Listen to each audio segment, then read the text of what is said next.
Chapter 548. Thank you. I will remember your kindness. Please thank your daughter for her concern on my behalf. Happy 11th birthday, Baron Bourbon. Thales politely raised his glass in his seat and sent away a guest who came up to toast him. He then refocused his attention on the liveliness of the banquet. As it turned out, the Holy Pursuit Day banquet was more relaxing than Thales had expected after the initial awkwardness. Amidst the melodious music, not only were the guests enjoying the banquet and chatting enthusiastically, the servants of Mindy's Hall were also constantly serving dishes and serving food. Many of the attendants of the guests were shuttling between different long tables, either helping to serve wine or passing messages on behalf of their masters, completing service and social tasks time and time again. Just like in Extet, there was an empty space in the center of the banquet hall. It served as both a stage and a dance floor. Minstrels, clowns, acrobats, instrumentalists, and dancers took turns to perform their respective skills. For example, at this moment, a bard was pacing around with his zither in his arms. He had already begun his performance. This song is a new piece inspired by my years of visiting the Western Desert. It tells the story of King Kessel leading his army deep into the desert 11 years ago and killing the enemy chieftain in the Battle of the Altar. This was familiar to Thales. When he was a child beggar, there were often such bards in Sunset Pub, but their clothes were never so neat, and their singing and zither skills varied. As the bard sang in a melodious and grand manner, the dishes were constantly refreshed. They were served on the long tables in order. There were no less than 5 kinds of cheese soup, vegetables and fruits, roasted bird eggs of strange sizes, sturgeon soup, oatmeal, pig blood sausage that did not look good, smoked beef, roasted chicken with sauce, venison stew, all kinds of unknown poultry and game, raw and cooked seashells, terrifyingly large meatballs, dozens of different styles of bread, pancakes, pies, and all kinds of magical dishes whose original ingredients could not be identified, of course, that included all kinds of indispensable alcohol. How should I put it? Is his dad really rich? Thales sighed. Alright, Constellations do have a way with food, at least compared to the Northlanders in Dragon Cloud City who only know how to roast, and stew. Dragon Cloud City. At the thought of this, Thales' mood became gloomy. What's wrong? Not used to it. Aunt Elise, who was beside him, noticed him. No, it's just that there are too many choices. Thales stared at a plate of beans absent-mindedly. I don't know where to start. Princess Elise elegantly divided the vegetables on the plate and seemed to sigh with emotion. You should go to the Dragonkist Basin. The nobles in Anlenzo are very strict with their food. Of course, I can't get used to their taste. Once you get used to a place, it's hard to get used to the delicacies of another place. Thales forced a smile. In the end, he imitated his aunt and extended his claws to a plate of seemingly fresh lettuce. Someone poked him. Thales turned around and saw that it was Doyle, who was sitting on the vice table behind him. His cheeks were puffed up. Your Highness, you can. Doyle swallowed a mouthful of food and ignored Glover's disdainful gaze. He pointed at Thales' table and whispered, Can you pass me the seasoning salt? Oh right. And the plate of beef on your left. Thales frowned. Isn't there any on your desk? Yes, but I always feel that the food served on your Highness's table is especially delicious. Thales sighed. He looked around and found that no one was paying attention. Then he quietly leaned forward, pushed the plate of beef behind his armpit, and stuffed it to Doyle. You're really not polite.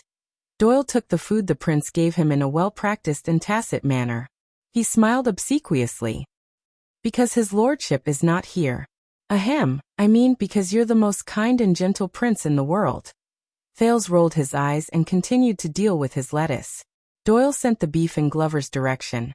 But the zombie just turned his head away in disdain and continued to drink his beer. Doyle shrugged indifferently and ate by himself. Your loss. As time went by, the music was played round after round, and the performers changed again and again. However, the guests became more and more interested, and the atmosphere in the banquet became more and more enthusiastic. More and more guests left their seats and took the initiative to talk. But fortunately, Thales' burden was not too heavy, because most of the people were diverted to the highest table, to his father. It was a rare royal banquet for more than a decade. and there were many guests who wanted to use this informal occasion to pay their respects to the king. King Kessel still looked calm, but he could not finish his meal for more than a minute. Every time, guests of different backgrounds and classes, either with friends or alone, respectfully and expectantly came to pay their respects to the king, interrupting his pitiful rest time. It also affected Guard Captain Adrian and Chief Quinton, as well as important ministers of the royal family such as Gilbert and Kirkman, who had to rush over frequently to offer toasts and divert the king's attention. Although the Iron Hand King had a cold temperament, on this occasion, with a face full of boredom, he had to raise his cup frequently, nod his head in response, and say a few warm words from time to time. Queen Kia, on the other hand, was at ease. It could be seen that she was skilled in this field when she was young. In just half an hour, there were 20 to 30 groups of guests who came to pay their respects to the king. Thales clicked his tongue in wonder. "Don't laugh." Aunt Elise was indifferent and ruined his mood with one sentence. "You'll be the same in the future." Thales sighed. With something on his mind, he could not enjoy his meal in peace, so while abusing his lettuce from time to time, he summoned the sin of Hell's River to strengthen his senses and pay attention to his surroundings. Compared to the Northland nobles' banquets, where only male guests were present, and other than eating and drinking, the occasions in Constellation were much more open. Not only were there no restrictions on men and women, and because of this, the banquets appeared much more elegant. When they were drunk, restless and eager men could often be seen leaving their seats to toast the well-dressed and dazzling ladies. There were even many young, beautiful, lively, and energetic women who would take the initiative to leave their seats, ignoring the supercilious looks and hostility of the men and their families, and leave their surveillance to chat and laugh with the person they liked, exchange drinks, and even enter the dance floor together when the dance music played. It was joyous, and the host and guests enjoyed themselves. But was that really the case? Thales' heart stirred, and the conversations from all directions entered his ears through the filtering and strengthening of Hell's senses. "Oh, is that so? Persuade my father to propose marriage?" That's what you said last time. Do you think that after you said this, I'll sneak out at night to let UF*CK me for free like before? By the way, I'm getting engaged, and the child in my womb isn't yours." This was obviously an awkward conversation between a couple who had a grudge against each other. A marriage proposal in the land of cliffs? That's right, the other party is from a noble family, but I'd be blind to marry my daughter there. Those conservative mountain barbarians still believe in a heretical evil god called the Master of Mountains. I visited him once 2 years ago, and until now, I still can't forget a small village in the mountains. Their campfire mating custom is comparable to that of primitive people. This was from a local noble in Central Territory. Thales maintained his smile. What he heard from Hell's senses was mostly all sorts of gossip and social chatter in the capital. However, the guests were talking about different things in different directions, and on different long tables. The contents of their conversations were quite different. After the bloody year, everyone realized that the 20,000 farmers recruited from the farms with 1,000 gold coins were not as useful as 200 professional soldiers trained with 1,000 gold coins. Do you still remember the scene where the Duke of Star Lake, the previous Duke of Star Lake's army of 2,000 chased tens of thousands of rebel soldiers all over the mountains and plains? This was the long table of honorary military soldiers. Their topic was rather fierce. "I was thinking, since the prince is back, shouldn't we head north to take revenge? If we fight a war, with your qualifications, you can at least be a deputy general of the guards, right? You must know that after the horse slayer Daira retired, he climbed up to a higher position and became the director of the police station. My son is learning grammar, theology, and mathematics." This was from a government bureaucrat at the next table. He was talking to his colleagues about his son's future. He's ambitious and wants to stay in Eternal Star City. Maybe he wants to become a civil servant in the government office. Maybe he wants to earn a noble title. But I hope he goes back to his hometown to look for a job. After all, South Coast Hill is far away from war. It's well governed, and Jade City is prosperous and comfortable. It's even better than the capital. I'm so envious. My nephew is my heir. He's determined to learn martial arts and join the army. He dreams of becoming a legitimate knight. But you also know that unless you're born with a good family name, the title of a knight is a joke. What legitimacy is there to speak of? Look at the three generals. They're knights in name, but one of them is a Northlander, one is a tomboy, and one is a disgusting gigolo who relies on his face to make a living. Thales sighed. He sympathized with the legendary Wing, who was said to be able to unify the Western Peninsula with his face. Yes, Exdet has no hostages, and it has increased the risk of war between the two countries. In addition to their endless internal strife, believe me, the northern trade route has come to an end, and the potential business in the future is all concentrated in the west and south. If you're interested, why don't we find a place to talk in detail? This was the long table of the head of the line and the merchants. The conversation was more practical and business. It's been 20 years. A new round of franchise sales should be put on the agenda. Maybe we should find the next scapegoat. He has to do this. His family's loan from the royal family's bank is almost due. If he doesn't bet on this long-distance fleet, he can only transfer his fief to make up for the deficit. Thales did not really understand this business, so he turned his attention to the table of the central politicians. No, the riots at the border of Western Desert a few months ago were just local incidents. It will not affect the kingdom's policies. The local nobles' reaction is just their own private actions. The relationship between the royal family and Western Desert is very good. What? No, of course, this is not the official statement of the Foreign Affairs Department. It's just my personal opinion. Although I do work in the Foreign Affairs Department. This was Gilbert. A suzerain has ordered the abolition of military service. He asked his subjects to pay with money, or else they have to give up their land. No, in fact His Majesty didn't say anything. This was Kirkman, the Minister of Finance. Of course, the saying abstinence and purity is the will of God is already outdated. On the contrary, if your fief's market is prosperous and there is an abundance of goods, it can attract more money, and you can make more beneficial policies. Presumably, it will also be in line with Sunset's edict. This was Vicar General Stylianides. Yes, a baron of Blade Edge Hill died in the plague, but he only had one illegitimate child. That illegitimate child promised a large sum of money, so that the Duchess would acknowledge his right to inheritance. The baron's subordinates and vassals obviously had different opinions, so they came to Eternal Star City to ask His Majesty to make a decision. At this point, the situation became complicated, and no one dared to take up this case. The sin of Hell's River roared, sending more and more conversations from the table into his ears. Thales listened absent-mindedly. He tried to figure out the main points of attention of the guests and the circle in the capital city, while trying to figure out the kingdom's current situation from these words. But he suddenly had a strange feeling. In Dragoncloud City, be it banquets, state affairs hearings, archdukes or counts, the private conversations of the extension nobles were always methodical and sharp. Fiefs, feuds, power, marriage, the way of Northland, it was often gloomy and heavy, cold and threatening, like dark clouds pressing down. But here in Constellation, what era are we in? There are still people who believe that a marriage contract and the unification of two surnames can form a family alliance? Come on, in the past, the union of two families meant greater territory and power. But now? It will only bring about huge maintenance costs, sky-high land assessment fees and title recognition fees, as well as division and strife within the family. Your Grace, are you still thinking of exploiting the peasants and collecting taxes to get rich? Sunset, you should really broaden your horizons and learn from your peers in South Coast and Eastern Sea Hill. From trade guilds to buying shares in the Chamber of Commerce, from operating franchises to monopolizing the market, we should make good use of our status and power.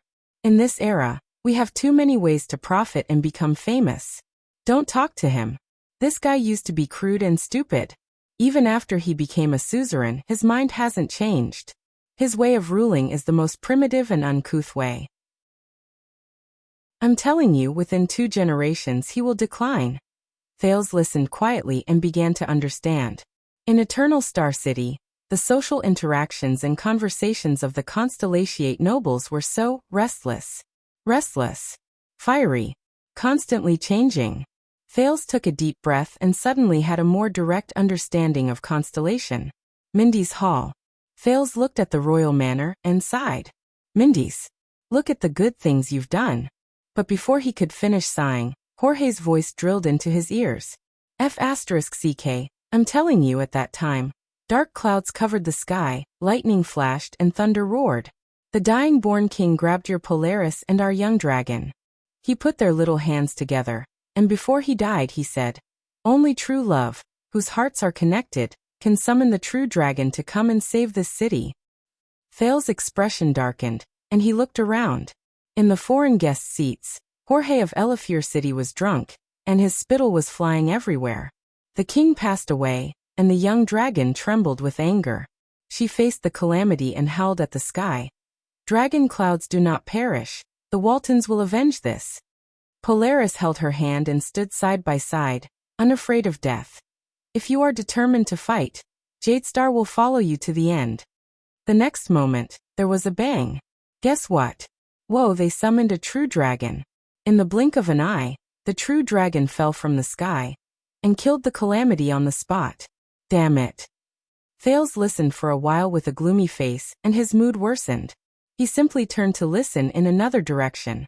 But he quickly realized that he was the main character in many of the conversations. I think we should choose a prince consort who is not of high birth, just like Queen Kia. It's best if she has some affinity with the commoners. After all, things are different now, and Prince Thales is not the meteor of the past. I heard from the merchants in the north that Prince Thales is someone who dares to fight the Northland barbarians, and dare to duel with 5 archdukes at such a young age. So he personally experienced the calamity attack? And survived?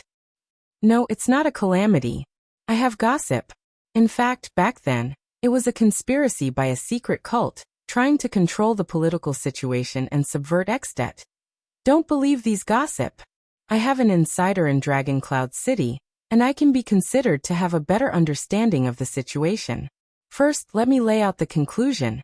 It was a major earthquake.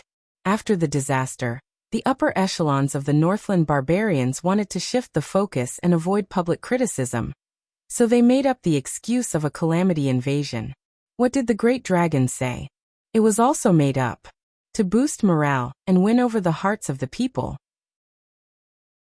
Think about it, the timing of the Great Dragon's birth, the timing of the King of Extet's death, the timing of Lampard's proclamation as king, and their act of detaining the prince. Sigh with this, the truth is about to come out, right? What truth? Hee, I can't go on. Think about it carefully, and those who understand will naturally understand. In short, we can't look at a problem in isolation. We have to look at the pretentious bullshit. Do you understand? Pretentious bullshit. Look at the big picture. In the pretentious bullshit of a national strategy, everything is linked together. I see. Sir, you have great foresight and know how to pretentious bullshit. As expected of a professional. You flatter me. Thank you for the invitation.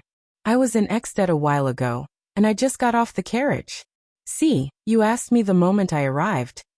Thales could only snort softly in his heart. But why do I feel that the prince and Lampard are in cahoots? Look, they sowed discord among the Northlanders, got rid of the Archduke of Beacon Illumination first, and then joined forces to get rid of King Nuven? I can guarantee that our secret intelligence department is definitely involved. Thales' expression changed. Don't talk about national affairs. Just think about it and you'll know. What kind of existence is Constellation? There are so many things that we can't handle every day. Why would we do this kind of thing? 2 words. Not worth it. I heard that the prince seduced the Archduchess of Dragoncloud City so much that she would die for him. Ha, come to think of it, that's true. That woman only knows boorish men from the north. When she sees us constellatiate men who are handsome, elegant, knowledgeable, and gentlemanly, won't she immediately fall in love with him? She won't be able to stop herself from marrying him. Hearing this, Thales' cheek twitched. Perhaps Constellation and Extet have something in common. More than I imagined. But Saroma. Thales clenched his fists. You don't drink? Thales came back to his senses and realized that it was Princess Elise beside him. The beautiful aunt was swirling the wine glass in her hand, tilting her head and looking at him playfully. Drink. He looked at the new wine glass in his hand, and thought of an archduke who had invited him to drink. His heart felt stifled. The Duke of Star Lake was slightly distracted. Children don't. I don't like to drink. Elise looked enlightened. Drink a little, a few sips is good. There was a slight blush on the princess' face. She was obviously enjoying the wine in her glass. According to the rules, it's best not to let others see the pattern of the royal family's eating habits. Yes, I heard about it. Thales sighed, feeling a headache coming on. He looked around the lively banquet hall. Fortunately, we're sitting high. No one is looking at me.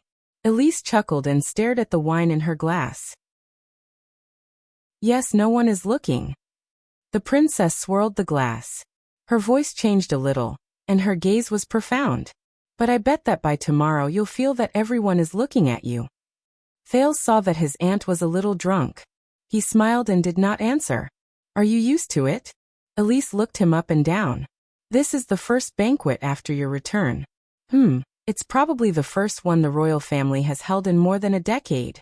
Everyone has to thank you. Thales paused for a moment. He looked at the increasingly lively banquet and curled the corners of his mouth. I think it's pretty good.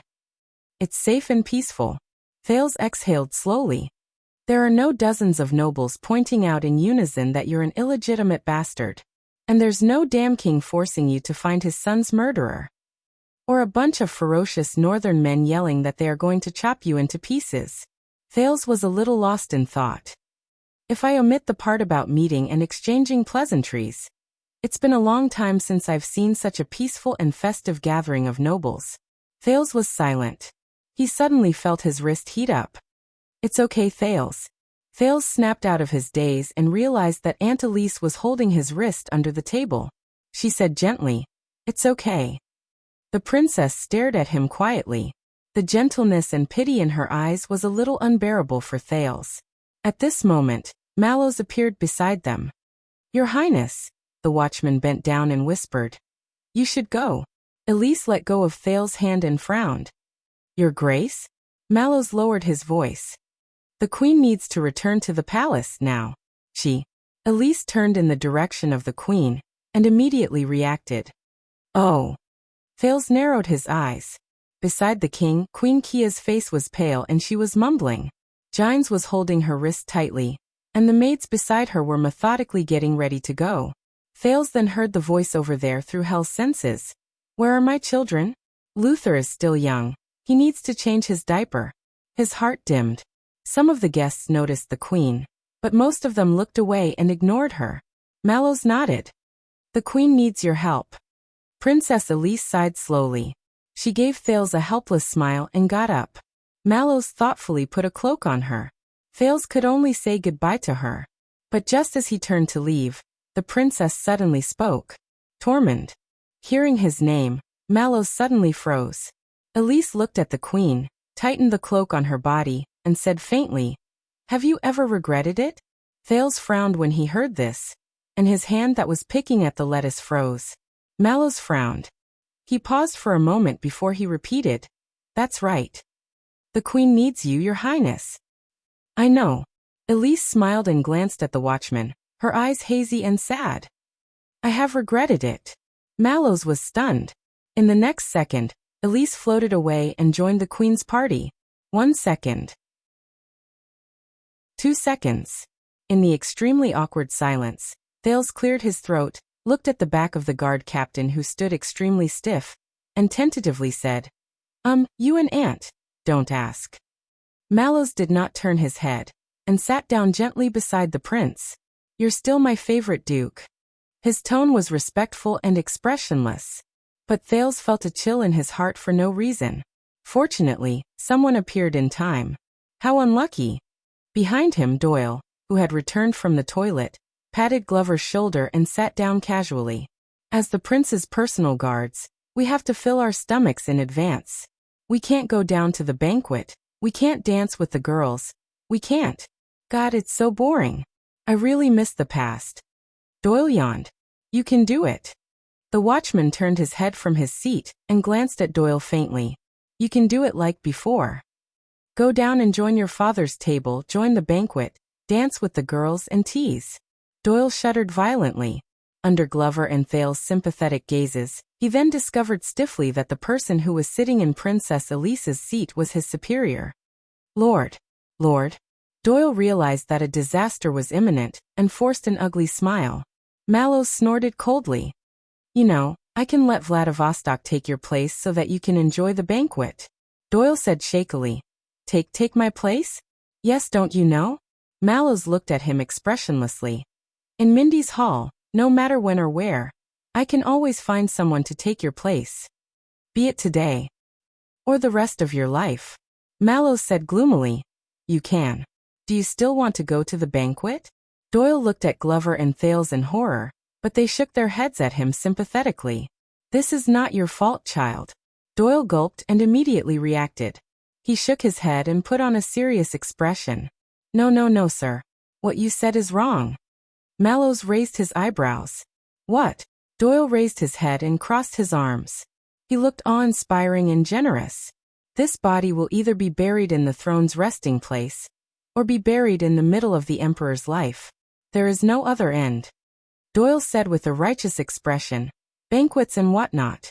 As royal guards, we should be loyal to our duty. How can we be selfish? Glover looked at him in disdain. Thales snickered. Really? But there are quite a number of socialites and noble ladies here tonight.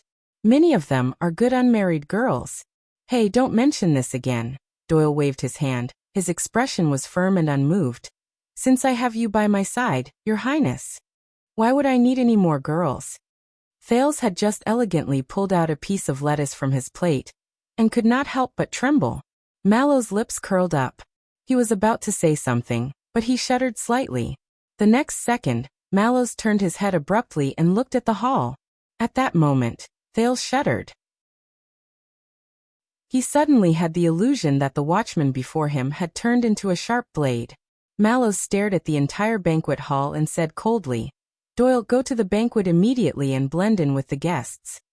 Doyle, go to the banquet immediately and blend in with the guests. Pay more attention to them, especially those who have cautious expressions and stiff movements. Doyle still had a straight face. No. I want to protect His Highness here. But Mallows turned his head around and his expression became stern. I'm serious. His appearance startled the three of them. Glover, inform Captain Adrian and ask him to escort His Majesty away quietly. Then gather the men. Sir. Glover looked at him in confusion. What's wrong? Amidst the melodious and light music, Mallows looked at the lively banquet below again with a vigilant gaze. Just now, someone glanced up from below. Glanced? Thales frowned. I don't know. Mallows shook his head. But I recognize that gaze. It's the resentment and despair of facing death with equanimity. Thales was stunned. Facing death with equanimity? Resentment and despair? What does it mean? In the banquet tonight. Under the trio's surprised and bewildered gazes, Mallows slowly pressed down on the long sword at his waist and expressionlessly came to a conclusion. There's an assassin. No matter how I write it, it doesn't feel right. It makes me feel despair. End of this chapter. Chapter 549. The music was melodious, and the candlelight was romantic. The banquet entered the next stage. On the dance floor in the middle of the hall, many men and women began to hold hands and dance passionately. Except for Thales. No, my lady. Your boldness and straightforwardness really amazed me, and even brightened up this banquet. In his seat, facing a young, lovely, lively, and adorable noble girl in front of him, Thales dryly said some polite words, which could probably only deceive Ida. It's just that my identity is sensitive. This is a serious matter, and I cannot act rashly, especially the first dance after returning to the country. No matter who I dance with, it will not be fair, and the others will resent me. Thales noticed from the corner of his eyes that Mallows had ended his communication with his subordinates, and was walking towards him. The watchman's eyes were filled with urgency and vigilance at the same time. Thales understood what he meant. Do it quickly. So, for the stability and balance of the kingdom, for the prosperity and peace of Constellation. Thales braced himself and looked kindly into the girl's sparkling eyes. He gently held her palm and held back his disdain for himself. I can only bear with the great sorrow and give up the beauty of dancing with you. This breaks my heart. The girl in front of him bit her lower lip. Her eyes were resentful and hurt, but she lifted her skirt and bent her knees with slight annoyance. She glanced at Thales sadly, then turned around and left. She didn't seem sloppy, but she was graceful and graceful. People could not help but look at her. Thales breathed a sigh of relief and felt exhausted. This was the 9th lady who invited him to dance tonight, as well as the 44th, or was it 54th? He could not remember clearly. Guests who came to visit him. So you just got rid of Lady Inosha. Mallow's voice came from behind him. Well done. So that's her name, Inosha? Thales sighed and said. I feel guilty looking at her expression. Mallows denied it decisively. There's no need for that. Lady Inosha is not only bold and straightforward, she also knows how to use her charm to capture spoils of war. Many young and handsome men are willing to go through fire and water for her. The watchman sat down at the secondary table, and was as calm as water. Believe me, you do not want to duel with someone in the first banquet, especially when there are assassins around. Thales felt a headache coming on. Oh right.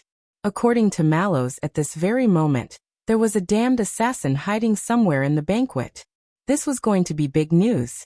The king, his father, and countless nobles were all present, eyeing him like a tiger watching its prey. The prince sent off the next guest who came to visit him while exchanging pleasantries.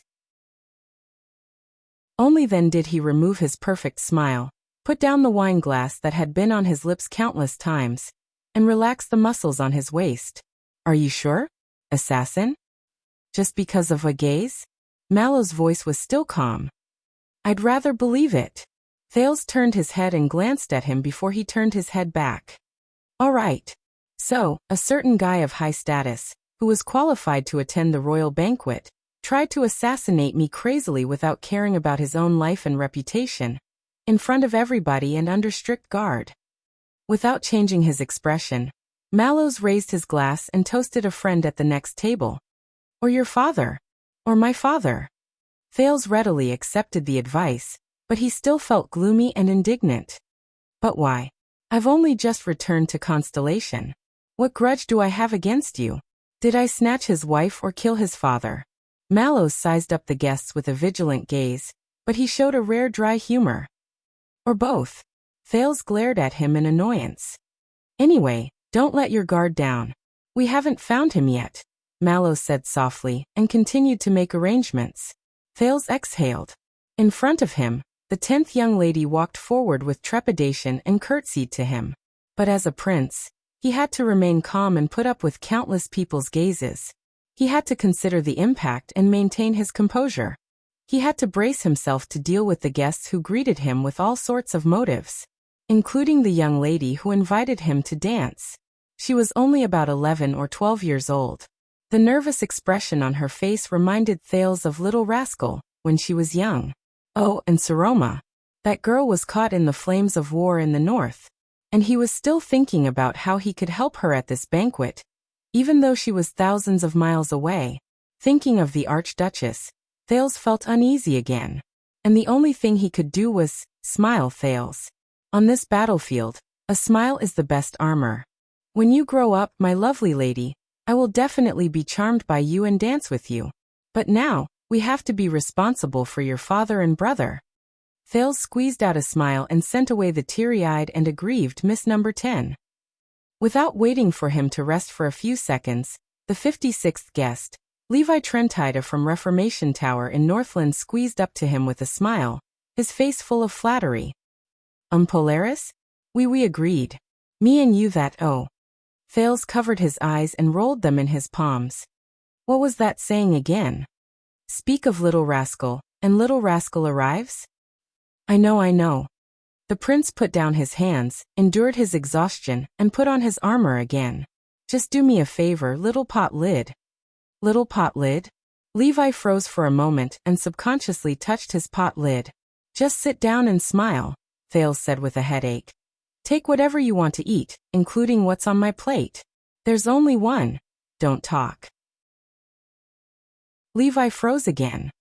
But the look in Thale's eyes forced him to swallow his words. The guest from Reformation Tower understood tacitly. He sat down and giggled at Thales as he ate, while stealing glances at a certain bureaucrat below. The prince smiled gently at him as a sign of friendliness. In the eyes of an outsider, it was like a meeting between bosom friends, talking about anything. They sat facing each other in silence for 5 minutes. Unfortunately, no assassins appeared. Fortunately, no one came to invite him to dance. "All right, it's almost time. They must think that we're about to get gay," Thales said listlessly. He ignored Levi's strange gaze and enjoyed the rare break. "By the way, Levi." Levi put down his wine glass and listened with an open mind. "Duke Nanchester of the Land of Cliffs, he told me." Thales closed his eyes and rubbed his forehead hard. "He found out that you bought food from Constellation and smuggled it from his territory." Levi's expression changed drastically. Thales said with interest, "It looks like One-Eyed Dragon Koster is very unhappy." "You mean smuggling?" Out of his expectations, Little Pot Lid's expression changed extremely quickly. "What, there's actually such an outlaw in our territory?" "Don't worry, Your Highness. I'll be strict when I go back. Don't be nervous." Thales waved his hand nonchalantly, his face tired as he lied without any burden. "I convinced him. The One-Eyed Dragon will turn a blind eye to you. In case Lampard becomes arrogant, you can continue to transport supplies." Levi's eyes widened. He tried to squeeze out a smile, and found the right words. "Ah, Polaris, you're really that, a blessing from the heavens?" Thales found the right words for him. "But you have to think about it more." But Thales just wanted to end it quickly. He waved his hand and interrupted him. "If this route is discovered by Black Sand region in the future, or even if the fact that you came to me for help is exposed, then King Chapman will only think that you've long been in cahoots with Constellation and have ulterior motives. And you know how much he hates me." Little Pot Lid's eyes began to turn. "You have to hurry up and find internal reinforcements to fight against the Kinslayer." Thales sighed. At the end of the day, Extet's affairs can only be resolved from within. Internal reinforcements, internal. Thales felt that he had made himself clear enough. The two of them were silent for a while. "Your Highness' priceless advice." Levi became serious. "I'll keep it in mind." Thales shook his head. "Of course the One-Eyed Dragon isn't a good guy either." The teenager raised his glass and clinked it with Levi's. "If he goes back on his word behind my back and cuts off your supply route, or tries to blackmail me," Thales' gaze turned cold. "Remember to let me know." Levi's expression was solemn, but he only nodded. "Lastly, your previous promise." Thales was nonchalant. Levi was resolute and decisive. "I will definitely do it for Your Highness." Just like that, the Polaris sent off the troubled Little Pot Lid. Thales exhaled heavily. He was tired and did not like it. It was as if even the sin of Hell's River had dried up. But the benefit of rest that Levi brought was only these 5 minutes. Soon, Thales had no choice but to put on his armor, again and greet Miss 11, fully armed. After sending her off, he tried to focus and looked around. There was still an assassin to worry about. During this time his, or Mallow's, Star Lake guards had already begun to move, going into battle lightly and quietly.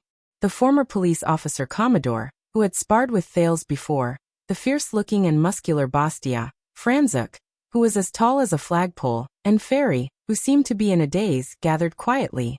They either hid in the shadows of the corridor in the entrance hall, or pretended to be servants serving wine, or pretended to be on duty. They stood guard not far away from Thales, vigilantly scanning the people who approached the prince.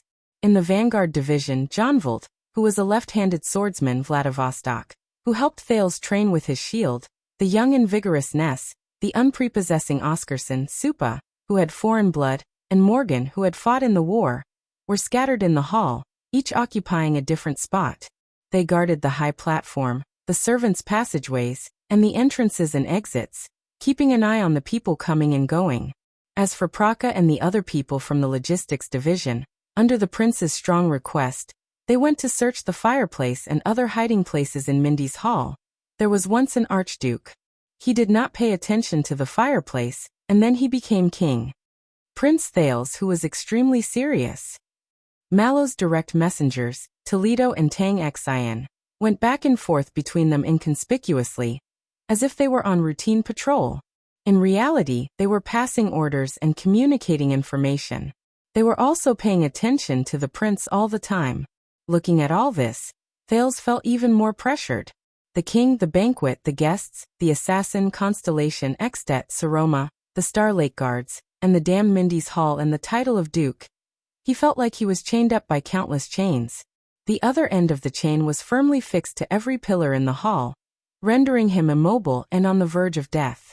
Thales' smile had long since turned into ice, as if he was wearing old armor. The prince looked at the lonely and shackled Duke Val from afar, and actually felt a sense of envy from the bottom of his heart. Perhaps he was even luckier. At least after tonight he would not have to endure all this. At this moment, Doyle, who had gone to gather information among the guests, returned. "Commanding officer, Your Highness." He was full of energy, radiant, valiant, and high-spirited. This was a perfect contrast to the mentally and physically exhausted Thales and the troubled Mallows. Thales and Mallows narrowed their eyes at the same time and leaned forward. Both of them stared at a suspicious red lipstick that was vaguely revealed under Doyle's collar. Doyle noticed their gazes and adjusted his collar without batting an eyelid. "About this, it's intelligence work.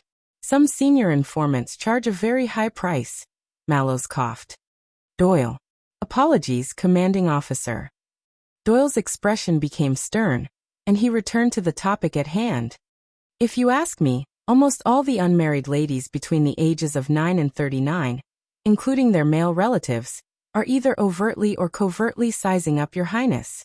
Every 10 seconds, they would glance up and enthusiastically discuss Your Highness's status, appearance, figure, clothes, love life, achievements, character, and character. The importance of Your Highness is decreasing. There are also quite a number of people who ask me about your preferences and habits, betting on who can capture your heart. Hee. How would they know that His Highness likes?" Thales frowned. "Didi. Apologies, Your Highness." Doyle saw that the situation was not good and quickly changed the topic. "Forgive me for being blunt, but those people's enthusiasm in gathering information about His Highness, and the way they look at His Highness, regardless of whether they are men or women, they look as if they want to eat him alive. They are more like assassins than assassins." Doyle spread his hands in resignation. Thales was stunned and looked towards the center of the banquet. But wherever he looked, every guest was immersed in their own little world, either chatting or exchanging cups of wine. They were elegant, civilized, and polite. All of the young girls were radiant and beautiful. Some of them were enthusiastically flirting with their friends. Some of them were invited to sing and dance. Some of them were quiet and elegant beside their elders, but no one was deliberately staring at His Royal Highness's table. Even if there were ladies who met Thales' eyes, most of them lowered their heads politely, nodded shyly, smiled at him, or gracefully returned his greeting. They looked natural, dignified, and virtuous. They were not bothered by the prince's status at all. Just like the lady named Lenosha or Yanessa just now. It made people feel respect. Thales swept his gaze around. "Why don't I feel that way?" Doyle smiled mysteriously. "That's because you are inexperienced, and they are experienced and used to scouting out the enemy before launching an all-out attack." Mallows cut him off at this moment. "That's enough. Glover is back." The three of them turned their heads in unison. Glover, who went to contact his superiors, appeared in the shadows of the corridor. Behind him was another royal guard with a calm expression and an outstanding temperament, but Thales did not recognize him. Doyle's expression changed immediately. "Oh no." Thales looked at the guard. "Who is that?" Doyle stood up and whispered in Thales' ear through gritted teeth. "That's the bad guy, Your Highness." The bad guys of the guards, the real villains of Renaissance Palace. Thales was stunned. "I am Vogel Talon." The newcomer raised his wine glass and walked to Thales' table. He bowed elegantly, more like a guest than a guard. "Your Highness Thales, the second commander of the Royal Guards, and also the chief flag bearer. I wish you good health and happiness." This Vogel Talon straightened his back and glanced at Glover and Doyle. The latter two bowed reluctantly and stepped back. The second commander, Thales, who had already maxed out his armor, smiled and raised his glass, as if it was a perfectly normal social etiquette. In that case, you are the vice-captain of the Royal Guards? Captain Adrian's second-in-command? And your surname is Talon of Ice River City? The teenager racked his brain, trying to quickly switch between the guest's title and surname. Yes, Your Highness. Vogel resolved his confusion. My uncle is the Count of Ice River City. Thales's gaze swept past the pentagram pattern on his cuff. Talon of Ice River City, a distant relative of the Jadestar royal family, one of the 13 distinguished families, a capable helper in Central Territory, the Talon family with a pentagram as their emblem. Coincidentally, their ancestor happened to be one of the Dukes of Star Lake in history.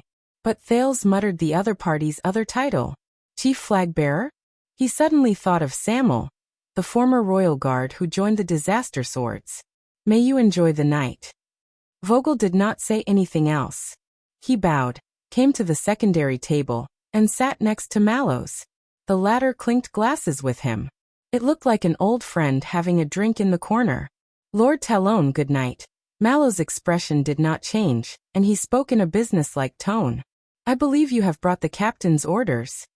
Oh, Tormund. Vogel called Mallows' name gently, but Thales noticed that his smile was polite, as if there was a layer on his face, regarding the matter you reported. We look forward to your explanation.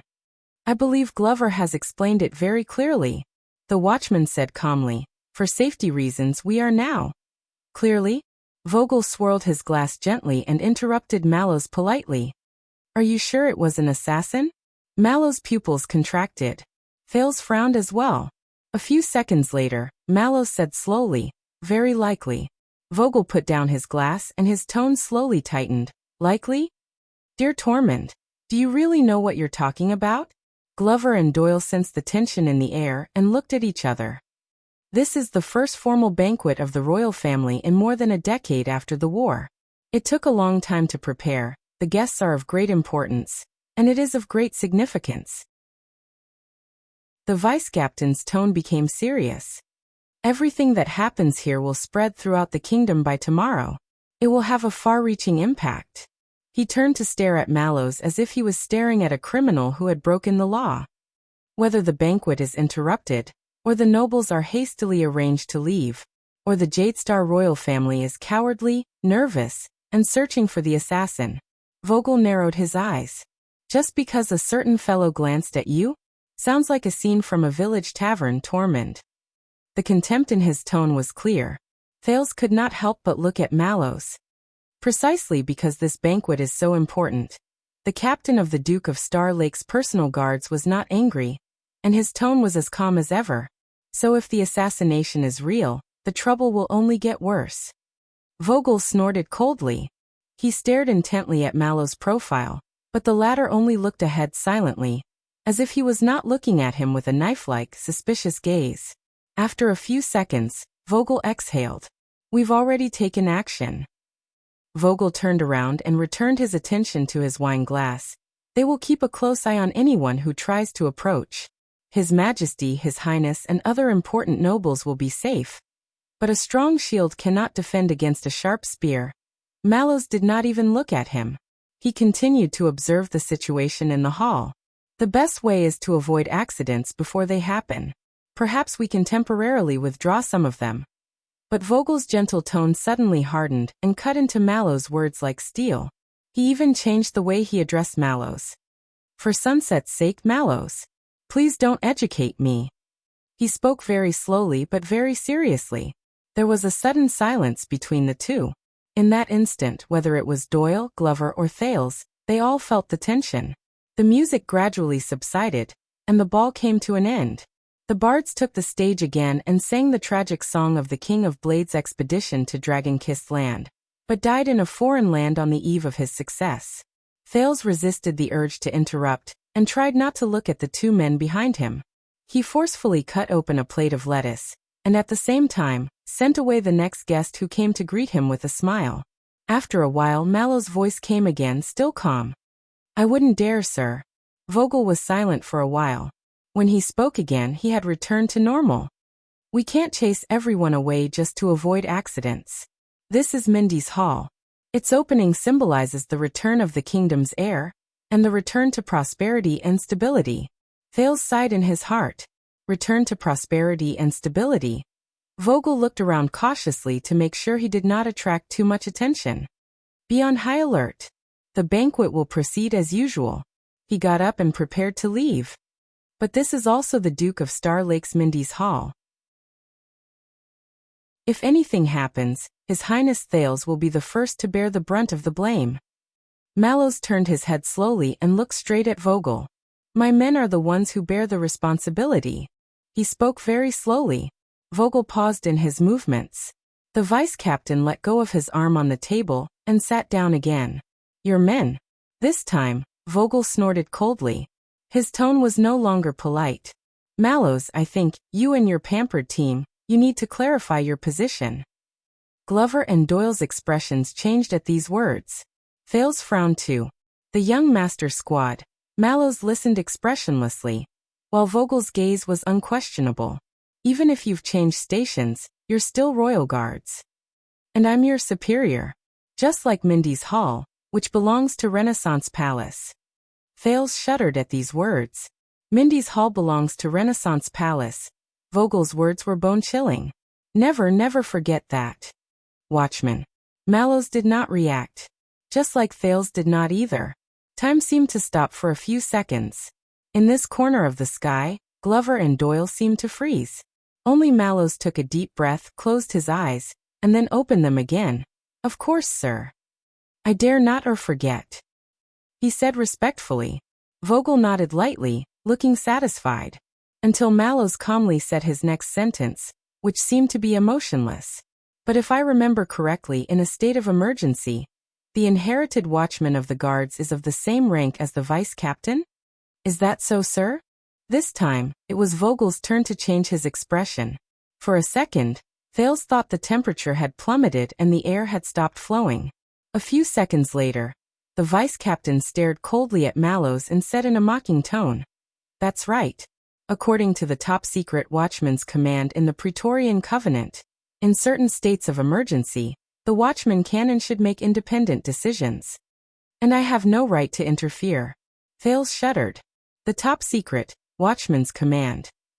In a state of emergency, the watchman can and should make independent decisions? Thales' heart clenched. Vogel lowered his voice. His tone was cold. But you know, the last time the royal guards invoked regulations during a state of emergency, they activated this secret command and gave the watchman great authority independent of the command division. When did this happen? At that moment, Thales' mind went blank. He suddenly thought of Zachriel, who was nowhere to be found. The Night of Judgment. The person who should really bear the crime of colluding with the enemy, but despicably concealed the truth for 18 years.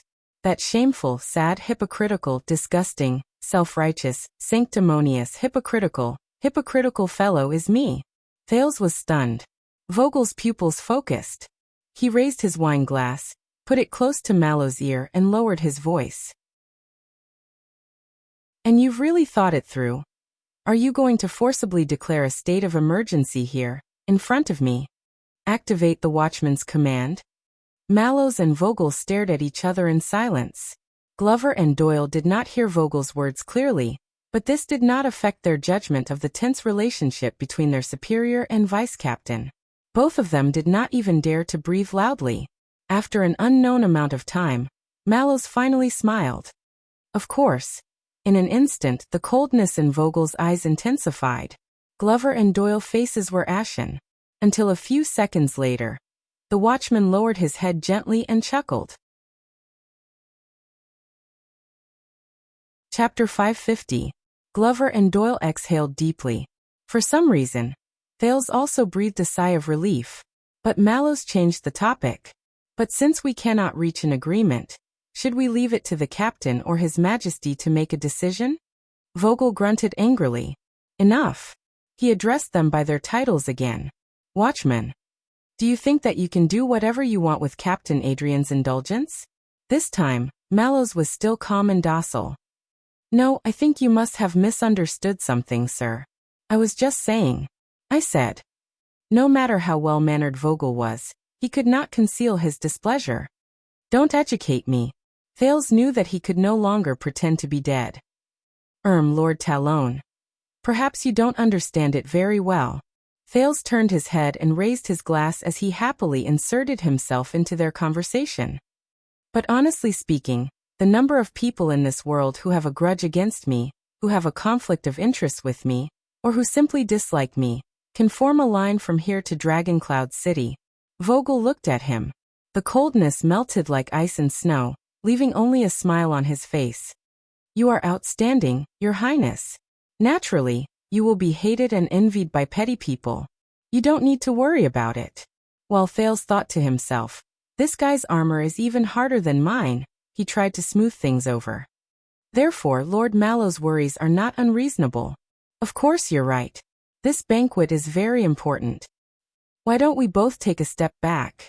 Lord Mallows does not have to be radical and hastily interrupt the banquet, and you can investigate the hidden dangers in a more leisurely manner to ensure that nothing goes wrong. Thales' smile was elegant, and his eyes were burning. The words "give me some face" were written all over his face. Mallows was silent for a moment before he bowed respectfully. Vogel took a deep breath and suddenly smiled. Of course, Your Highness. The atmosphere finally thawed.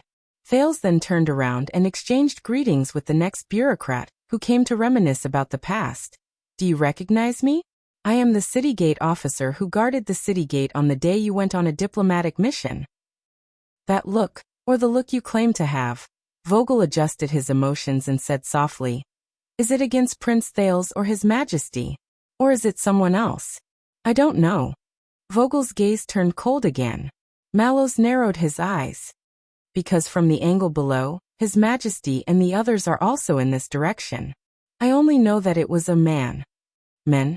That's great, Vogel said sarcastically as he looked at the crowd at the banquet, which was getting more and more unrestrained because of the alcohol. At least a quarter of our suspects are gone. So it's best to let His Majesty evacuate first. Impossible, Vogel rejected flatly. Maybe your family has stayed away from politics for too long, Mallows, but do you think that banquets are only about having a meal? Mallows was stunned. Vogel slowly raised his head. At some point, the Blade King's crusade song had ended, and the background music had become long and majestic. With the announcement of the Chief of Palace Staff, everyone shifted their attention to King Kessel's throne. There, a few nobles who had come from afar knelt down sincerely, and one of them, an older man, was excitedly saying something. The king nodded and comforted them with gentle words as he rose from his seat and walked towards them. Thales felt his heart skip a beat. King Kessel walked up to a young man kneeling on the ground. The young noble straightened his back, raised his hands in excitement, and placed his palms in the king's hands. King Kessel asked a few questions, and the young man answered them one by one. Then, the king announced loudly to the four thrones that this person had inherited his father's glory and authority, and was officially a baron of a certain territory. Thales had no choice but to raise his glass with the ministers to congratulate this grand occasion. It's the controversial illegitimate son of Blade Edge Hill. He actually bypassed the Duchess and came to the capital on his own to ask for a title and recognition. A whispered conversation at a long table was transmitted to Thales' hell senses. Looks like His Majesty has made a decision. Duchess Lyanna must be very unhappy. What nonsense, the Duchess and Renaissance Palace are of one mind. Will his father's vassals obey? That depends on the illegitimate son's methods. They won't dare to disobey. Think about it, even His Majesty's heir is an illegitimate son raised by Lord Mon. Sure, it's fine if you drink too much, but don't talk too much. Thales' expression darkened. Behind him, Vogel whispered to Mallows. Did you see that? Appearance, title conferment, audience, commendation, reward, reprimand. On this rare occasion, His Majesty has too many things to do. We can only ensure that he doesn't stray too far from his seat. But Mallows was very dissatisfied. So during this period, there will be many people coming forward to interact with His Majesty at such a close distance. The watchman put down his glass and frowned. Whose idea was that? Are you crazy? Vogel scoffed. Don't push your luck, watchman. This was His Majesty's own decision, after he knew about the assassin you saw. Mallows choked. Vogel snorted and looked in the direction of the king again. Look carefully. Thales narrowed his eyes. The next noble came forward and knelt. The chief of palace staff announced that this person was of noble birth and had sufficient merits. According to tradition, he was about to receive a gift from the king and become a royal knight of the kingdom. King Kessel extended his arm. Behind him, 2 members of the royal guards came forward with a sword and a ribbon respectively. Mallows' gaze froze. The person holding His Majesty's sword, that's... Thales hurriedly looked at the person holding the sword. It was a middle-aged guard who was not tall but had a stocky and kind demeanor. Chief Vanguard, Baron Stanley? Mallows said in surprise. He's personally holding the sword for His Majesty's conferring ceremony. Glover, who belonged to the Vanguard division, looked at Stanley and pursed his lips. He looked even more solemn. Vogel snorted, seemingly dissatisfied with Mallows' slow reaction. There's also Chief Protector Bridge and Second Protector Marico. Their elite guards are already secretly in place, guarding the left and right sides. Doyle's expression changed when he saw the people from the Vanguard division, as if he remembered something unpleasant. Vogel narrowed his eyes. Commander, Vanguard and Protector. The core 3 wings of the Royal Guards are all here. The elites are all out. Everyone who comes forward is being closely watched. Assassins can't hide from more than 30 steps away. Mallows' expression returned to normal. Thales tried hard to search for something among the guests, but could not see anything. Only when he switched to Hell's senses did he see dozens of different powers of eradication, shining in the crowded banquet. If this is still not enough to reassure you, Vogel lowered his voice, but could not hide it from Thales' senses. His Majesty's secret protector, also known as the Royal Assassin, is also present. No one noticed that the wine in the prince's hand spilled a few inches. At that moment, Thales suddenly felt that the assassin hiding in the dark was no longer scary. He raised his head and looked at the huge empty pillar. He looked at the shadow cast by the light, but he was no longer nervous. Coupled with Stanley and Marico's strength, no one can go against His Majesty. Vogel glanced at Thales. Or against the Duke. Mallows did not speak, but pursed his lips. As long as the nobles are safe, even if the assassin appears, we can react immediately and suppress it, turning it into a civil case of drunken misconduct or jealousy, a topic of conversation at the banquet. Vogel scoffed. Of course, the premise is that the assassin exists. In addition to my men making inquiries, the logistics division and the chief of palace staff are also checking the guest list, checking the guests' luggage and gifts, while the inner city police station is on the periphery, clearing out the area within a 5-mile radius. The vice captain spoke more assertively. It is reported that the kingdom's secret intelligence department is also mobilizing manpower to gather intelligence and try to find a suspect, if there really is one. There are even more people on the move. It can be said to be mustering a large force. Just because of your... maybe. Vogel stared at the watchman in displeasure. Mallows was silent. See, as soon as he received your report, Captain Adrian led the entire guard team to respond and took adequate security measures. Don't make it sound like you're the only one dedicated to the country, and we're all villains who do nothing. Doyle and Glover looked at each other. At this moment, Mallows spoke slowly. This is the captain's decision? Vogel glanced at him in displeasure, but did not deny it. I don't know why he trusts you so much, whether it's the watchman's selection or this. Even if it's some bullshit like someone glanced at me. Thales could feel Mallows' breathing quickening. Of course, maybe he thinks you're born to be unlucky and attract trouble. Vogel said sarcastically. Be prepared to clean up the mess. Mallows was silent for a moment. When the third person was conferred, he squeezed out a sentence. Thank you. Vogel shook his head in disdain and turned to leave, but he immediately turned back. Also, you'd better pray that the assassin is real, because if not... The vice captain approached Mallows and said threateningly, You should know, watchman. Vogel's gaze turned cold.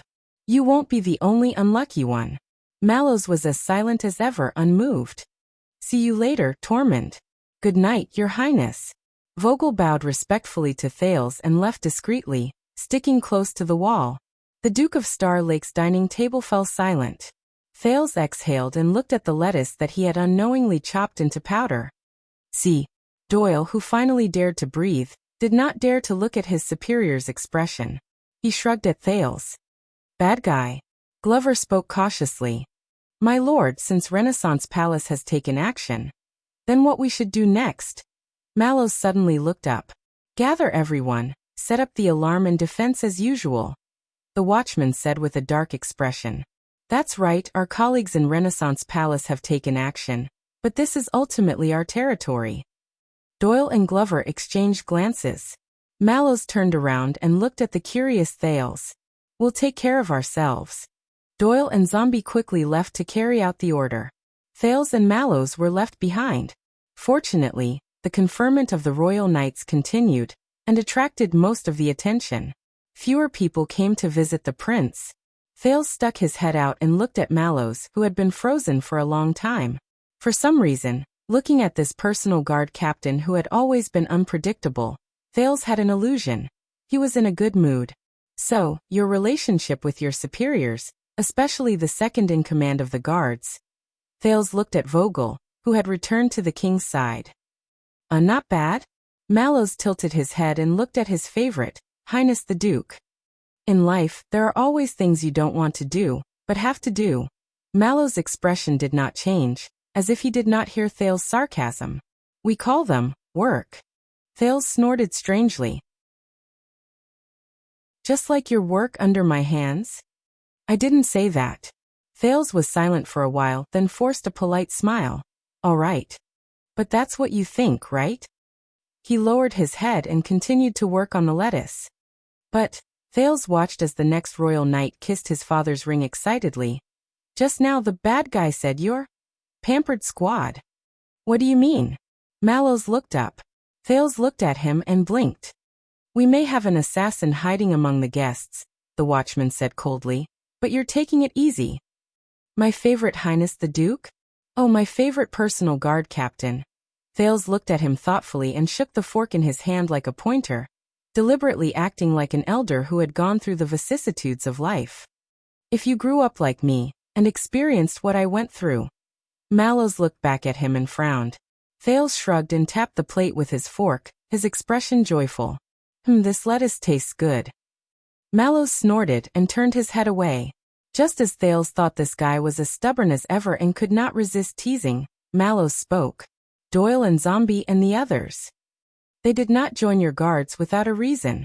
Mallows looked at guard captain Adrian, who was next to the king from afar. The Doyle family has been away from power for a long time, unwilling to be just a rich man. They racked their brains to seek the king's favor, but failed to return to the center of the 7 Jade Star attendants. The master of the Glover family holds an important position in the treasury. He serves the king loyally and trembles in fear. He wishes that he could stay away from all those with ulterior motives to show that he is noble, pure, loyal, and pure. Thales' expression froze slightly. In the capital, family background is not only a bargaining chip to ride the wind, but also a burden that binds one's hands and feet. Mallow's words were filled with the vicissitudes of life. It all depends on your choice. Thales was silent for a while. A bargaining chip to ride the wind. A burden that binds one's hands and feet. His gaze shifted to the 9-pointed star pattern on his cuff. Lord Mallows, Thales said faintly, I was thinking that perhaps you should come for etiquette lessons, and let Madame Gines continue to guide me in martial arts? More than I could wish for. Unfortunately, the king's orders cannot be disobeyed. Mallows replied with a light snort. This made Thales even more certain that he was in a good mood. Thales did not want to let go of this opportunity. What about you? The prince moved his eyes. Why did you join my guards and even become the leader? Mallows paused for a moment. You know. Mallows glanced at him from the corner of his eyes. He was as indifferent as ever. Work. Thales twitched his eyebrows. Damn, so that's what you're thinking. Then when will you introduce your family to me? Thales said as if he was not paying attention. Let's see what Razor Mallows' family, who is qualified to marry the princess, wants. Are they your burden or bargaining chips? At that moment, Thales could not help but tremble. Just now, the sin of Hell's river seemed to have jumped? Thales looked up in surprise. Mallow's posture remained the same, and he looked at him with a frown. What's wrong? Thales looked at him and smiled awkwardly. I did not mention the grudge between you and my aunt. All right, I'll mention it now. Mallows frowned. Thales shrugged and teased him in a tentative manner. So, am I still the Duke you like the most? Mallows stared at him for a long time.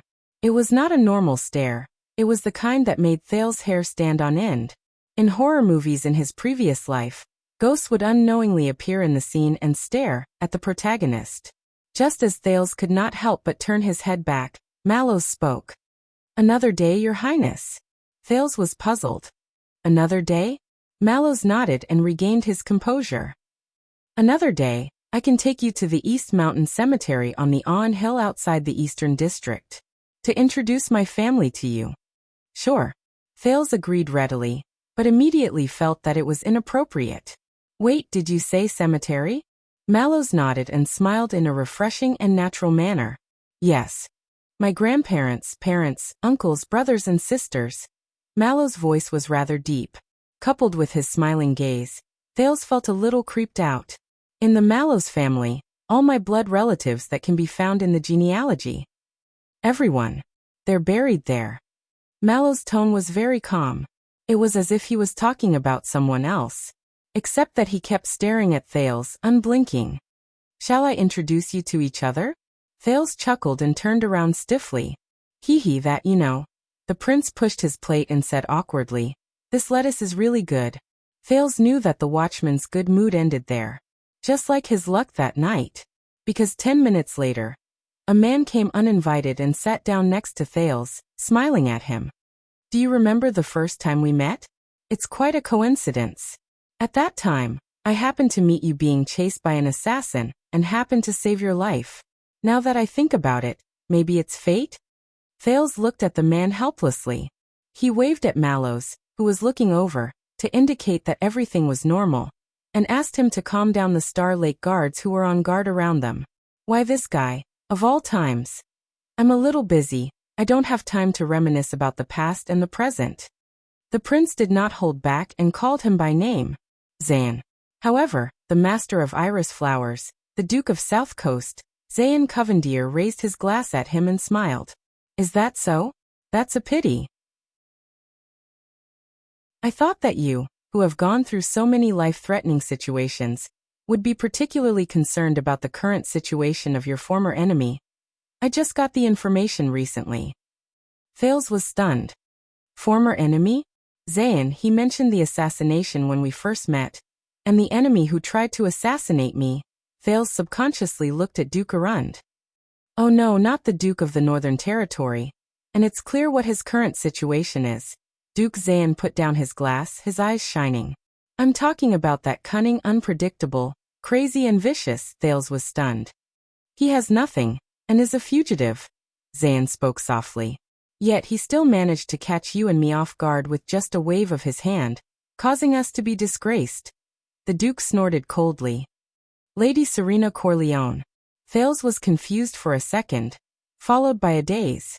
Say in an instant, a sudden sense of unfamiliarity and long-lost familiarity struck him at the same time.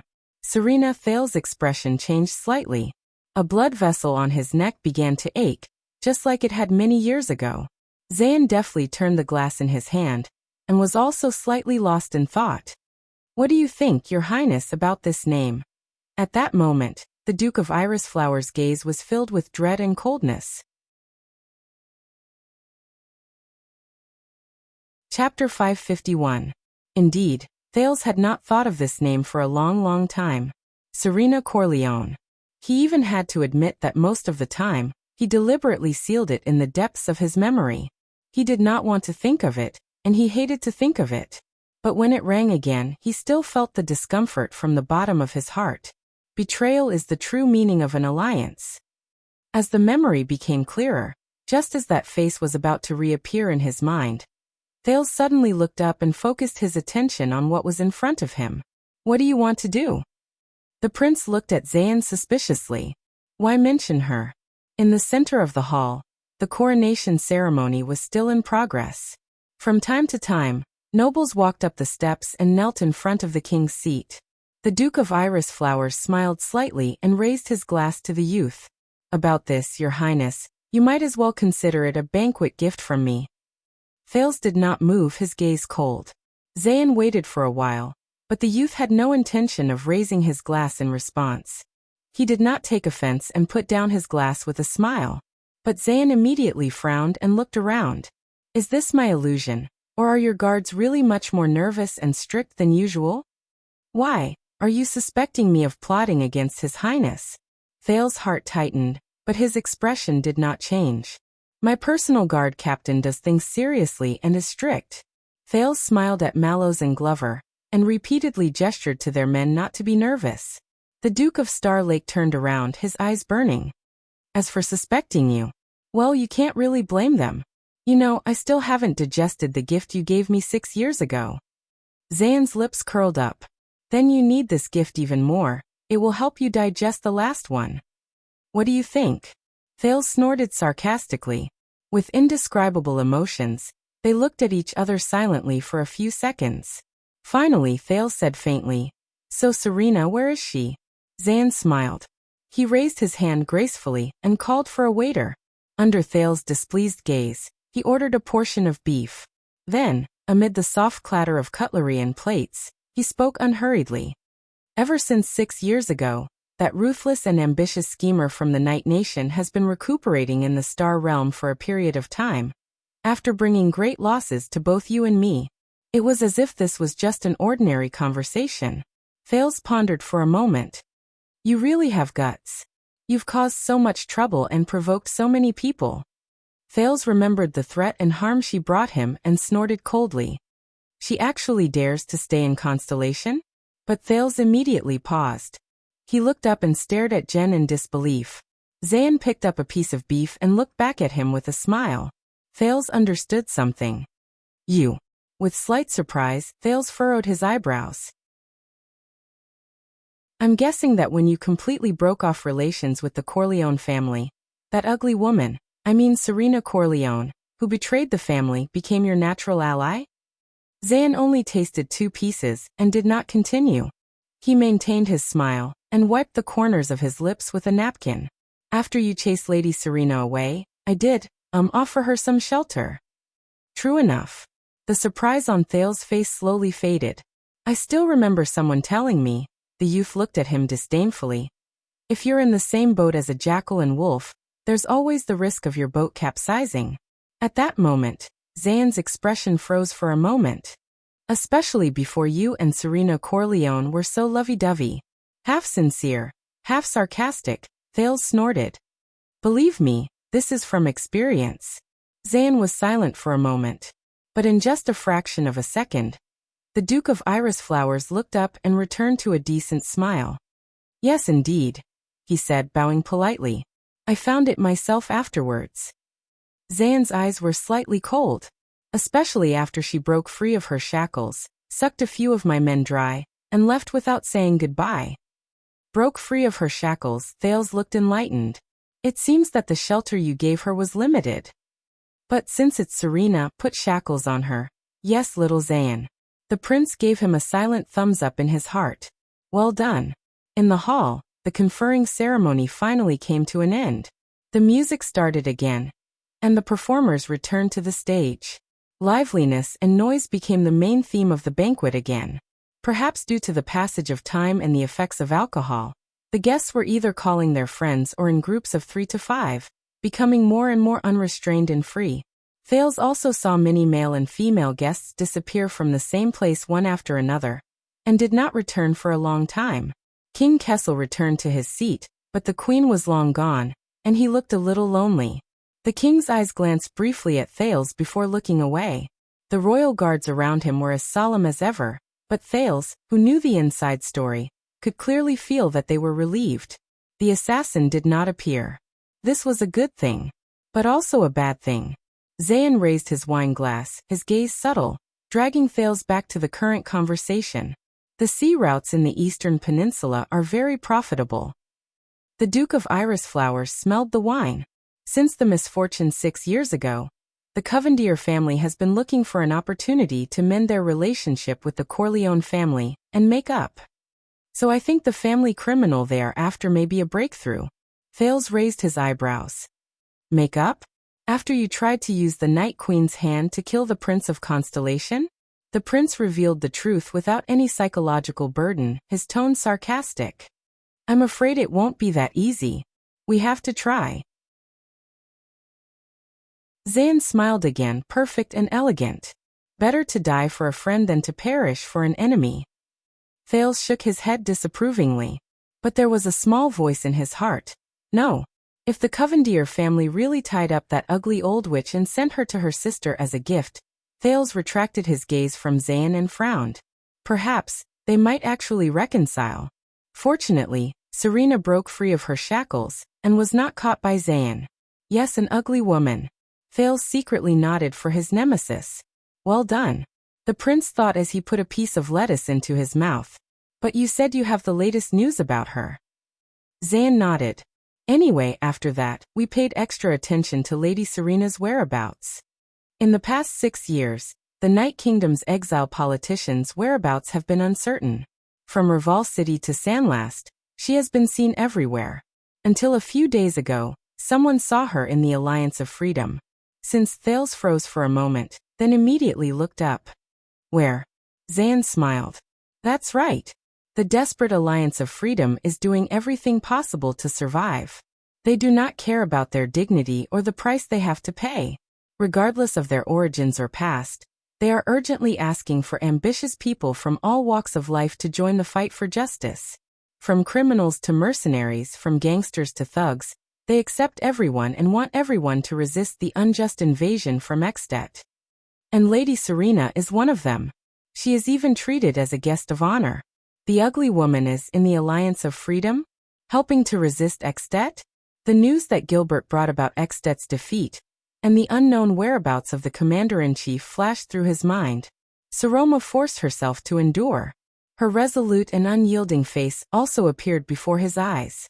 But what followed was the increasingly clear image of Serena Corleone, who simultaneously possessed seriousness and cuteness, beauty and viciousness, 2 faces, one big and one small. Thales' heart sank and his chest was in chaos. No way. Old witch, it's you again? His neck, his wrist, the parts that had been bitten by the blood clansman felt strange again.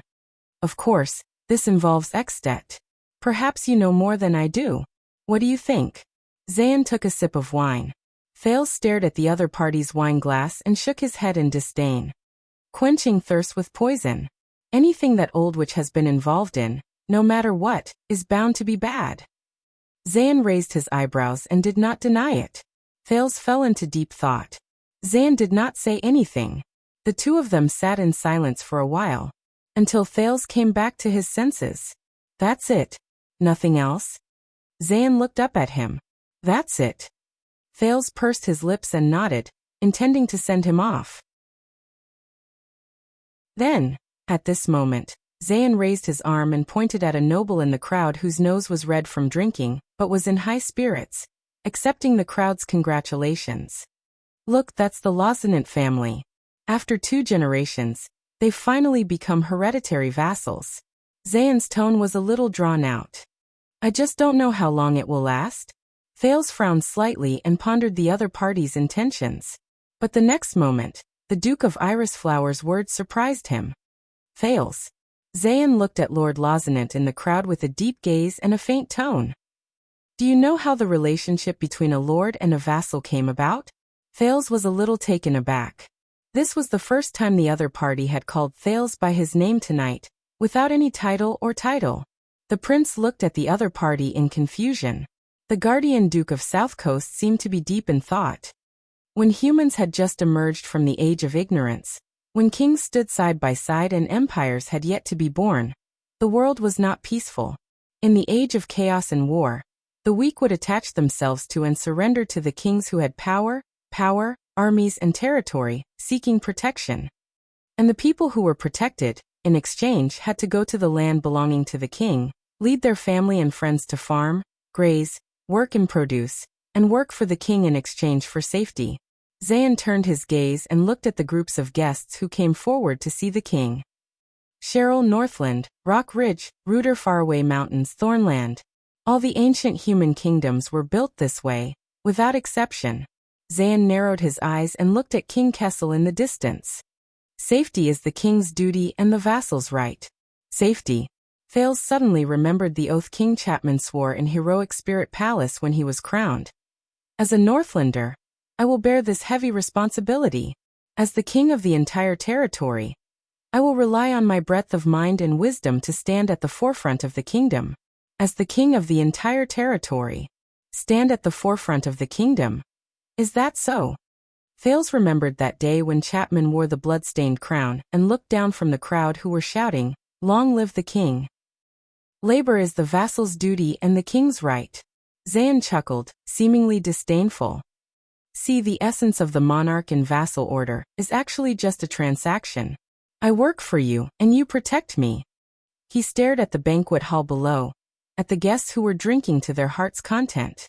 If the vassal can no longer work, serve, or pay taxes, then the king has the right to drive the vassal away and take back the land. He turned his head again and looked at the highest point of the banquet hall, at Kessel V, who was looking down indifferently. If the king can no longer defend against foreign enemies and ensure safety, then the vassal has the right to abandon the king and look for another master. Thales frowned hard. He knew what the other party was going to say. Zayn turned his head and stared at the prince silently. This right and this matter is a matter of course and custom. Thales had the illusion that the Duke of South Coast, who was originally amiable and approachable, was showing off his abilities at this moment. Vassals and their vassals, suzerains and their people, all of them are the same. This is the cornerstone of our rule, the contract, and more importantly the covenant. Zayn said softly, two sides, two sides, two sides, two sides of the scale, two ends of the road. But when the scale tilts, you must increase the stakes on one side and return to balance. Zayn stared at Thales. His tone was calm, his gaze indifferent, but for some reason, Thales still felt like he was being locked on. The prince looked at the lively banquet hall, listened to the decadent music, and slowly inhaled. I can't say that you're wrong. Thales looked back at Zayn and said seriously, at least, not completely wrong. Zayn stared at him for a few seconds before he chuckled. It was unclear whether he was laughing at this sentence or at Thales himself. The Duke of Covendere, who had a strict demeanor and a rather good reputation, turned his head and raised his goblet. His attitude slowly became casual and undisciplined. What's interesting is that compared to us in many places in the East, from Hanbol to Mainyi, from Liger State to Deshang Khanate, the rulers there truly have absolute power. Their monarch alone is supreme, close to godlike. He took a sip of wine and said faintly, even better than the empire. Thales exhaled. I remember now. You said that you once traveled through the Eastern Peninsula. Yes, I'm a returnee. Zayn snorted and swirled his wine glass. Thales looked at Zayn's unusual casualness and raised his eyebrows. So, Zayn's eyes sparkled as he continued. From what I've seen and heard, the subjects there are simple and kind, but they are numb and tolerant. From top to bottom, they tremble in fear of supreme power, and are full of awe and even worship and appreciation. From when they were alive to when they died, they believed that the king who ruled them was incomparably holy. They believed that it was important to obey the traditions of their ancestors, and that as subjects, they only had the obligation to submit to adversity, or should I say glory? Zayn's fingers squeezed the wine glass tightly. Among them, the widely respected morality is to hope that the high and mighty monarch is virtuous and benevolent, and to hope that the bureaucrats who ruled over the land are perceptive. If the ruler is not benevolent, the subjects will at most remonstrate with death, move the heavens and earth, and make the ruler change his mind. Their books are full of such stories as a model. Someone told me that this is determined by their history and tradition, their nature and habits, and it has its reasons. Although I think most of the time, it's just helpless self-deception. Thales did not speak. Zayn turned his head. This time, he left his distant memories and looked seriously at Prince Thales before him. During the days of traveling, I couldn't help but think, in that kind of place, Once the king goes against the law to the extreme, once the court is dark and filthy to the extreme, then the dissatisfaction of the subjects and servants is due to tradition and lack of evidence, so they become gentle, weak, and non-threatening. His tone turned cold. Or is it because they have been repressed for a long time and have nowhere to vent, so they become more violent and bloodthirsty, leaving no leeway? Thales shuddered. At this moment, it was as if he had returned to Ghost Prince Tower, and the person in front of him was the repulsive Fakenhas. A fierce horse will not succumb to an iron whip, and the rider will not give up whipping. Is it better than us? Or worse? Zayn stared at him, as if demanding an answer from the prince. Us and them. Which is more in line with the future of the world? Thales was silent for a long time. During this period, he even forgot that he was still at the banquet, that the king was still at the table, that his loyal subordinates were still diligently investigating a possible assassin, and that thousands of miles away, the girl he once went through life and death with might still be in prison. Zayn just waited quietly for him, his gaze deep and his intentions unclear. Finally, Thales took a deep breath and slowly spoke. I don't think we are qualified, and we don't need, to judge and compare, let alone talk about the future. Zayn frowned, as if a little disappointed, but Thales raised his head and looked at the endless stream of people coming and going in the banquet hall. He said seriously, but I believe that all things happen for a reason. I also believe that all things change, and are not confined to one another. I also believe that all things come in different shapes. Zayn's frown deepened. I believe even more that no matter when, where, what, and who, Thales looked at him, his gaze was firm. History itself will choose the most suitable future for itself. Zayn thought for a moment, and then smiled. History. You make it sound like it's a person, and can decide for itself. Thales raised his eyebrows. Isn't it? Zayn seemed puzzled. But Thales just gently picked up a lettuce and looked at it attentively. The age of ignorance is over. The era of kings and the calendar of the empire have long become a thing of the past, he said in a seemingly casual manner. As the number of vassals increases and the land they rule expands, basic government affairs become more and more complicated. No matter how powerful a king is, it will be beyond his reach, let alone be able to take care of everything. Thales suddenly thought of King Nuvan. However, he was not the domineering, experienced, and ruthless-born king. Instead, it was the old man who sat on the steps with him after the duel, holding a cup of aged wine, lonely and dispirited. So many things on the land require the vassals to put down their shovels and make their own decisions. Thales said quietly, and after the vassals die, the king does not have the energy to take back every piece of land, big or small, and infect them again. The prince looked up and gradually became serious. So, the land that was originally entrusted to the vassals gradually became inherited after the death of the father, passed down from generation to generation. The matters of the fief were decided by them themselves, and it gradually became a tradition. The property of the fief became the private property of the suzerain, and could not be easily stripped by the monarch or seized by others. Thales looked at the Duke of Iris Flowers. Vassals and suzerains like you then stepped onto the stage, and became the protagonist of history, competitive, pioneering and enterprising. So the kingdom developed, layers upon layers of jurisdiction, civilization expanded, and governance improved. Thales said seriously. Then Constellation came to be today. Zayn's expression also became serious. But the Duke of South Coast did not know that at this moment. Thales was not thinking of Constellation. He was thinking of Extet. If back then, when Raikuru the hero founded the kingdom, he did not infect the power to rule the kingdom to the other 9 knights who were both talented and ambitious, and let them raise their flags and go out on their own to expand their territory in different directions, and spread the name of Northland, would Extet still have its vast territory and illustrious reputation today? Would there even be a kingdom? Zayn snorted softly. Interesting. So you think that the autonomy and independence of us vassals is natural and natural? He looked at Thales with interest. Thales came back to his senses and smiled. I'm not done yet. When the private property of the fief became a consensus, the power of the vassals reached its peak. Thales said slowly. Some of them were even able to stand up to the king of a country. The scene of King Chapman's coronation appeared before his eyes again. The Kinslayer king stood with his head held high, his eyes were like ice, but there was a fire burning in them. The dragon scale crown stood firmly on his head. But Thales looked up and pursed his lips. In that scene, the one standing quietly in front of Chapman Lampard was not the former King Nuvan. Instead, it was the one towering at the peak of Dragon Cloud's mountain, which had not fallen after thousands of years of wind and rain, deep, dark, magnificent, heroic spirit palace. Thales felt his breathing stagnate. In front of it, King Chapman, who had once been incredibly terrifying, looked lonely, thin, and insignificant from the back. Thales clenched his teeth. But it was precisely because of this trend that authority gradually collapsed, and tradition slowly changed. The fief was no longer a rigid entrustment in the hands of the king. It was liberated and turned into a title deed that could be circulated and changed in the hands of different people.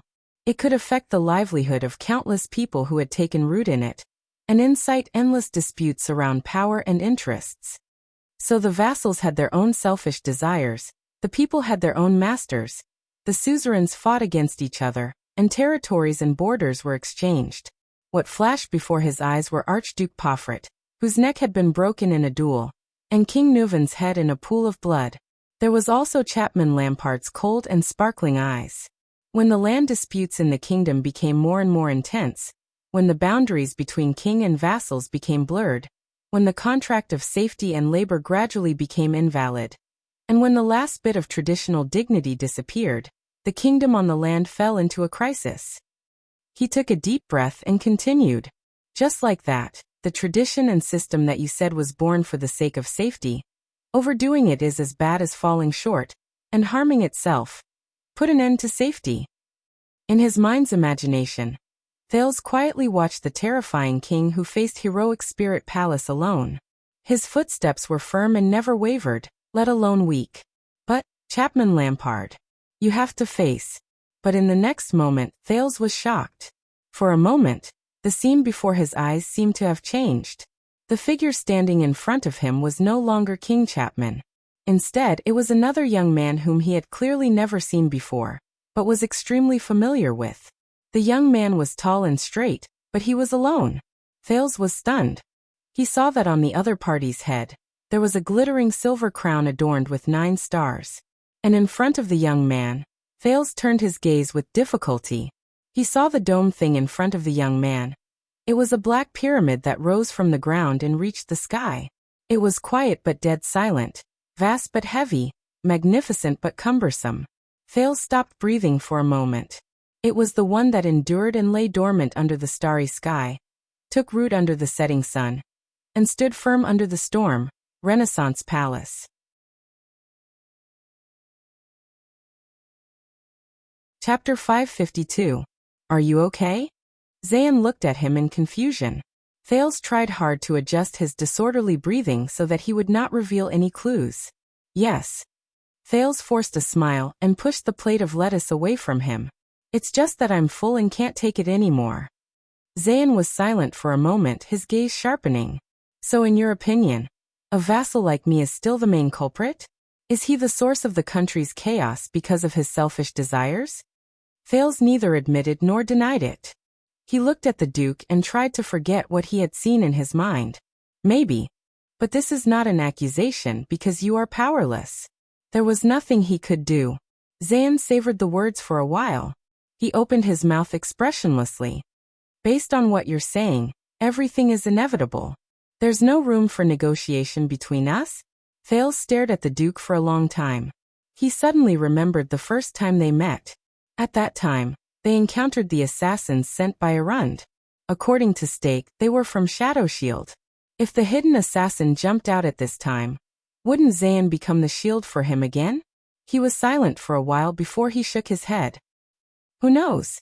But now that the crisis has arrived, new demands must originate from it. Thales was a little lost in thought.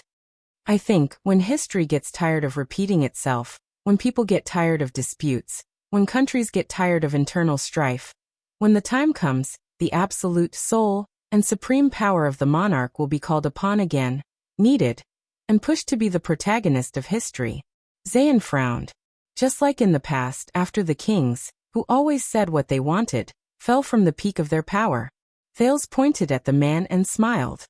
The vassals split up the land and expanded the territory, becoming the main characters of history. Zayn pondered for a few seconds. Does this mean that the protagonist of history is first a king, then a vassal, and then a king again? He looked at King Kessel in the distance, then back at the prince. Only these two, nothing else? Thales snorted. King or vassal, one or many, congregate or disperse, exclusive or complete, central or regional, bureaucrats or squires, unified or divided, centralized or autonomous, hierarchical or absolute power. There are many names and many manifestations. Call them whatever you like. He shrugged. But just like what you just said, duality, bidirectional, two sides of the scale, two ends of the road. Zayn scoffed. It looks like we've gone around in circles and returned to the starting point. Thales shook his head in disapproval. You look like you're spinning on the spot. Maybe it's because you're standing in the wrong place, choosing the wrong angle? Jen looked at him. If you only stand in front of history, or if you fall behind it, then yes, it does look like it is spinning back and forth. Thales forgot the scene he saw in his mind just now, and his tone became relaxed.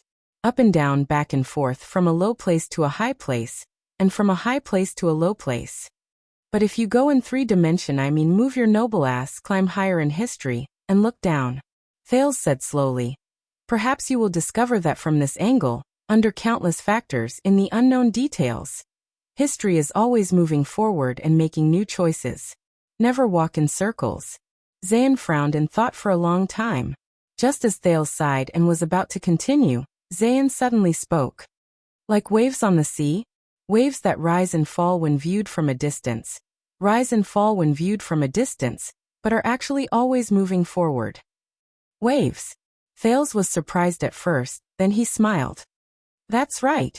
He was going to say a common spiral rise, but since Zayn had such a high level of awareness, Thales leaned back in his seat and looked silently at the king and the duke on the steps, as well as the various guests below. It doesn't matter whether it's a king or a vassal. Apart from going up and down, going back and forth, in history, every time they fight, every time they take over, and every time they clash, perhaps there will be new sparks. Thales' words became clearer. From the rise of ancient chauvinism to the divided governance of the kings, from the coexistence of city-states to the conquest of the empire, from the rise of warlords to the final empire, from the battle of eradication to the establishment of constellation, from the enfeoffment of the king of Renaissance to the reform of the virtuous king. Under the sun, everything is new. He thought of the old crow and felt a little emotional. Zayn carefully pondered Thales' words. History moves forward like waves, and we are like a small boat on the waves, drifting with the current most of the time, but occasionally riding the wind and breaking the waves. Thales paused. A small boat on the waves, a very interesting way of putting it. But unfortunately, I think, this metaphor is both self-righteous and belittling. In the face of this contradictory answer, Zayn cast him a puzzled look. Thales turned his head and smiled. I think, we are the water and even more so the waves. Thales' expression was extremely serious. We are history itself. Zayn's expression changed slightly. This time, he turned his head back and was silent for a long time. Not far away, Mallows, who had been busy all night, met up with Glover, who had just returned from outside. Still nothing? Glover rubbed his hands that were red from the cold. He put on his gloves and shook his head. Nothing. The guests were carefully searched before they entered, and nothing that could be used as a weapon or poison was found in the gift storage room. The guests who approached His Majesty and the Dukes tonight, that's nearly 100 people, were all checked, and all of them were people of status. There were no imposters, and there was nothing suspicious, at least nothing particularly suspicious. Mallow's expression became more and more tense. Outside the hall, the police officers sealed off the roads for the whole night, and found nothing. Inside the hall, the royal guards, whether it was Renaissance Palace or us, also kept a close watch for a few hours, and did not find any assassins. Also, Glover hesitated for a moment, and said, I heard from my acquaintance in the Vanguard Division that even the people from the kingdom's secret intelligence department came and used some taboo methods to detect threats. The kingdom's secret intelligence department. Mallow's eyes flashed. Glover continued. But in the entire Mindy's Hall, there was neither high-energy crystal drop resonance, nor high-concentration refined eternal oil reaction. At least, none of the guests were hiding unknown alchemy balls or mystic guns. But Mallows suddenly reached out and put his arm around his shoulder. Glover was startled. Mallows lowered his voice and looked serious. What about other indicators? Formation interference? Incantation fluctuations? Law anomaly? Origin mutual rejection? Phenomenon of balance? Traces of unusual descent? What about other indicators of magic detection? What did the Secret Intelligence Department say? Glover was dumbfounded by a few unfamiliar terms. Magic? I didn't say that much.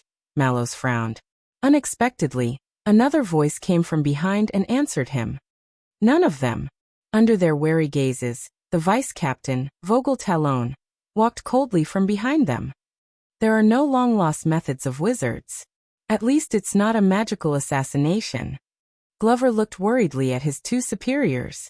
But Mallows was still deep in thought, and did not say anything. Patterson caught a few disheveled lovebirds in an empty room in the side hall.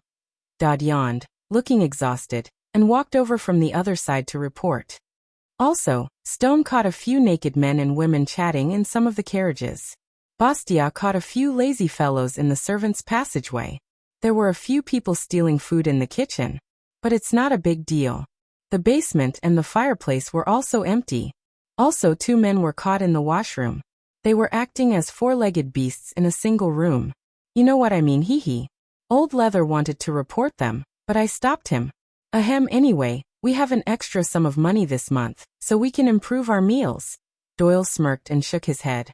Until he saw Vogel. In shock, he tensed up as if he had been electrocuted. Titalone, sir. Vogel glanced at him, concealing the disdain in his eyes. Doyle coughed violently and became serious again. Reporting, sir. Many of the elderly important guests have left. Count Casso can't hold his liquor. Baron Garth and his widow lover have gone home early. Duke Arund will be escorted back to his cell soon. And it's said that Prime Minister Cullen has also asked the Chief of Palace Steward if he can leave.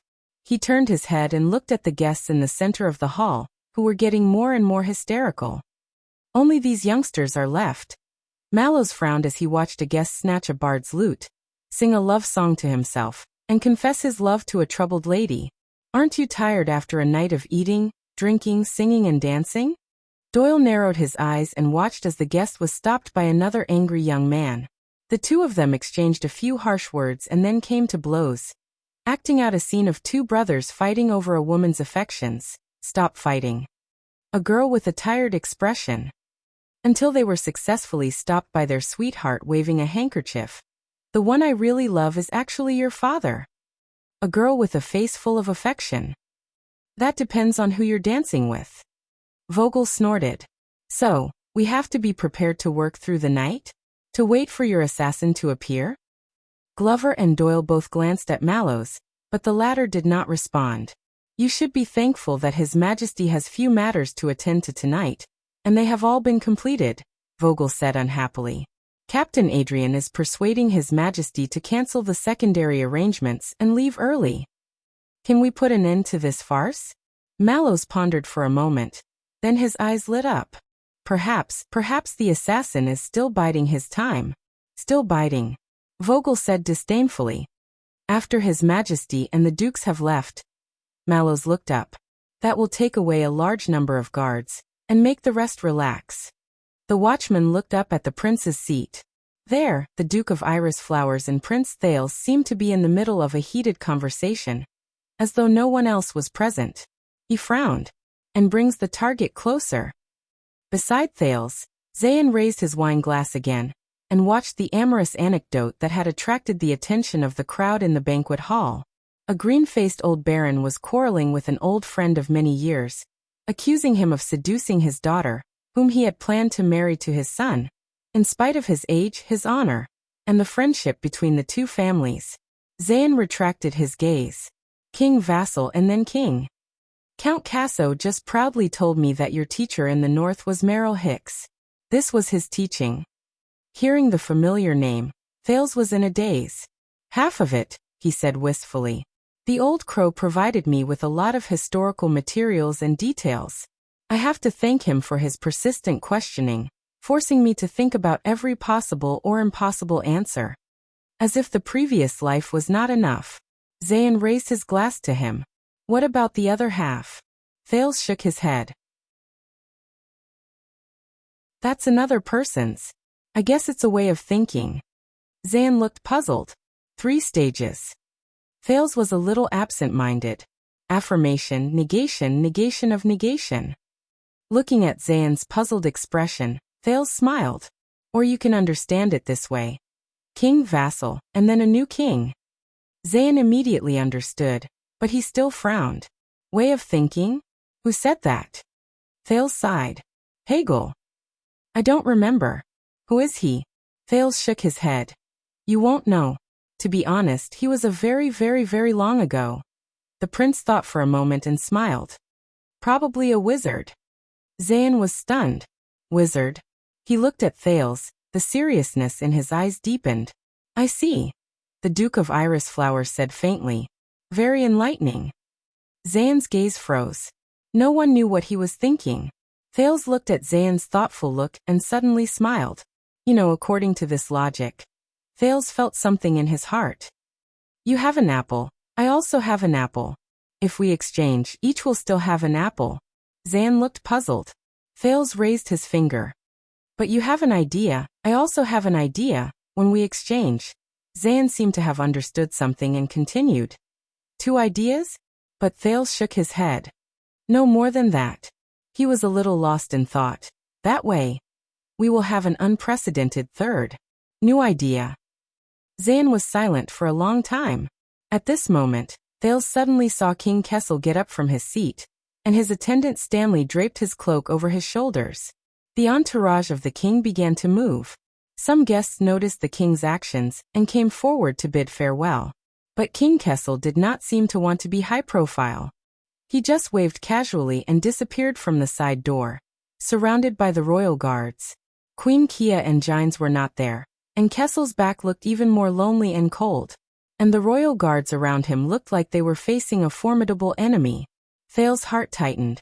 If the assassin wanted to make a move, this was the last chance.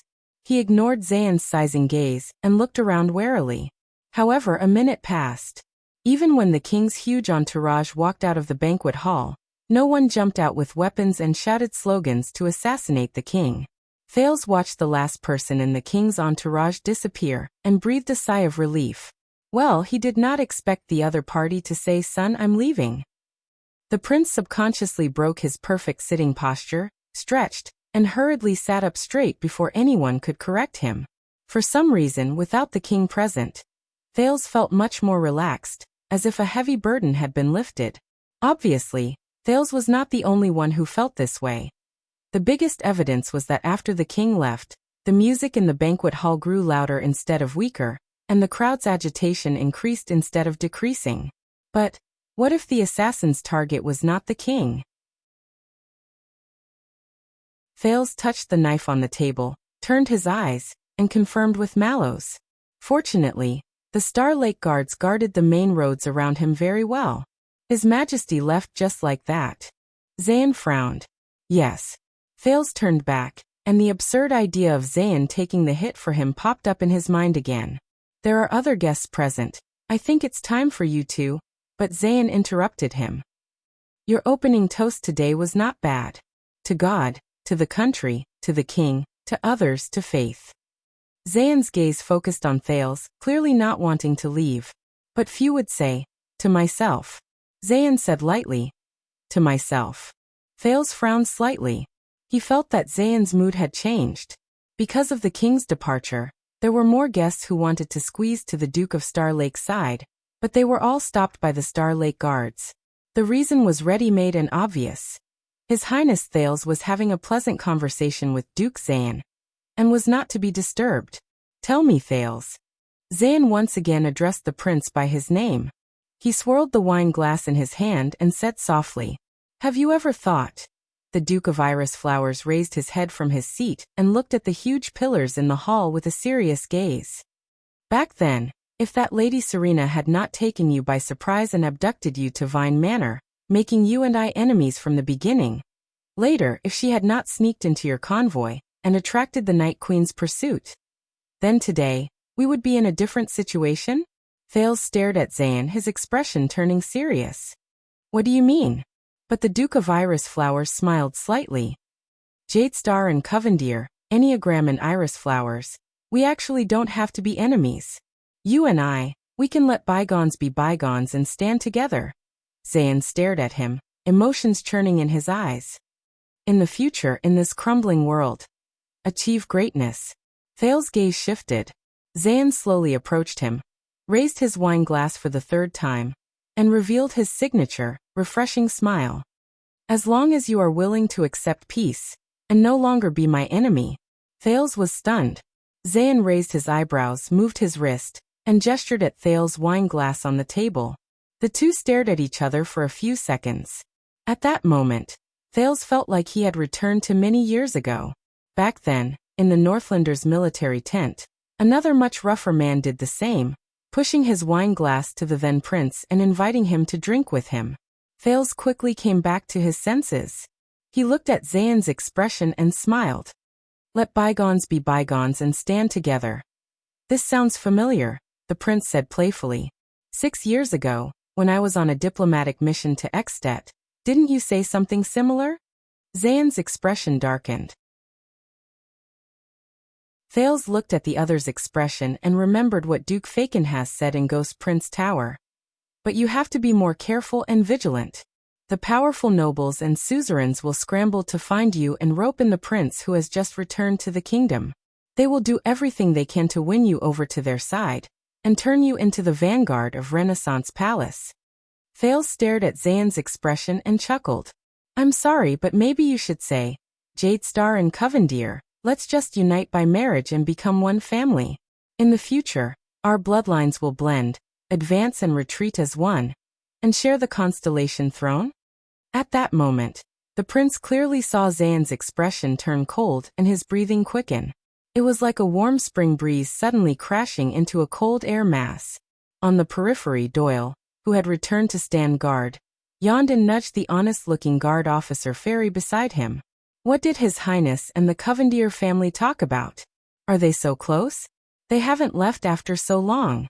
Speaking of which, Ferry, don't you think that although many ladies tried to get close to him tonight, His Highness he prefers to stay with men?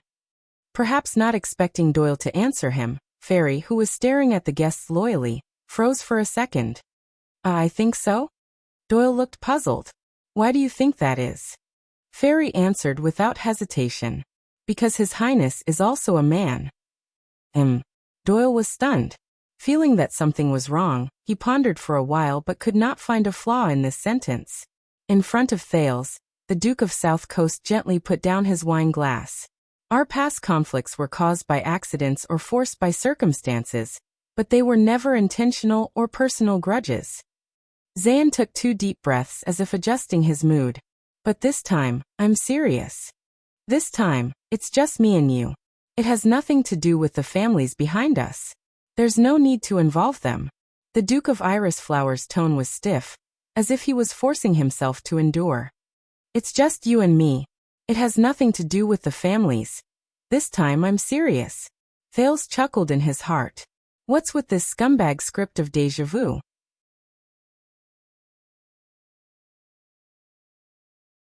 Chapter 553. As for what Zayn said. Caused by an accident. Forced by circumstances. Definitely not a personal grudge? Thales narrowed his eyes and looked at Zayn, who was trying his best to control himself, but the Duke of Western Desert's words rang in his mind. Before accepting their kindness, please remember. They are only against your father, not truly loyal to you. Oh, is that so? Thales said coldly. In that case, 6 years ago, you lent Vine Manor to Serena because of an accident. You were also forced by circumstances, so after putting on a good show, you let the Night Queen come after me. Zayn's expression immediately turned ugly. What a coincidence. Thales sat upright and sneered. Do you know what lesson Lady Serena, who came to me thanks to you, taught me? Zayn's gaze stopped in the air and trembled with his breathing. But this is what you said. Times have changed. We have to look forward. But Thales shook his head slowly and enunciated each word. No, Your Grace, I reject your offer, because I don't believe you at all. The two faced each other in silence, their postures normal and polite. However, the atmosphere was so tense that no one could imagine it. The Duke of Iris Flower's brows struggled for a while. He seemed to be struggling to enunciate his words. I tried my best. I suggested it to you in a friendly manner. I even begged you, Thales, at least. But Thales did not care about the other party's acting. He interrupted him with a smile. Quick question and quick answer. Back then, why did I go to Ekstedt? Zayn looked up. For sightseeing? To broaden your horizons? To freeload? To find a wife? Thales shook his head. None of those. Oh right, I remember now. Thales' gaze sharpened and his tone tightened. Because a group of domestic vassals joined forces to kill the Ekstedt diplomat group, but they were used by someone else and incurred King Nuven's wrath. And we need a sucker to clean up the mess and clean up after them? Zayn did not speak. But why did they attack the Ekstedt diplomat group? Thales leaned forward towards the other party, his expression dark. Why would you do that? Duke Zayn Covendier? Zayn's eyebrows twitched. You have been a prince for 6 years, and now you are the Duke of Star Lake. No matter how stupid the Northland barbarians are, they should have taught you that some things are beyond our control. The Duke of Iris Flower's gaze had turned completely cold, and his tone was no longer polite. What happened back then is a separate matter. It shouldn't have continued until now, and it shouldn't have implicated others. One thing is another? Thales smiled. The prince's expression darkened, and his gaze turned cold. Tell me, Zayn, even now, have you ever thought? Back then, if I had not appeared, or if I had simply died in the hands of the vampires or the Extettians. Thales gestured at the banquet hall with his chin. Then today, with this title, occupying this manor, sitting in this position, watching the endless stream of guests below, will it be you? Zayn looked up abruptly. Thales, this is the last time. Think carefully about your decision. The Duke of Iris Flowers gritted his teeth and hinted at a threat. I have given in enough, and my proposal is sincere enough. Don't force me to be your enemy. You won't think of that. But Thales responded with a sneer. The last time? Given? Thales shook his head. If you don't cooperate with me, I will be your enemy. You call this giving in? Zayn stared at him. The Duke of Iris Flowers with a friendly smile was long gone.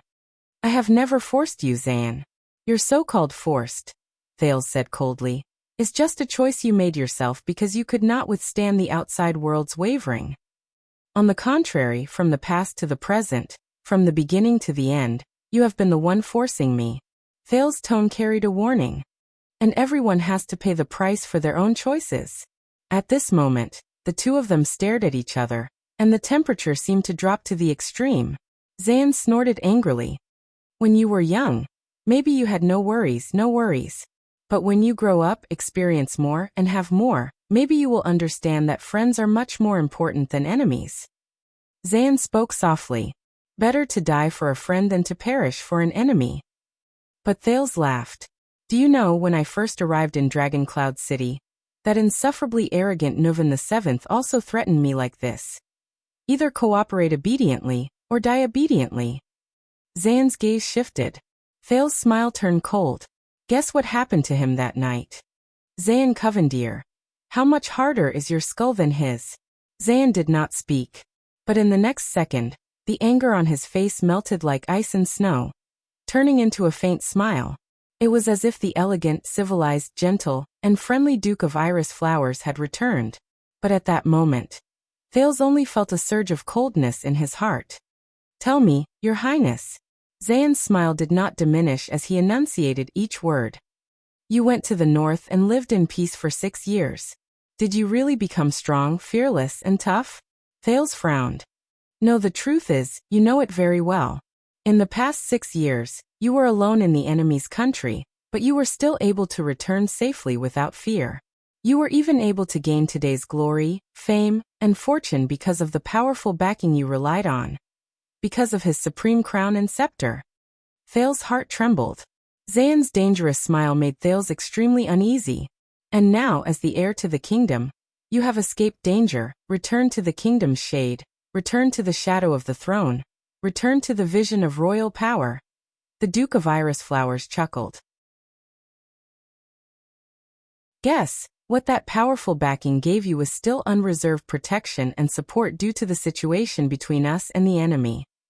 And you can dare to repeat the masterpiece that you relied on to become famous, like rejecting King Nuvan, like confronting King Chapman head-on.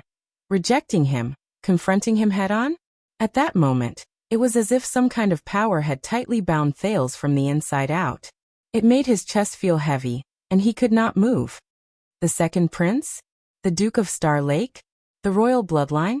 Ha, you know it very well, and are even more afraid. Thales breathed with difficulty, as if he could smell what Thales was feeling. Zayan's tone also began to tighten.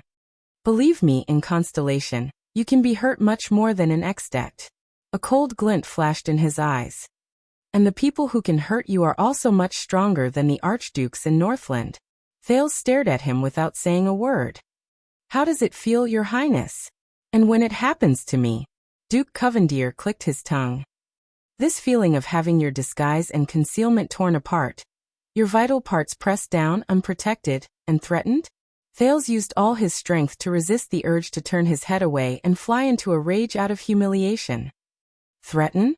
Thales knew that he could not show weakness, let alone reveal any clues. His tone was calm. No, Your Grace. You know you are not threatening me, but the Jadestar royal family and my father. Zayan chuckled. Then go tell him. The smile in his eyes made Thales very uncomfortable. Tell him that the Duke of South Coast is not on good terms with you. When everyone loves you, fawns over you, and expects you, he dares to speak rudely and threaten you maliciously. Look at your father, look at our king, who loves his people like his own children. Is he inclined to stand up for his son to achieve you, love you, and guide you? Or is he more willing to see me as a good axe in this kingdom to beat you, threaten you, and suppress you? The chill in Thales' heart reached its peak. It did not diminish at all. It was an unbearable bone-chilling chill after his mask and disguise, armor and clothes were completely torn apart. As I said, this has nothing to do with our family. There is no need to get involved. Zayan shook his head gently. But you insist on being stubborn and stubborn. Thales looked at him sharply. Then what can you do? The Duke of Star Lake gritted his teeth, but he knew that this counterattack was futile. Send another female vampire to kill me? Kill his heir? Let's see how my father will react. Zayan responded with a sneer. Didn't we try it once? Zayan Covendier clicked his tongue. You're injured and he benefits. Isn't he quite satisfied with that? Thales held his breath. So, is this a declaration of war? The prince said through gritted teeth. Zayan stood up gently, still amiable and friendly. No, of course not.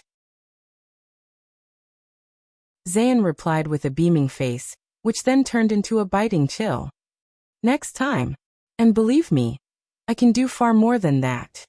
Thales clenched his fists. Then have a pleasant evening, Your Highness, Duke of Star Lake. The Duke of Iris Flowers, Zayan Covendier bowed gracefully and made his final farewell sarcastically. May you rather die because of your friends, than perish because of your enemies. Thales looked at Zayan's receding figure, and tried to return to being the qualified master of Mindy's Hall. But he found that it was not that easy. Zayan Covendier. What the hell is wrong with this guy? At the banquet, following King Kessel's departure, elderly people such as Prime Minister Cullen also left. But most of the guests were still present, drinking and laughing without restraint. Due to the departure of the elders, the banquet hall became even noisier. The laughter and shouts became crazier and more unbridled.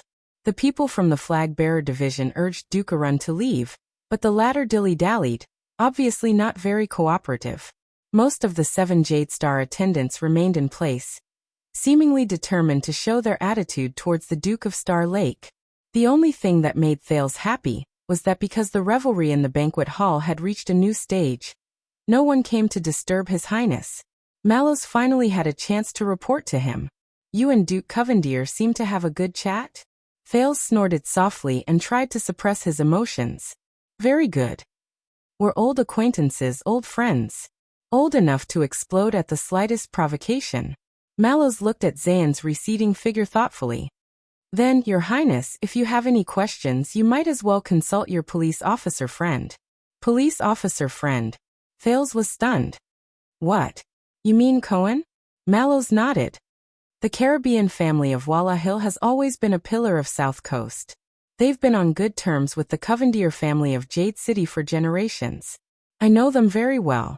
Especially, Mallows looked at the expressionless Thales, then at the Duke of Iris flowers in the distance. "Ease the enmity and mediate the peace." Of course, when I said consult, I meant to contact Police Officer Cohen, Caribbean's father, and consult him again. Not that big blockhead. Ease the enmity. Thales was shocked. He quickly pinched his face to make sure he did not show any hatred or anger. "Is it that obvious?" "No, you've done very well. You've improved since the last time," Mallows said calmly, confirming that his senses were still sharp. "It's just that I'm more sensitive to the emotions and atmosphere around me." Thales sighed. "All right, speaking of which, where's the assassin?" Mallows was silent for a while. "We're fully prepared and have been waiting for him to reveal himself." The watchman was still unperturbed, but Thales, who had been with him for a long time, could sense that Mallows was not too happy. "But until His Majesty left," Mallows said calmly. "To be honest, if he didn't show up, even I would have started to wonder if I was being overly anxious." "Oh, that's a rare display of self-awareness, Mallows." Both of them turned around at the same time. Vice Captain Vogel walked up with a frown and bowed to Thales. "Your Highness, although His Majesty has left, I've been instructed to stay with some men until the end of the banquet to ensure your safety." Thales forced a smile. "Thank you. No need to thank me." Vogel looked at Mallows with displeasure. "I have to thank someone for his selfless advice and diligence." Mallows was expressionless. Both Glover and Doyle returned, but their report was still that everything was normal. Maybe he gave up after His Majesty left. Thales rubbed his forehead tiredly. From Saroma to Zayn, his head was now packed to the brim. He did not feel like talking about the assassin at all. "It's okay, it's a good thing. Or he's still waiting, including for His Majesty to leave." Mallows looked around the banquet, seemingly dissatisfied. "And now is the perfect time to strike." Vogel snorted sarcastically through his nose. Thales could only fake a helpless smile. "After His Majesty leaves? So you mean he's here to kill me? Or one of the dukes present?" Mallows did not answer. Thales looked forward to it with all his heart. For example, the one with the surname Covendier? On the other side, Duke Zayn returned to his seat. He greeted everyone with a warm and amiable smile. As always, he was impressive. His old butler, Ashford, poured a glass of wine for his master without a word. It was Zayn who spoke first. "Ashford, when you go back, check the library in the house. I mean the banned books, no matter how old they are." Ashford nodded expressionlessly. "What do you want to check?" "A wizard," Zayn said calmly. "His name is Hegel." Ashford frowned slightly but did not say anything. "Wizard? Magic?" Zayn was secretly disdainful. Damn the Jade Star royal family. They really dared to teach their children everything. Zayn thought as he looked at the Duke of Star Lake. Coincidentally, Thales was also looking at the Duke of Iris flowers at the same time. Their gazes met in the air. One was friendly, the other indifferent. But equally complicated. Both of them felt suffocated. As if they had a tacit understanding, they smiled at each other and nodded at the same time. And that mysterious assassin struck at that moment.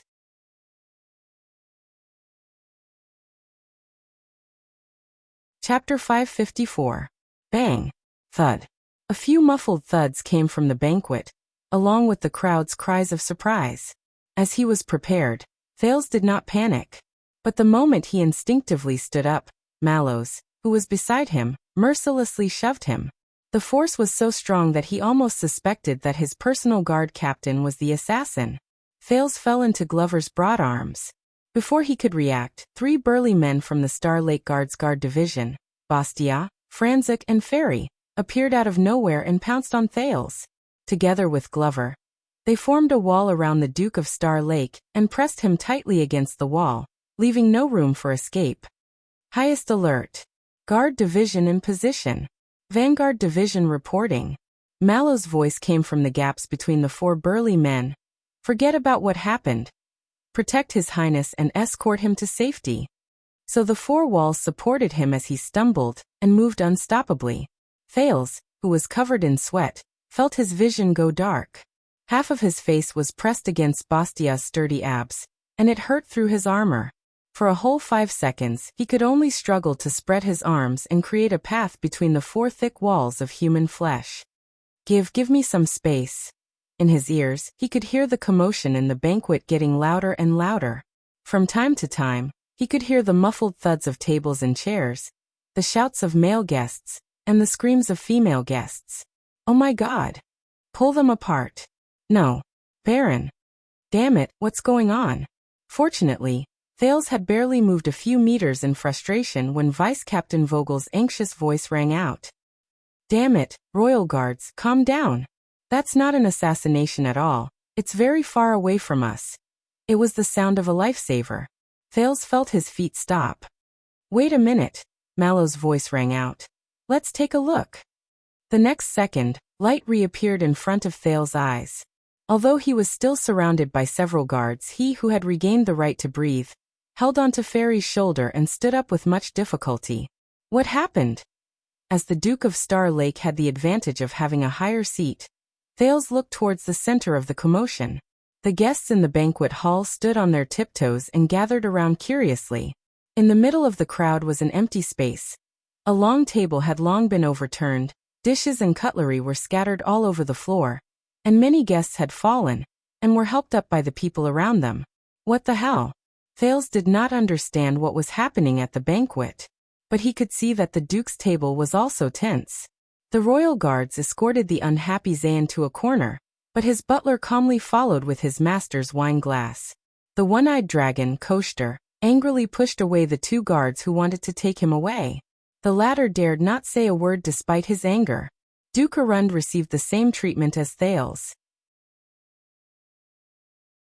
He was immediately surrounded by the guards of the flag-bearer division.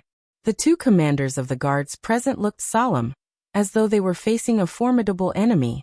Mallows nervously communicated with the Star Lake Guards, while Vogel ordered the men from Renaissance Palace, but the latter kept sending men out, while the former kept gathering men back. Hurry up and find out what happened. If it's drunken sex, suppress it no matter how big it gets. We'll talk about it tomorrow. This was Vogel. Maintain the highest level of alert. Mallow's voice sounded, full of vigilance. Protect His Highness well. This may be a disturbance caused by an assassin, looking for an opportunity to strike. Doyle was annoyed at not being able to squeeze into Thales' protection team of 4 immediately, but after hearing this he said confidently, "Leave it to me, sir." He tried his best to move to Thales' side. "With me here, even if the entire Mindy's hall blows up, no one can touch a hair on His Highness." But at this moment, "Hey DD," Franzuk, who was the tallest and had the best view, stared at the restless crowd and said hesitantly, "That looks like your father." Doyle was stunned. "What?" He hurriedly squeezed out of the formation of the guard division, stood on his tiptoes, and grabbed onto Franzuk's shoulder. Not only Doyle, but everyone else was stunned as well. Franzuk, who saw the truth, stuttered. "He's probably drunk and fighting with someone?" Thales narrowed his eyes. Sure enough, a figure that bore some resemblance to old Baron Doyle was knocked to the ground and dragged, screaming nonstop. Someone tried to rush forward to stop it, but it did not seem to work. Around them was a screaming crowd. They kept retreating as the center of the conflict shifted. Oh no, this is an occasion. Doyle saw the situation clearly, stomped his feet in anger, and scratched his head anxiously. Stupid old man. I really King give up. Doyle pressed down on his weapon. and was about to charge down instinctively, but Mallows pushed him back to Thales' side with a furious expression. "Stay at your post, Dennis Doyle." Doyle snapped out of his daze and awkwardly returned to the formation. "Indeed, it's that slippery, greedy, opportunistic old Baron." Vogel came to Mallows' side and frowned. "He can actually fight with someone?" A few servants rushed over, trying to maintain order while helping the guests affected by the conflict. But the next moment, the man dragging old Baron Doyle turned around and threw the two servants a few meters away. "Oh, Sunset! Stop fighting. Good fight.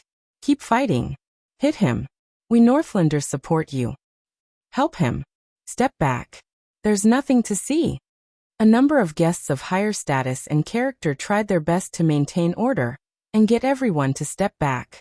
The crowd yelled and moved a little further away. Mallows and Vogel frowned at the same time. All right, Thales did not know if old Baron Doyle could fight with someone, but he could tell that the Baron's opponent was really good at fighting. Doyle was extremely anxious as he watched. "Pass the word down, continue to maintain the highest level of alert," Mallows ordered after listening to the report. Clearly, Vogel was no longer in the mood to point fingers at Mallows. He was equally serious. "Stay focused and watch out for suspicious people. This is a good time to fish in troubled waters and protect the other dukes and nobles. Let the emergency team take action. No matter what it is, whether it's jealousy or a drunken brawl, suppress it immediately." "But, no, Lord Talon." Mallows stared at the two people at the center of the conflict and interrupted Vogel. "I recognize that look." Mallows' next sentence made everyone tense up. "It's that assassin." Thales was shocked. "What?" Doyle's eyes widened. "My old man? Assassin?" Doyle let out an ugly laugh. No sir, stop joking. At his level, he might not even be able to defeat my stepmother's pet cat." But as Doyle spoke, he realized something. His face paled and he subconsciously looked towards the center of the hall. No more killing." A high-pitched female voice rang out from the crowd. "Blood. There's blood." Thales only had time to see a flash of cold light. The banquet crowd retreated again. The next second, he was once again surrounded by the royal guards. He could only hear the voices around him. "Stop them. Help. Someone's injured."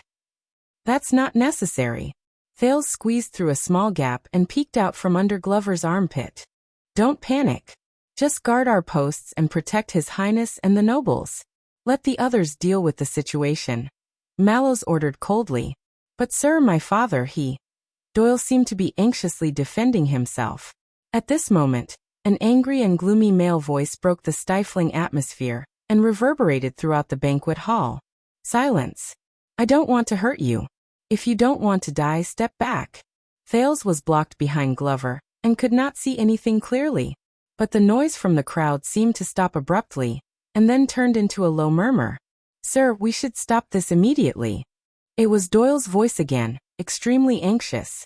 His footsteps followed. Mallows's exasperated voice came. "Damn it, Glover, stop him." Thales felt the space in front of him loosen, and he regained his vision. Glover had grabbed Doyle by the waist, who was about to charge forward, and pushed the latter to the ground. As for the hall, "What's going on?" Vogel looked at the center of the banquet hall in disbelief. A young male noble was glaring angrily, holding the bruised and trembling old Baron Doyle hostage with his left hand, while his right hand held a sharp dagger that gleamed coldly. "Step back, everyone," he warned. As he turned around, the dagger kept pointing at the crowd around him. Wherever the tip of the dagger pointed, the crowd retreated until the empty space became larger and larger, leaving only him and the Baron. That dagger. How did he get the weapon? All the guests Vogel was both shocked and furious. He quickly summoned his subordinates. "It doesn't matter." Mallows did not care much about the assassin on the other side. The watchman first turned around to size up Thales, and found that the curious Duke was only disheveled and had a slightly messy hairstyle. The important thing is he got it. Thales, who was locked between the three human walls, blinked hard as he watched the scene of hostages being held in the field. "What's going on? Let him get up, Glover. You're a big guy, stop pressing down on him." Glover finally got up, pulled the indignant Doyle up, and patted him on the shoulder. In the hall, a few guests with higher prestige came forward and advised the young man who was holding the hostage. Calm down, sir. There's no need to use swords. We can slowly talk through any conflict. Everyone, the weather is so good, why don't we sit down and have a drink? As they spoke, two Mindy's hall guards saw the opportunity and pounced from behind, trying to subdue the hostage-taker. But Thales saw the young man slam the hilt of Baron Doyle's sword, causing the latter to fall to the ground in pain, and immediately turn around. The sword flashed. Clang! Clang! With a few soft clangs, the young man's figure flitted past the guards surrounding him. One of the guards fell to his knees in pain, and was kicked a few meters away. Another guard screamed as his weapon fell to the ground, and he held his bleeding arm as he retreated. Seeing the blood, the crowd exclaimed again. In an instant, reinforcements arrived. 3 guards pushed their way through the crowd, but paused just as they were about to swarm forward. Take a step forward. The young man grabbed old Baron Doyle's collar and placed the dagger against his neck. Then he's really dead. The young man did not look handsome, but his eyes were extremely determined. The crowd whispered among themselves. Countless eyes were focused on him, including many important figures. Only Thales frowned slightly. This person in front of him, this assassin, looks familiar. Mallow's gaze darkened. This skill, Vogel, who was watching the situation unfold in surprise, nodded. Quite impressive. And style. Nice postures, exquisite moves, tricky angles, Mallows mused. It's the Tower of Eradication's rose swordsmanship. The skills of the Tower of Eradication? You mean? Vogel's expression was solemn. A foreign noble? Mallows nodded. Possibly. At this moment, a shrill female voice rang out of nowhere. You despicable bastard. A noblewoman with makeup on broke free from the crowd, raised a dinner plate, and charged at the assassin like a madman. The guards and the hostage-taker were startled. I'm going to kill you. The woman's dinner plate slammed into the young man. The latter did not retaliate, and only dragged the old baron back. For a moment he was in a sorry state, until he could not take it anymore. With a roar he rammed into the woman, knocking her 2 meters away. The old baron exclaimed, You'd better step back, Lady Doyle. The young man gritted his teeth and pressed the tip of his sword against the shivering Baron Doyle. I don't have the habit of using violence against women. Baroness Doyle was in a sorry state. Her makeup was streaked with tears, but she struggled to get up and said hysterically, If you're going to harm my husband, then you'd better kill me first. The young man gritted his teeth, while the hostage-taker exhaled in pain. Damn woman, what's the use of you coming here? The old baron said angrily. Step back. Sitting on the ground, the tearful Lady Doyle's expression changed. What? What did you call me? For a moment, her ferocity was on full display. Old Baron Doyle shuddered instinctively. I mean, my dear, please step back. The baron's voice softened. He forced an ugly smile under the blade of his sword. Listen to him, step back and protect yourself. That's how I can live. At this moment, an angry male voice rushed into the arena along with footsteps. Let him go. Let go of my father. Thales was shocked. Only then did he realize that Doyle had broken free from Glover's custody, left the formation, and rushed into the arena, towards his father. Vogel frowned and looked at Mallows. The latter stared gloomily at the ashamed Glover. The banquet crowd exclaimed again. No one cared about the guards who were trying to maintain order and disperse the crowd. Doyle's charge was extremely fast. In an instant he knocked away the guards and unsheathed his sword. Clang! The young man had no choice but to exchange a blow with Doyle. Come at me if you have a problem. Doyle was enraged. His sword swung wildly and went straight to the point. A coward who bullies the weak and fears the strong. This was the first time Thales saw Doyle draw his sword. Doyle was different from the impression Thales had of him in the past. His swordsmanship was upright, bright, and glorious compared to the glib and frivolous Doyle. His footsteps were steady, his movements smooth, and his attacks and defenses were well balanced. In just 2 moves, he forced the hostage-taker to retreat continuously. Your father? In 2 seconds, The hostage-taker sneered and defended himself. Your father bullies the weak and fears the strong. Ha ha ha. But this was not a fair fight. The young man kicked a wine glass at his feet. By the time Doyle blocked the glass, the hostage-taker's sword was already at the old baron's neck. Step back or I'll kill him now. The young man pushed the baron in front of him to block Doyle's view. His voice trembled. He was even more resentful than Doyle. Doyle was furious. The knight's sword in his hand trembled. Ah, coward. But the young man was unmoved. He even pulled the old baron's hair in a show of force. Instead, the old baron spat harshly. Brat, Baron Doyle, whose face was bruised and had difficulty speaking, said with difficulty. This is your father's business. Take your mother and scram. Doyle breathed in pain, but in the end, he lowered his sword and stepped back to help his stepmother up. Thales could not help but speak. Lord Mallows, perhaps we. But the next moment, Mallows interrupted him with a gloomy voice. His words were laced with an unbearable chill. All of you, drag that guy back, even if you have to break his legs. Thales was momentarily speechless. The Star Lake guards looked at each other. 3 of them stepped forward and left to carry out the order. Many of Doyle's skills were not bad, but 2 fists were no match for 6 hands. Praka dispelled his resistance, Commodore restrained his struggles, and the young Ness was the most direct. A heavy punch to his abdomen did not work, so he punched a second time. Until the dying Doyle was dragged back to the guards' formation by the 3 of them amid his stepmother's sobs. In the distance, the dukes had different expressions. Zayn was deep in thought, One-Eyed Dragon was furious, Duke Val looked on coldly, and even had the mood to pour wine for himself.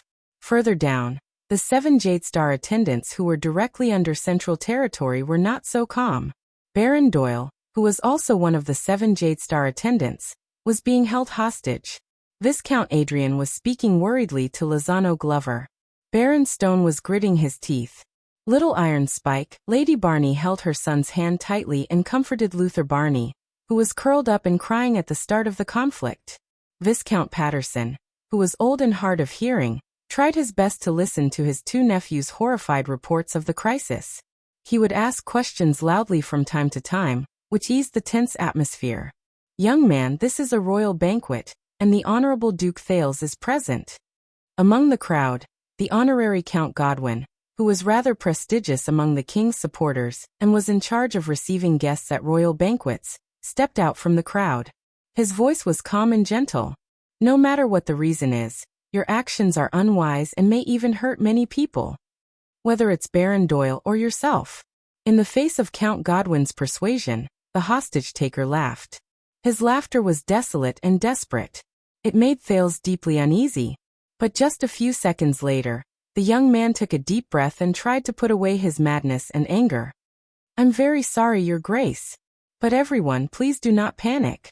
Seeing that the panicked crowd had gradually calmed down, and that the guards in front of him had no intention of attacking, the young man panted and said loudly, Just listen to me. The hostage-taker dropped the old baron, looked around and said through gritted teeth, I am educated and courteous. I have no intention of harming the innocent at Mindy's Hall's banquet. I have no choice but to resort to this. Old Doyle, who was at his feet, scoffed. Bah! But the young man's gaze turned sharp. He lowered his head and kicked him mercilessly. Shut up, old varmint! The crowd exclaimed again. The guards here can't handle it. We have to do something. On Thales' side, Vice Captain Vogel instructed his orderly in a low voice. Control the perimeter. Quietly and gradually evacuate the crowd. Observe your surroundings, don't let your guard down. And don't let that guy discover you. Many people obeyed the order and got to work. Vogel turned around. Are you sure it's him? Is it possible that it's someone else and he's just bait? Mallows nodded calmly. Judging from his gaze, I'm sure. The watchman ignored the unresigned Doyle, who was restrained by the 2 men. But I'm wrong about one thing. His target is not His Highness but Baron Doyle. So what should we do? Thales could not help but ask. Let him take hostages. The king is not here. Perhaps the highest-ranking Duke of Star Lake, the owner of this place, should step in. No, Mallows rejected quickly and left no room for negotiation. Listen up, Your Highness, you stay here. Thales was rendered speechless. The vice-captain furrowed his brows. Mallows turned his head around. His expression was capable and swift. Glover, go and gather Morgan, Itariano Pedrassi. And Toledo and Trefanov. Glover was startled and looked puzzled. In the Star Lake Guards, it was understandable that Morgan was a veteran of the Vanguard Division. But Itariano belonged to the Logistics Division. And Pezzarassi was Penal Officer Patterson's follower. As for Toledo and Trefanov, both of them used to be Mallows' subordinates in the Command Division. After arriving at Mindy's Hall, they continued to serve as his messengers. But these candidates who seemed to be unrelated to each other, they're all good at scouting or sniping. The solemn Mallows explained clearly in one sentence. Equip the crossbows. With you as the leader, split into 3 groups and go up to the platform. Find a firing range and wait for my signal. It's best if you can kill with 1 arrow, or 2 will do. But Vogel's expression changed drastically. You're crazy. The vice-captain held down Glover, who was about to leave with the order, and said to Mallows through gritted teeth, Look around, from dukes and counts to the 7 Jade Star attendants. Thales subconsciously glanced at the guests and noticed that many of them were secretly casting glances in their direction. Mindy's Hall, a royal banquet. All the influential nobles and high-ranking officials in the capital are here. It's as if the entire kingdom is watching. Vogel glanced around worriedly and said in a low voice, If he stabbed without saying a word, that would be fine. But he's holding a hostage and negotiating with Count Godwin. Mallows frowned. Drunken disputes and personal grudges are one thing. But if he's killed in public without regard for the hostage and blood is spilled, and it's the royal family who did it first, then it's another. Mallows shook his head. That's the least troublesome. Vogel hurriedly interrupted him. That's the troublesome part. The leader once again had a different opinion. The royal guards around him trembled in fear, not daring to breathe too loudly. Even Thales, who had relaxed after realizing that he was not assassinated, tensed up again. The vice-captain glared at the watchman. Don't forget, Prince Thales is the host of the banquet. If one of the 7 Jade Star attendants dies here, it'll be on his head. Thales was shocked. Besides, if you fail to behead him, and that guy goes berserk and starts killing people, the situation will get out of control. Vogel's voice grew more cautious. And anyone here, even an underage girl, will have a great responsibility. Mallows was unmoved as he observed the terrain of the field. We can drag the negotiation, gradually clear the scene, clear the area of fire, reduce the scope of impact and collateral damage. This isn't just damage on the body. Vogel's voice grew more urgent. He was clearly losing his patience. For the sake of sunset, bright moon and dark night. This is just a banquet dispute. Don't make it look like a rebellion in the palace, a bloody war. Thales felt a chill in his heart. Rebellion in the palace, a bloody war. The vice-captain glared fiercely at Mallows. It's been so many years. This is the first royal banquet after the return of the heir to the kingdom. The last thing we need, and the last thing we can have, is this kind of situation and impression. Do you understand? This time Mallows was silent. He did not refute Vogel's lecture. Count Godwin has stepped forward, and the best outcome is a negotiated settlement. Vogel collected his emotions and looked at the scene again. Killing him mercilessly is the worst plan. On the other side, Count Godwin's negotiation with the hostage-taker continued. Young man, you're in the prime of your life. Why waste it? Count Godwin's words were as gentle as ever, and sounded sincere. Put down your weapons, release Baron Doyle, and we'll talk slowly. I guarantee on my reputation that you'll get the help you deserve. The young man wiped the blood off his face and glanced at the old baron at his feet. Honorable Count Godwin, you have a good reputation, and I'm grateful for your concern and help. His gaze was filled with indifference and resentment. But I'm sorry you can't help me. No one can help me. There's no need to be so certain, young man. Count Godwin gestured for the guards not to agitate him as he said gently. First of all, who are you? The young man was silent for a while. The next second, he pressed down on the old baron's shoulder, causing the latter to tremble in fear. I am Anchor Byral. The hostage-taker, whose face was covered in blood, looked up, but his words exuded a sense of pride. From the Byral family of Crocaw City in the Western Desert. The young man who called himself Anchor Byral's voice trembled. I'm His Majesty Kessel's loyal servant, a brave warrior, and, his voice trailed off. Insignificant subjects. Anchor slowly raised his head and looked at everyone with a sharp gaze. And my father is one of the thousands of suzerains in Constellation, the Baron of Crocaw City. There was a small commotion in the crowd. Many turned around to look for friends who were in the Western Desert, or were familiar with it, in an attempt to dig out some information. Damn it, it's a foreign hereditary noble. On Thale's side, Vice Captain Vogel hurriedly waved his hand and summoned his subordinates from the flag-bearer division. Go check if it's true, and inform Renaissance Palace immediately. Count Godwin discussed with a few friends. Anchor, right? The Byral family.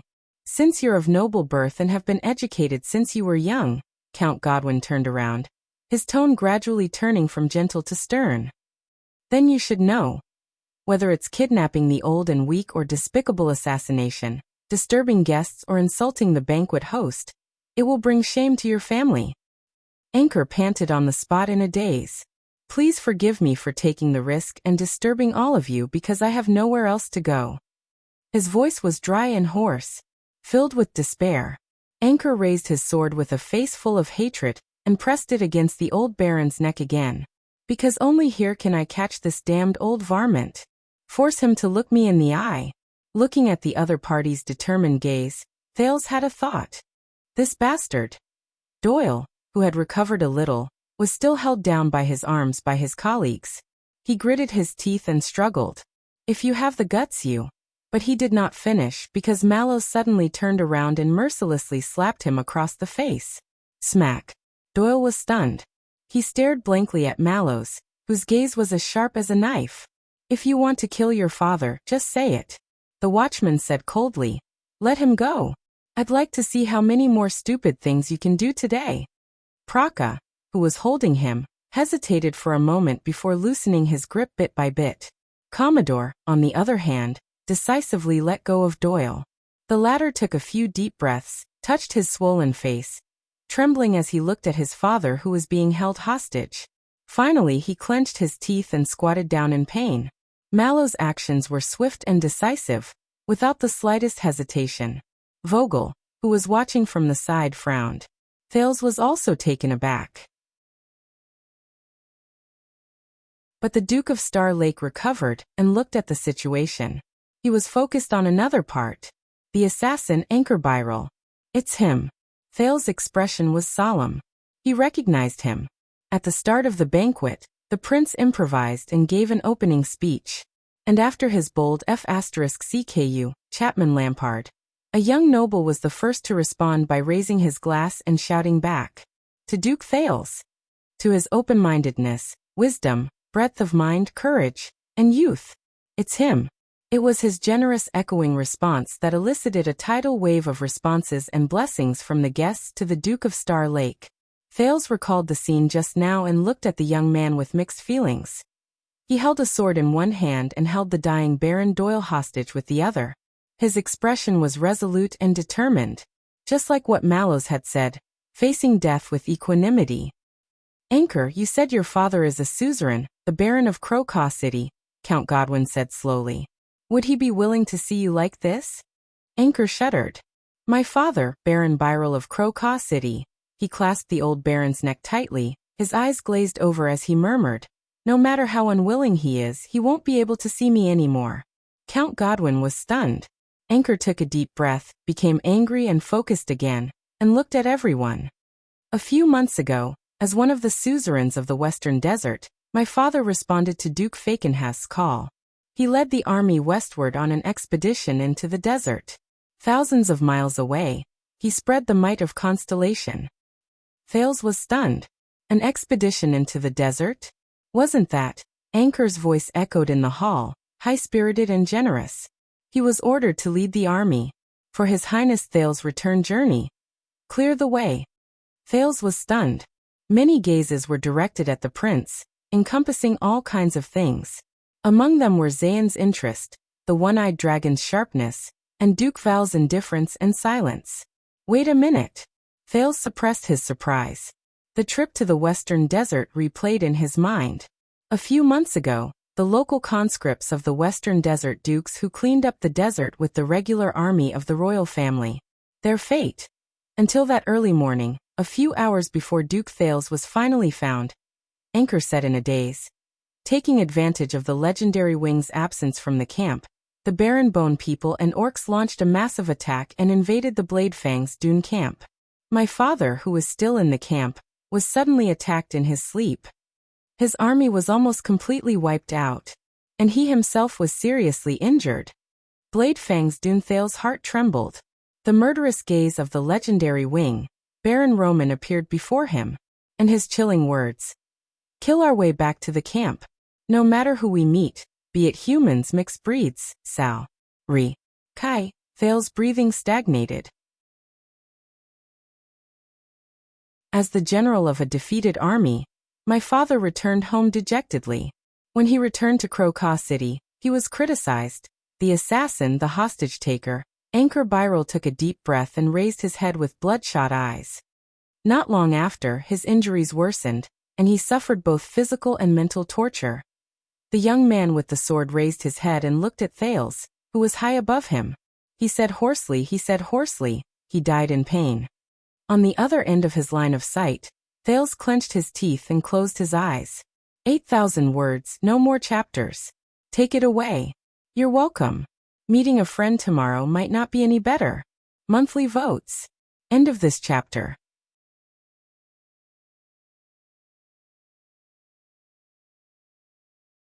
Chapter 555. After introducing himself, the hostage-taker in the banquet hall caused quite a commotion. The surrounding guests discussed animatedly. Count Godwin, who was in charge of negotiations, sighed. Please accept my condolences, young man. Your father's heroic act brought back the heir of Constellation. If he died for it, it would be worthy of remembrance. Anchor did not speak. The Count's tone changed to a slightly reprimanding tone. But this is not a valid reason for your actions. Anchor remained silent, but his eyes were unfocused. Looking at Anchor's expression, Count Godwin frowned. He realized that tonight's matter might not be so easily resolved. The Count subconsciously looked up, but the king's seat was empty. Only the Duke of Star Lake, the supposedly gifted teenager, was seated on the first row of seats. He was surrounded by a large group of guards. His expression was solemn, and he lowered his head in silence. Thales stared at Anchor in a daze. He still remembered when he woke up in Ghost Prince Tower. At that time, Yodel told him, it had been a day and a night since the orcs invaded Bladefang's dune and the legendary wing returned to provide reinforcements. Thales pushed open the tower window and saw the desolate aftermath of the battle that Bladefang's camp had experienced and Roman's victory. But what he did not see, or what he thought he did not see, was the true bloodshed of that day's war, and those whose fates were changed because of it. Death, sacrifice, benefits, price, victory. These are just the most superficial aspects of war. The fates of thousands of people will be tested in this cruel furnace. Hicks the old crow's words echoed in his mind. Please remember, beyond hypocritical moral accusations, beyond simple calculation of benefits, beyond the illusory warrior's honor, do not belittle war itself. It is far from as simple as you think. It is not a game where one must win or lose, where one must pay the price, where one must live or die. And you and I, whether we are powerful suzerains or commoners who rise and fall with the wind, we are but the most powerless pawns, because most of the time, it is not up to us to decide, even if you are the instigator or victor of the war. A noise behind him interrupted Thales' thoughts. New intelligence from the flag-bearer division. Vice Captain Vogel took a few pieces of paper from his subordinate and said cautiously, "That's right. Anchor Byril is indeed a Western Desert aristocrat, and also the eldest son and heir of the Baron of Crocaw City. You're right. He had been cultivating in the Tower of Eradication until his father passed away." Mallows pondered for a moment.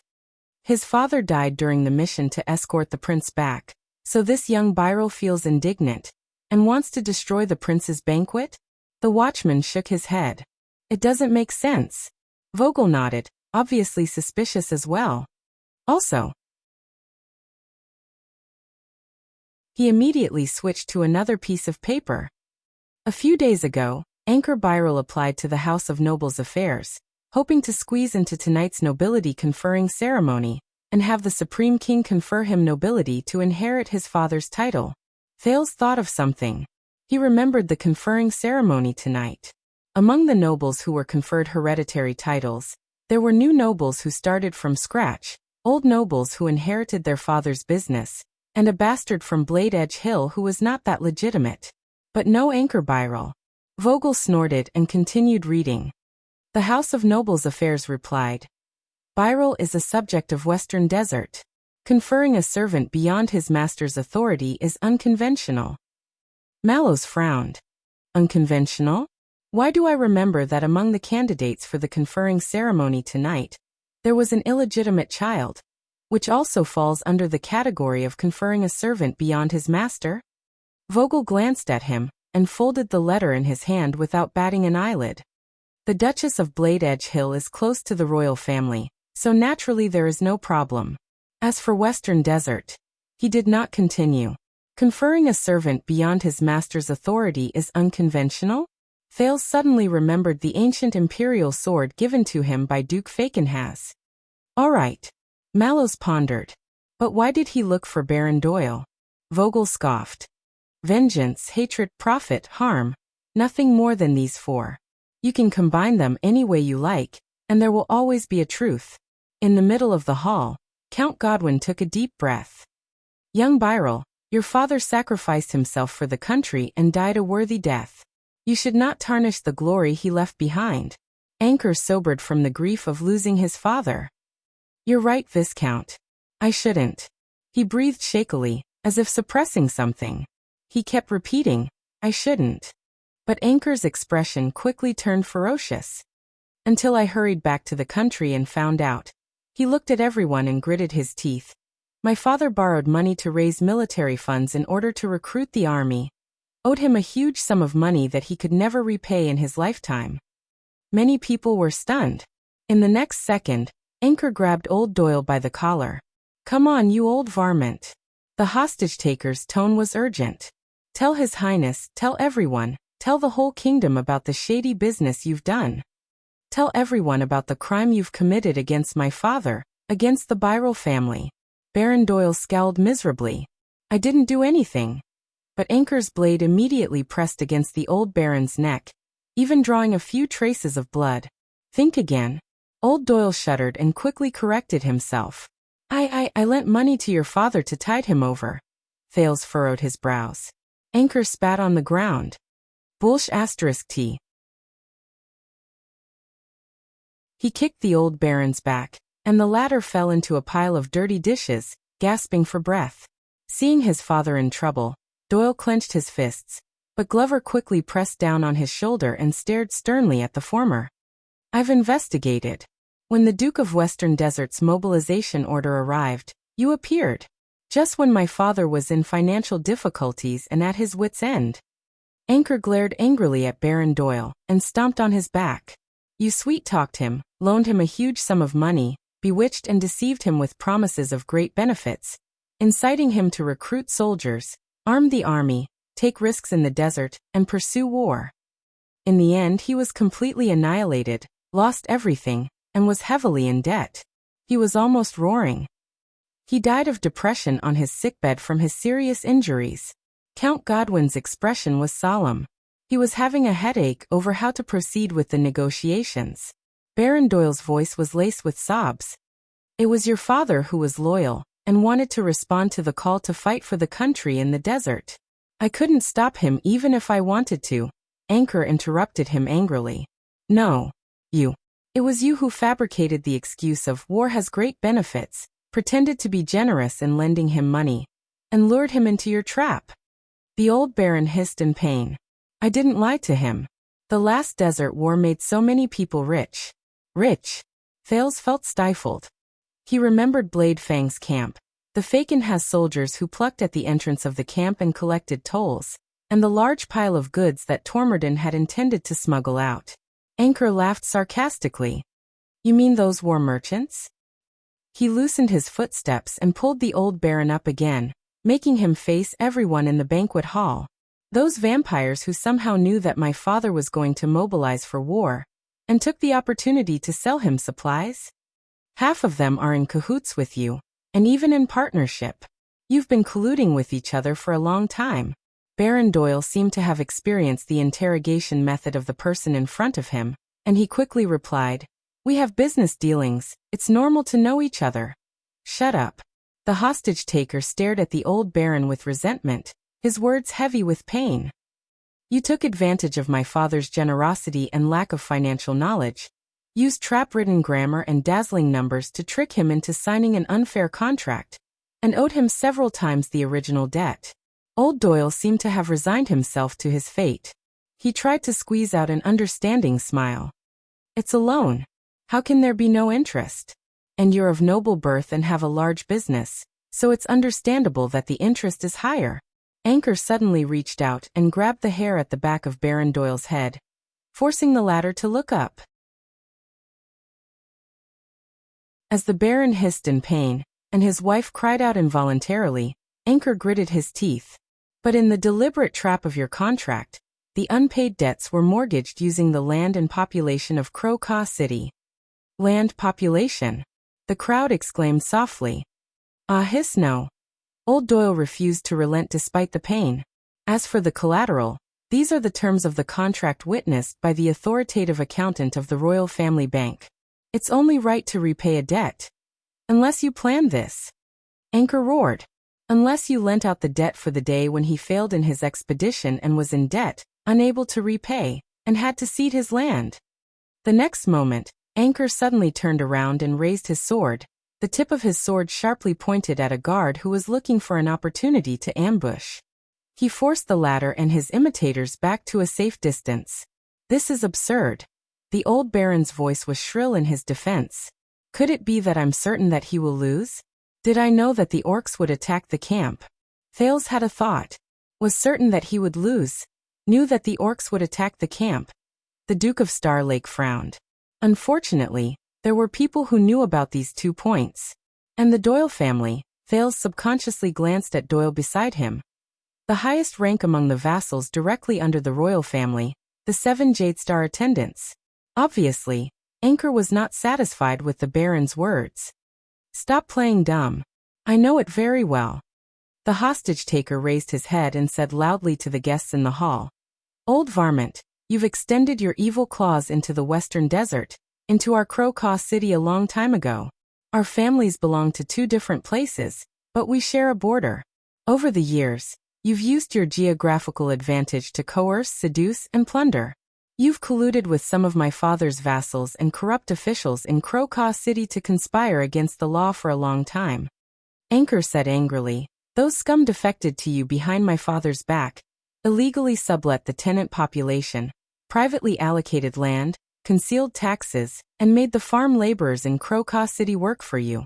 And all of you worked together, even the transportation route from Mirror River to Crow-Caw City, across the central western desert, has long been built. Old Doyle wanted to defend himself, but Anchor's grip was getting stronger, forcing him to close his eyes. He could only moan in pain. So, my father could only watch as his territory dried up, his harvest decreased, and he became more and more impoverished. Hearing this, the old baron could no longer bear the pain. I'm renting the land with them. It's a voluntary arrangement. Your father knows. But Anchor roared again. Knew my ass. His blade pressed against the baron's neck. Do you want to go down and confront him now? The guests exclaimed in unison. Seeing that the situation was out of control, Count Godwin immediately interrupted him.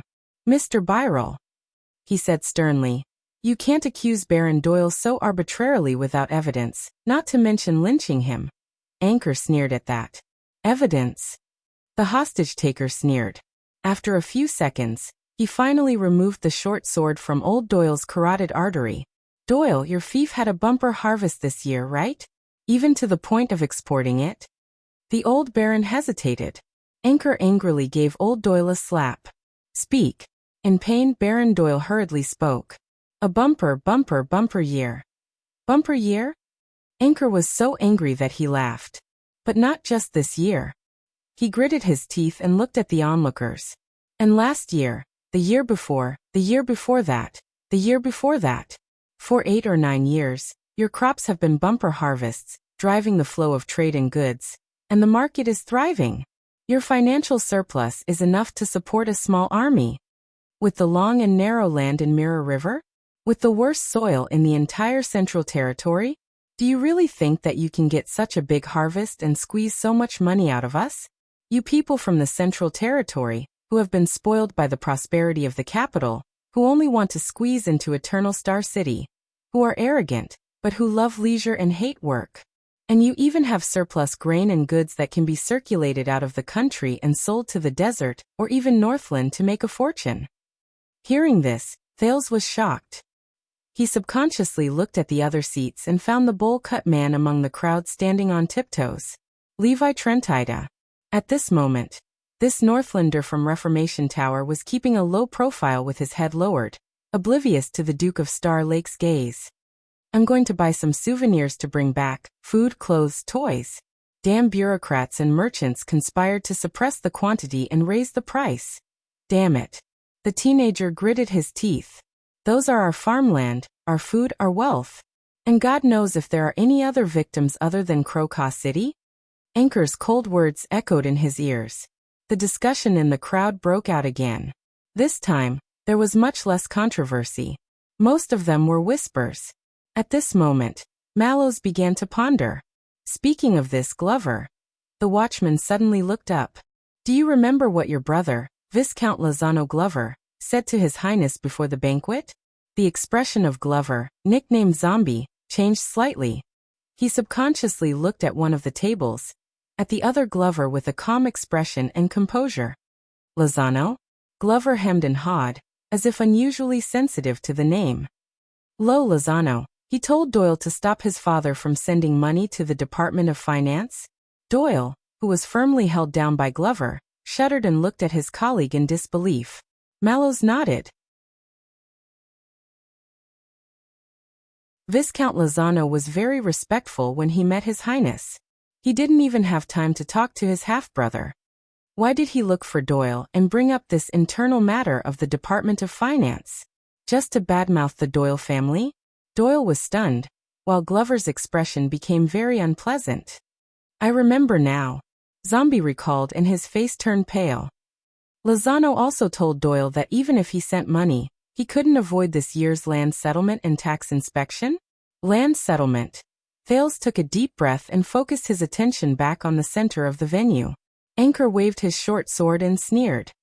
So, old varmint, how long did you originally plan to do this? Do you intend to keep it up? Since it benefits yourself at the expense of others, why not? Old Doyle was about to cry. I said it wasn't. The hostage-taker interrupted him. But you didn't expect it. 6 years ago, in the face of Extet's war crisis, the feudal vassals complained incessantly during the national conference about financial difficulties, lack of food production, difficulty in recruiting soldiers, difficulty in expeditions. So once the crisis was over, King Kessel made a bold move and reenacted the land measurement order from King Aidie's era to revitalize agriculture and encourage production. Anchor's smile sent a chill down old Doyle's spine. Now, according to the decree, the buffer period has passed, and the deadline for land settlement is approaching. You can no longer deceive and deceive. Many people in the hall started whispering again. Seeing that the settlement was imminent and the fire was burning, you didn't have the time to make a long-term plan, but you also couldn't bear to cut off your source of wealth and abandon your tail to survive. Anchor's words seemed to be biting the tip of his tongue, causing blood to flow. You could only rush to use the simplest and most economical method to get this done, and make it an irrefutable case. Anchor's gaze turned gloomy. For example, my father's debt contract. Next to Thales, Mallows sighed slowly. Viscount Lozano works in the kingdom's Department of Finance. Whether it's bribery, food production, taxes, or land, he must have noticed the hidden dangers in the Mirror River district. The words he said before the banquet were actually directed at the Doyle family, who are also part of the 7 Jade Star attendants. But at this moment, another voice interrupted him. Not just that.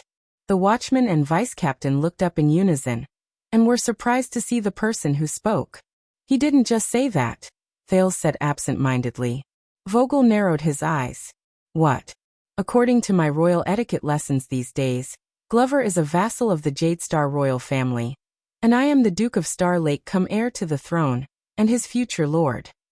Thales looked at the center of the hall, at Anchor, who had successfully stolen the prince's limelight today.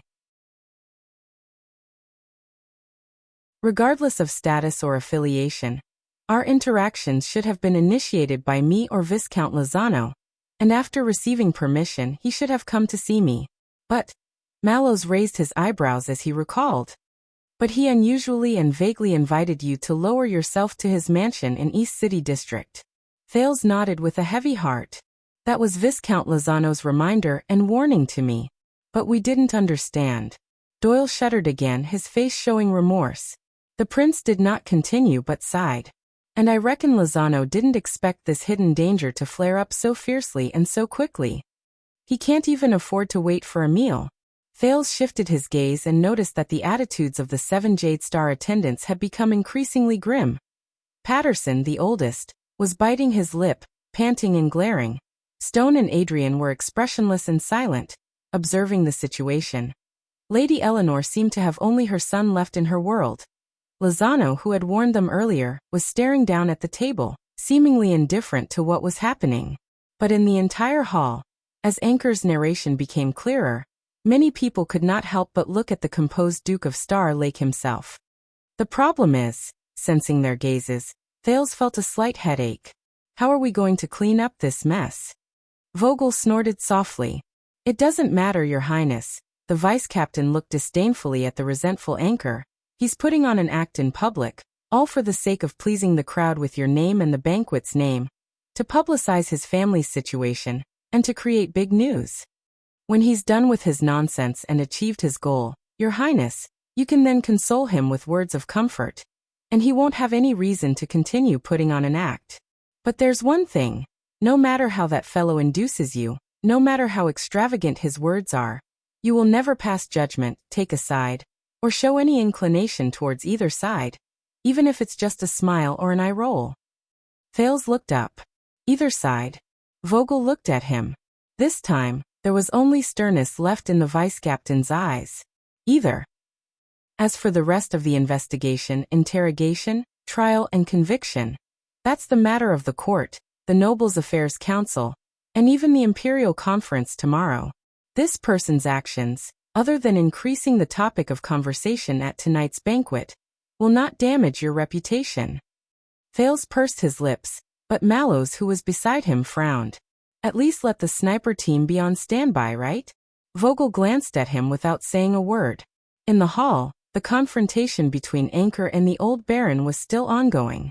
You and those scumbags under my father, you conspired and worked together from both inside and outside, waiting for the loan deadline to arrive, and forcing my desperate father to cede his land. You obtained the new land in accordance with the rules and regulations, eliminating any future troubles and avoiding the land liquidation, while they changed their name and became your lackeys justifiably. But you didn't expect that when my father passed away under the pressure, I, who took over his position, was a stubborn fool. Anchor raised his short sword and pointed it at the old baron's nose. His voice grew colder. Tell me, when you set the trap, plotted against my father, and ultimately killed him, did you think this day would come? Has it ever occurred to you that his legacy, his bloodline, and his descendants will one day seek revenge on you in front of everyone? Doyle of Mirror River. Looking at the tip of the sword pointed at him, old Doyle shuddered violently. The baron was stunned for a good while. His entire face turned red, and he could only spit out a few monosyllabic words through his muzzled mouth. No, he. At this moment, Count Godwin's furious roar resounded in the banquet hall. Anchor Byral. His tone was unprecedentedly stern and unrelenting. No matter what grievances you have, whatever reasons you have, do not forget that the kingdom has its own laws, and this world has its own reason. Anchor was lost in thought for a moment. Laws? Reason? He lowered his sword and turned his head. Count Godwin breathed a sigh of relief. As a noble, you are courteous, wise, loyal, and righteous. You should know how to use legal means, go through the normal channels, appeal based on reason, defend your rights, or communicate rationally, negotiate a solution, and seek justice and fairness. The Count's words were stern and righteous. Why bring a knife to the banquet and threaten someone's life? At Duke Thal's banquet, resorting to violence and taking risks out of desperation. You stand up for your father and family, but are you going to let your father's honor and family's reputation be completely ruined in your hands? The last sentence was obviously quite effective. Anchor shuddered and looked at Godwin in a daze. I did it. Count Godwin was taken aback. What? When I first returned to the country, Anchor said dejectedly, legal means and methods. At first, I wanted to wait for the next year's harvest and settle my debts.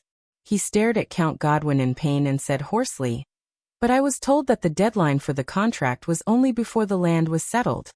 After that, I wanted to invoke the nobility's law and appeal for an extension. He stared at the short sword in his hand and muttered, but I was told that I had not yet inherited the title and had no right to appeal for an extension. Finally, I wanted to inherit my father's title early. In the end, Anchor looked at everyone in despair, but I was told that this would require a hefty recognition fee, and that I could only wait for the next year's harvest. Count Godwin was speechless for a moment, but he hesitated for a moment before speaking. If you can't solve it yourself, you can ask for help. But Anchor roared back in a louder, more agitated voice. I did it. His blade trembled with his movements, waving futilely in the firelight of the entire hall. I went to the Ruins and Brave Souls Fort to ask for help from the bigwigs of Western Desert, but they said that the war at Blade Fang's camp had just ended, and it was a critical period. They did not want to offend the vassals of Renaissance Palace, and said that this was a private matter between us and Doyle, and that they had no right to intervene. When I arrived at Eternal Star City, I submitted my complaint to the Court of Justice according to procedure, but it was rejected multiple times. A secretary who had been paid told me in secret that the Doyle family had just gained the favor of the Duke of Star Lake, and that Mindy's Hall was of great significance. They could not afford to offend them. When I arrived at the Nobles' Affairs Chamber, I wanted to inherit the title on a special basis, but they told me that the prince had just returned, that the kingdom was thriving, and that everyone was living in hope. So don't spoil the fun with your own trivial matters. Thales listened to his account with a heavy expression, and uncomfortably realized that these reasons were all related to him. Anchor inhaled sharply. So in the end, I could only go to Renaissance Palace, guard the palace gates, and wait for His Majesty to appear. But the moment I saw His Majesty's troops, the royal guards, and spoke, he grinned, showing calmness and resignation. I was sent to prison. Amidst the soft but unnoticeable buzz from the crowd, Count Godwin did not say a word for a long time. He appeared to be at a loss. I reasoned with you, and you reasoned with me about the law.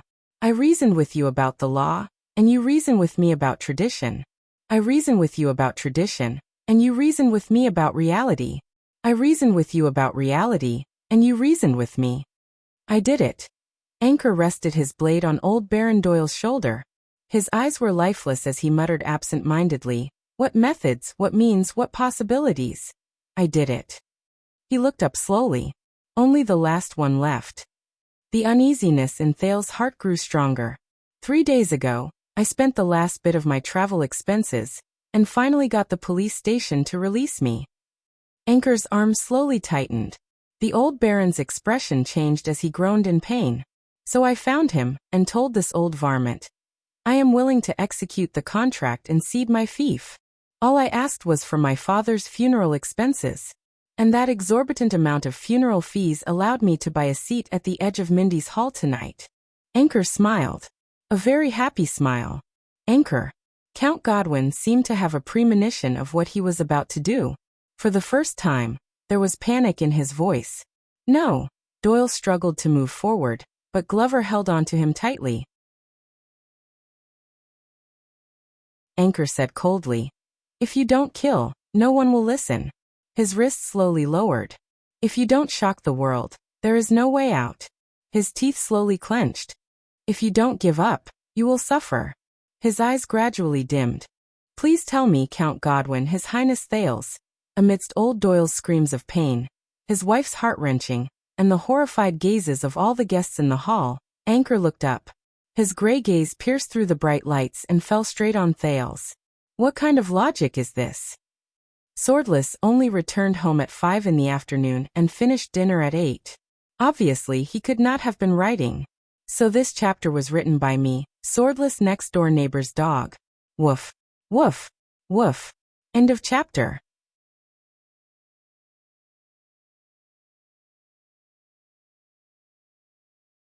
Chapter 556.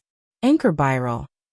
Amidst the chaos, Thale's voice rang out clearly, echoing throughout the hall. The Duke's words carried a lot of weight. The entire banquet hall fell silent. Anchor's long sword stopped at old Doyle's neck, leaving the Baron panting nervously. Thales pushed away Mallows, who subconsciously tried to stop him, stepped out from the crowd, and spoke from the seat second only to the king. "Your words, your story, your experience, the entire Mindy's Hall has heard it." His tone was stern. "Isn't that enough?" Anchor looked up, and for the first time, met the heir of the kingdom's gaze without interference or hindrance. "So, Your Highness, are you going to be like everyone else, using perfectly valid reasons and excuses to obstruct the justice you deserve? So your past, your reputation, including your opening speech just now, are all lies?" Mallows and Vogel looked at each other, exchanging only worry and apprehension. Thales could feel that at that moment. Everyone's gazes were focused on him without the slightest scruple. Whether it was guardian dukes like Zayn, Koster, Val, 7 Jadestar attendants and Central Territory dignitaries like Viscount Adrian and Lady Eleanor, or the king's loyalists and new nobles like Count Godwin and Viscount Kenny, and all kinds of conscripts, officials, chiefs, and other distinguished guests from all walks of life. Their gazes were like boulders weighing down on his vocal cords.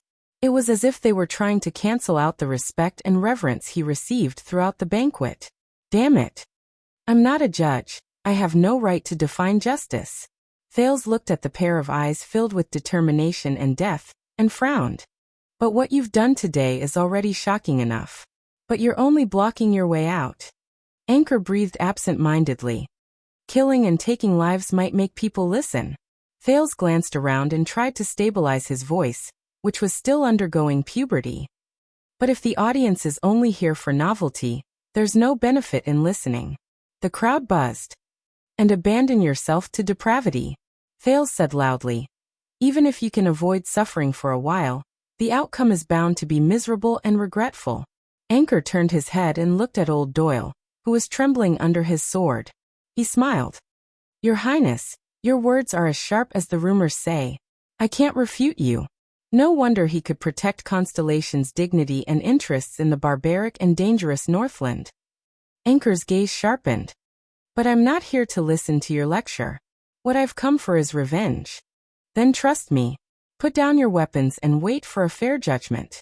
Thales tried hard to maintain the dignity of the Duke of Star Lake. "There's no need to resort to private punishment and harm more lives," he said sternly. "Revenge without justice is no different from despicable murder." Behind him, Vogel and Mallows were conversing, but Thales could not hear them clearly. Anchor subconsciously looked around, looking a little lost amidst the chatter of the banquet guests, until he looked at the Duke again, casting a questioning gaze at the latter. "Murder." Anchor stared at Thales and was distracted for a moment. "Murder? Justice?" He gritted his teeth and his voice trembled. "No, Your Highness, Thales, no. My father held his weapon tightly in his arms, filled with remorse for his ancestors and his bloodline. He died on his sickbed, in his ancestral land. I didn't even have the time to bury him. I had to travel thousands of miles to find him, and only today can I stand before you." He roared.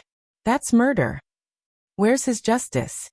Under his sword, Baron Doyle interrupted with a trembling voice. I didn't do anything. Your father died of his own illness. Anchor turned his head abruptly, frightening the Baron back into his stomach. After you took everything away from him. After you used despicable methods to make use of merchants. Anchor shouted at the top of his lungs. After you forced him into a dead end. Thales reached down and stopped Mallows from sending someone to pull him back into the group. Anchor roared. Everyone, open your eyes and see. How is this trap and humiliation any different from murder? The crowd erupted. The chatter became more chaotic, but the focus of the discussion was different. Baron Doyle trembled. Seeing that the situation was unfavorable, he struggled to speak. Your father had no money, so I lent it. He mortgaged his land, so I accepted it. Doyle, on the other hand, watched nervously as his father defended himself under Glover's restraint.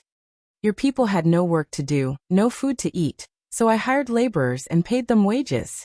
What's wrong with that? This is the suzerain's normal operation. You should open your eyes and see how many years it's been. Old Doyle closed his eyes, trying not to look at the sword that terrified him. The entire kingdom from the center to the blade, be it the East Sea or the South Coast. How is it not so? As soon as he said that, the crowd broke into an uproar. Count Godwin tried his best to maintain order, but with little success. Thales frowned. And Anchor, who held the Baron's life in his hands, was even more furious. Damn it, Western Desert is not. His roar shook the entire Mindy's Hall. Crocaw City, where I was born and raised, is not. The noise from the guests grew louder and louder. The guards had to work harder to separate the people who were standing closer and closer. Until at the Duke's table in the distance, Coaster Nanchester opened his single sharp eye. Neither is the land of cliffs. He looked at the shackled Valerund, who was still drinking by himself under the strict guard of the royal guards. He was obviously in a good mood. And the Northern Territory? The one-eyed dragon Duke let out a long sigh.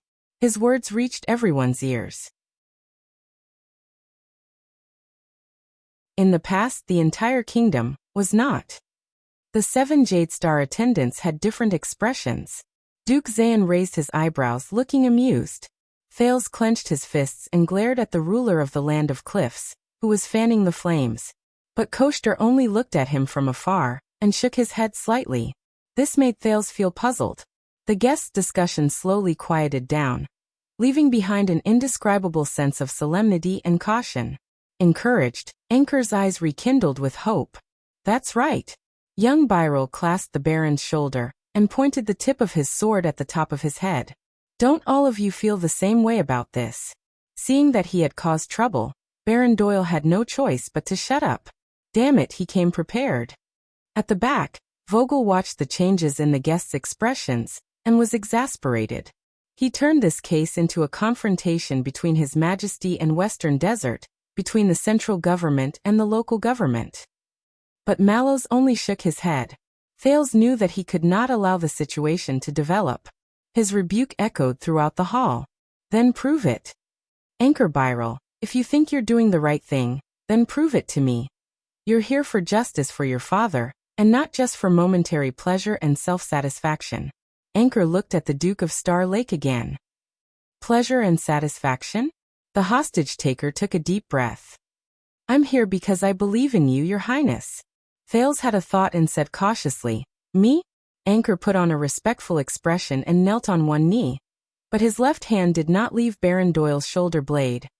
Personally, Your Highness. Your adoptive father, Lord Mon, was born in Western Desert and served His Majesty loyally for many years. My father and him were schoolmates and fought side by side in the Desert War. Our friendship runs deep. Thales' breathing stopped. And the Byrrel family once risked their lives for you, opening the way for your return. You quelled the war in Blade Fang's Dune, and your reputation spread throughout Western Desert, becoming a legend. Anchor's eyes were bright. The legendary wing served by your side, the four-eyed skull gifted you a treasured sword, the Chroma family sent you 1,000 troops, and even the famous Black Lion of Brave Souls fort traveled 1,000 miles to lead the way for you. The guests started discussing again. It was the first time many of them had heard such first-hand information. Thale's expression did not change, but he sighed internally. He just realized that the weight of the treasured sword gifted by Fakenhas was indeed extraordinary. Officially, Your Highness. You left the country for 6 years and went north as a hostage, sacrificing yourself to protect the people. When you defended the dignity of the kingdom, the Northland barbarians dared not oppose you.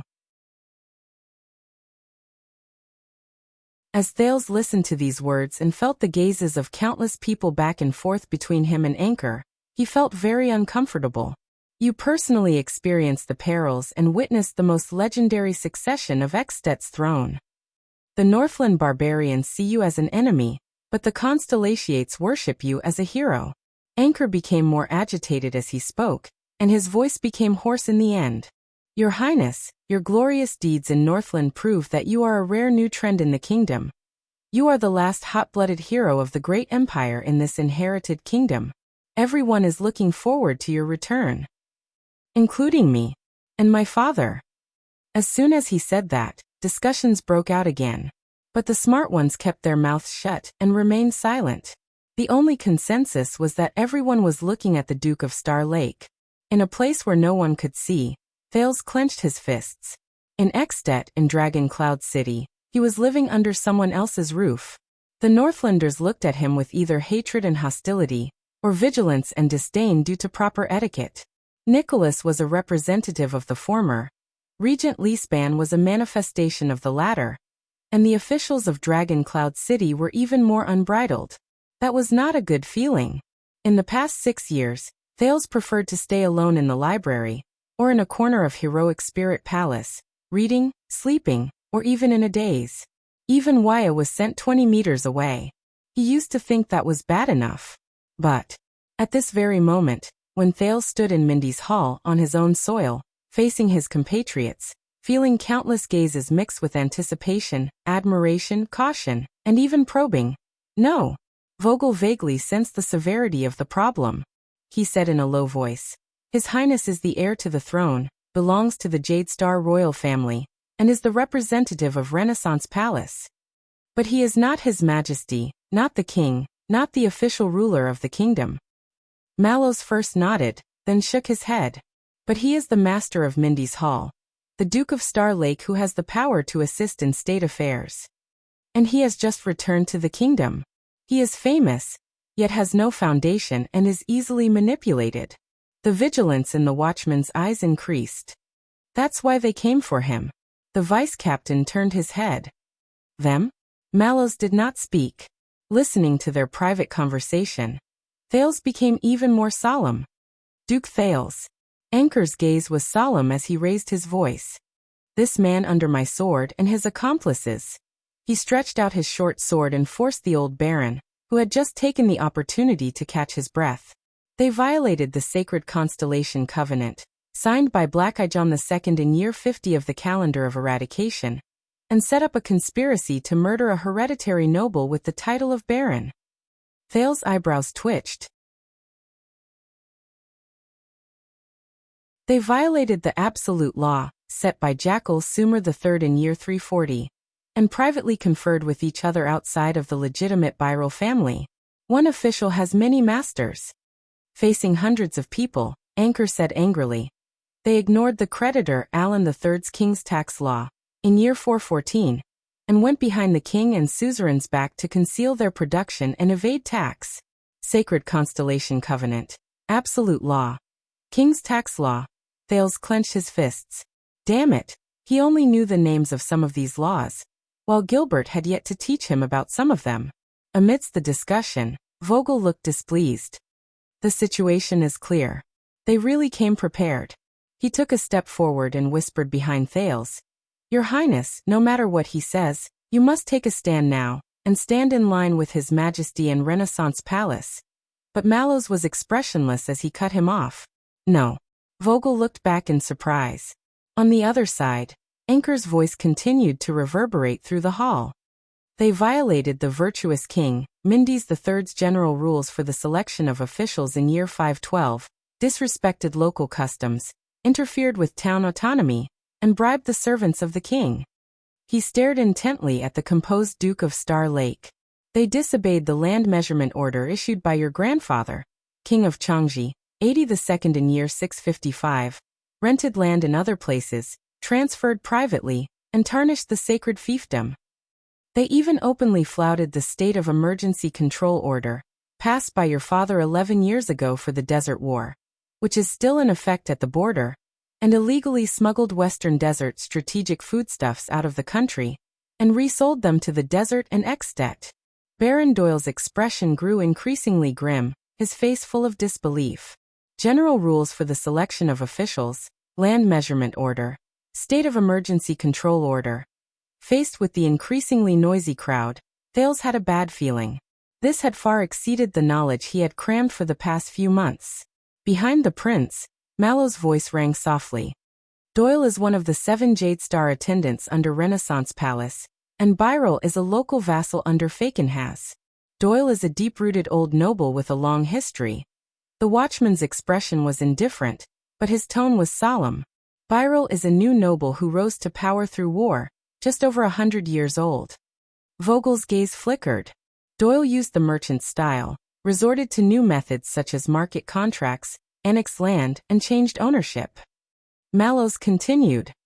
And Byril invoked the land measurement order and other royal decrees to defend himself, only to protect his old fiefdom and maintain the old legal system. Vogel reacted. He looked at Mallows in disbelief. Mallows looked back at him and nodded. Doyle is far away from the political center, and only tried to curry favor with the royal family after His Highness Thales returned to the country. And Byril boldly bypassed the Duke of Western Desert, entered Eternal Star City, and asked the central government of the kingdom to adjudicate local affairs. After the royal guards thought it through, their expressions changed drastically. Mallows sighed softly. Can you imagine how many people, how many things, and how much stake are involved in this? Who represents the central government, and who represents the local government? Who is the new order, and who is the old legal system? Who is upholding the royal government, and who is subverting the kingdom? Can anyone say for sure? Mallows looked towards Anchor, who was standing in the middle of the hall, loudly listing the crimes of his enemies. This is no longer as simple as choosing one of the two. New and old, monarch and vassal, father and son, central and local government, financial and local laws, governing methods, countless factors are involved, constantly intertwined. It's not something that can be resolved by choosing a side. As Thales listened to his personal guard captain, he felt his body stiffen. Any choice and solution are mutually beneficial and difficult to be perfect. Just like flour and sand mixed together. You can't possibly keep it pure and single out one. This is politics that's more typical than typical. The watchman's face was once again covered in solemnity, no longer calm. Those who set this trap, no matter who they are, Mallows said softly. They're all ruthless characters. In the middle of the hall, amidst the mess, Anchor slowly got up and stood upright. It was as if, at that moment, he was the master of the entire hall. Everyone, their evil intentions are unforgivable. Their crimes are intolerable. Their actions have shaken the rule of the throne and the foundation of the kingdom. The hostage-taker paused for a moment and turned to stare at Thales. But you're right, Your Highness. Anchor retracted the despair and defeat in his eyes, replacing it with determination and decisiveness. Don't worry, I won't commit murder at your banquet. Anchor removed the tip of his sword from the old baron's shoulder, allowing the latter to breathe a sigh of relief. That's not the Byril family's teachings. Thales said solemnly. Then what are you doing? What else do you want? I said, Your Highness. Anchor smiled as if he had seen through the ways of the world. Revenge. Or as you put it, justice. Thales' heart skipped a beat. Behind him, Mallows turned his head anxiously. Has the messenger we sent to Renaissance Palace reported back? Prime Minister Cullen? Count Casso? Or Sir Kirkirkman? Any of the important figures in the Imperial Conference? In the current situation, they can only endorse and make decisions. The guards looked at each other. Only Vogel shook his head gloomily. Count Casso left early due to his alcohol tolerance, the Minister of Finance followed suit, and the Prime Minister was one of the first to leave. Besides, Even if His Majesty was here, Vogel shut his mouth and kept his next words to himself. I can't just listen to your side of the story and make a hasty judgment here, Thales said with difficulty. While maintaining the dignity of the royal family and the dignity of a duke, he also took into account Anchor's emotions, hoping that he would not slit his throat in a fit of anger. All I see is you. Anchor looked up abruptly and interrupted him. No need, Your Highness, no need. His smile became bright and open, like a lost traveler who had found a way out in the desert. I know, I understand. You are in a high position, you have many scruples, and you bear the hopes of the entire kingdom. I cannot and will not force you to stand up for me, and put you in a dilemma, with many parties to blame. Anchor lowered his head and looked at the old baron, who did not even dare to breathe loudly, with a look of hatred on his face. But I also know that this person has deep connections, and has eyes and ears everywhere, while I am but an ordinary man with a single sword. Once I leave this hall, all hope will be lost, he said with a bitter smile. His words were filled with deep helplessness and clarity. When it comes to delving into the laws, weighing the pros and cons, and playing political games, how can I win against this bunch of sly old foxes? Amidst the discussions and gazes of the crowd, Thales gritted his teeth. So there's no need to trouble others, involve all parties, or be in a dilemma, Your Highness. Anchor looked at the short sword in his hand, slightly lost in thought. I just need to be simple, clear, and straightforward in our feud. He looked up at Thales, his eyes full of longing. Just like what you did. Thales reached out for the arm of the chair, but in his shock grabbed nothing. No. But it was too late. Your Highness, I beg of you. Please allow me, Anchor Byral of Crocaw City. Anchor spoke harshly and bellowed. Allow me to follow in your footsteps, emulate your deeds, and recreate your legend. His footsteps, his deeds, his legend. Thales stared incredulously at the fanatical Anchor. No.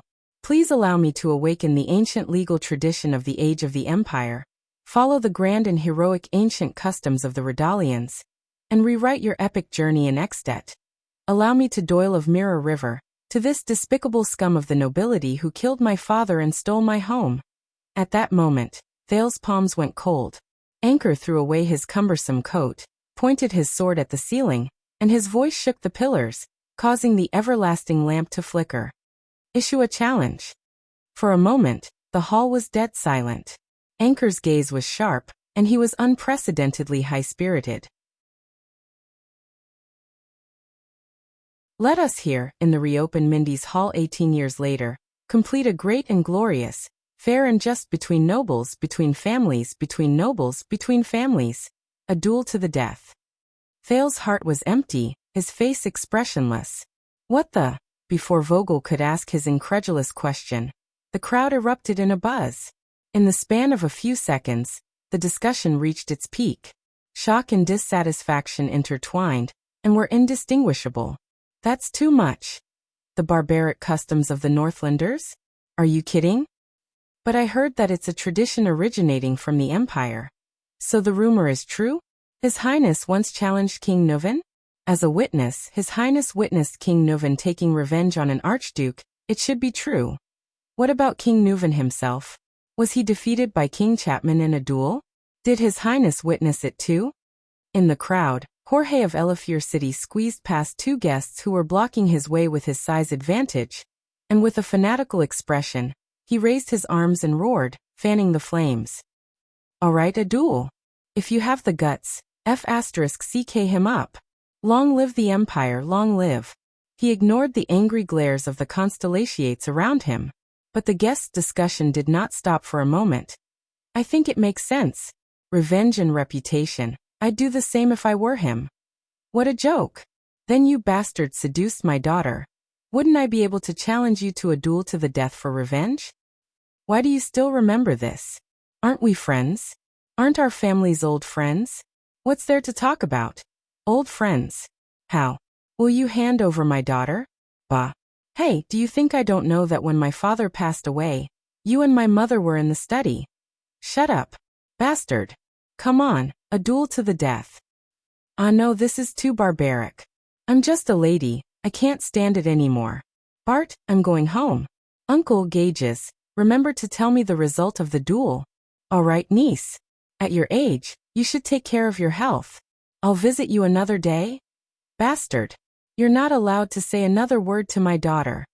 Even though the Constellatiate nobles were known for their restraint and respect, Mindy's hall was still in chaos. The guards had to divide their energy to be vigilant against the hostage-taker, and at the same time, to persuade and suppress the noisy crowd of guests who still refused to leave. Your Highness, please bear witness to me with the entire kingdom. Anchor exhaled slowly, his expression relaxed, as if he had finally completed a difficult task. Witnessing bravery and passion is not exclusive to Northlanders. Witnessing justice in the hearts of men, and revenge is a matter of course. On the steps, Thales tried his best to regulate his breathing, his head aching. He felt mentally exhausted and mentally drained. The Duke's voice rang with difficulty. Your request is not in line with Constellation's tradition, but you have a precedent. So, Your Highness, this is not murder. As long as it is with your permission, approval, and even witness, it is not murder. Anchor's voice seemed to come from the sky, full of hope and anticipation. But you witnessed it with your own eyes in Extet. It was you who set an example in front of the born king. It was the courage and qualifications you relied on to become famous. It was the method you used to protect the dignity of Constellation and the safety of the kingdom. It was a method that has existed since ancient times and could not be more justified. Anchor gritted his teeth. Blood vengeance. As you said, if there is a second way, I do not want to commit murder. Your Highness, please don't make me do that. Thales turned his head mechanically and looked at the old baron, who could no longer speak. No, Your Highness. Behind him, Doyle struggled to break free from Glover's restraints and knelt beside Thales, speaking in a panic. My father, he's old, he can't. If you think it's unfair. Anchor raised his voice and looked at Doyle eagerly, full of provocation. Then let the other Doyle, the son of this old varmint, fight for his family and name, and fight me. He's skilled, this will be a fair and exciting duel. He gritted his teeth with cold eyes. Until life and death is decided. Anchor took a deep breath and raised his short sword. After that, if I am still alive, I will surrender and accept all the punishment I deserve. I will not go back on my word. Doyle was shocked and furious. He stared at the opponent who had forced his father and his family into a corner. Your Highness, I can. Doyle subconsciously reached for his weapon, but was held down by Mallows and pushed back to his colleagues. We were wrong again. This assassination, the watchman's expression was grim, was indeed directed at Your Highness. In another way, Vogel's brows were heavy. He stared at the spoiler of the banquet, deep in thought. The crowd's discussion grew louder. Thales stood alone and powerless on the spot, enduring everyone's gazes. There were the observing gazes of a few dukes. Some were waiting for a good show, some were deep in thought, and some were indifferent. There were also the gazes of the 7 Jade Star attendants. Most of them were solemnly and anxiously waiting for the prince's reaction. There was anticipation and vigilance. There were also the gazes of the others. But Thales was no longer in the mood to distinguish. At this moment, the conversation between him and Gines not long ago rang in his mind. So, they can still eat me? No. But they will tear you apart. Even if I am the king's son, the heir to the kingdom? Thales pressed his forehead. That's right. That's why they're gentle and courteous. Tear you apart. Tear me apart. Amidst the endless noise, the prince inhaled absent-mindedly, closed his eyes and sighed. So please bear witness to our duel, Your Highness. Anchor faced death calmly, but he was overwhelmed with emotions. Just like what you experienced in Extet as the Prince of Constellation, he said with relief and satisfaction. After that, I will have no regrets no matter what the outcome is. Anchor Byril, the man who single-handedly disrupted the banquet of Thales' return, took a deep breath and his voice pierced through the crowd. Because I believe that you are the hope of this kingdom. If the present and the past cannot be changed, at least in the future, you will definitely be better than your father. Anchor's eyes were bright. His voice was unique and clear amidst the incessant chatter. Better. At that moment, it was as if Mindy's hall was a well-trained performance team. and a conductor had just made a gesture, causing the noisy chatter in the hall to disappear. Mallows closed his eyes deeply. Oh no. I believe, just like many people believe, that you will be better than him. Anchor took a step forward, looked at everyone, and raised his voice. King of Constellation. Thales tensed up. In the span of a few seconds, from dukes to counts, from guests to guards, no one dared to speak. No one even dared to breathe loudly. Everyone fell silent. In the next second, the chatter started again. But it had completely lost its previous arrogance and ease of watching a good show. They became restrained and nervous, like a low, heart-wrenching whisper. Heart-wrenching. And the gazes that had almost crushed Thales earlier were now retracted and looked elsewhere in the hall, as if it was a sin to look at him one more time. Thales took a deep breath and slowly sat down on his seat. He did not even look at the royal guards behind him. He did not have to guess to know how they would react. Discussions, gazes, emotions, they filled Mindy's hall to the brim, leaving no space. Only an inch of space was left for the master of the hall to stand on. Like a vacuum. But Thales did not feel relaxed at all. On the contrary, in this inch of vacuum, he seemed to feel countless chains protruding from the void, from top to bottom, left to right, front to back, locking him tightly without leaving any gaps. Getting heavier. Tighter and tighter. Deeper and deeper. Damn it. Thales was expressionless as he maintained his elegant sitting posture. Only his nails dug into his palms. Your Highness. Anchor pulled the pained old baron to his feet and said eagerly, That's right. Duel? For a moment, Thales missed the days when he was a hostage in Northland. Duel. King Duel. Now it seemed that in those 6 years, even on the day of the council hearing, even when the Northland barbarians gathered in the Hall of Heroes, even when the vassals of Dragoncloud City gnashed their teeth and wanted nothing more than to tear Thales to pieces, even when the ill-intentioned Nuvan VII and the overbearing Chapman Lampard, they were so amiable, friendly, and adorable. Your Highness. Beside Thales, Doyle looked at his master in panic. There was a pleading tone in his voice. Your Highness, Prince Thales? Your Grace? I want to. I can win. I can make that son of a B***tch. Thales sighed again. That's right. You can win. And then? Behind the distraught prince, amidst the heart-palpitating atmosphere, the royal guards moved. Tormund? Vogel, who had been deep in thought, suddenly called Mallows by his name instead of his surname or title. The watchman turned his head solemnly. That sniper team of yours. The vice-captain was livid. He stared at the expectant Anchor Byrel and spoke cautiously and with great difficulty. Are they still there?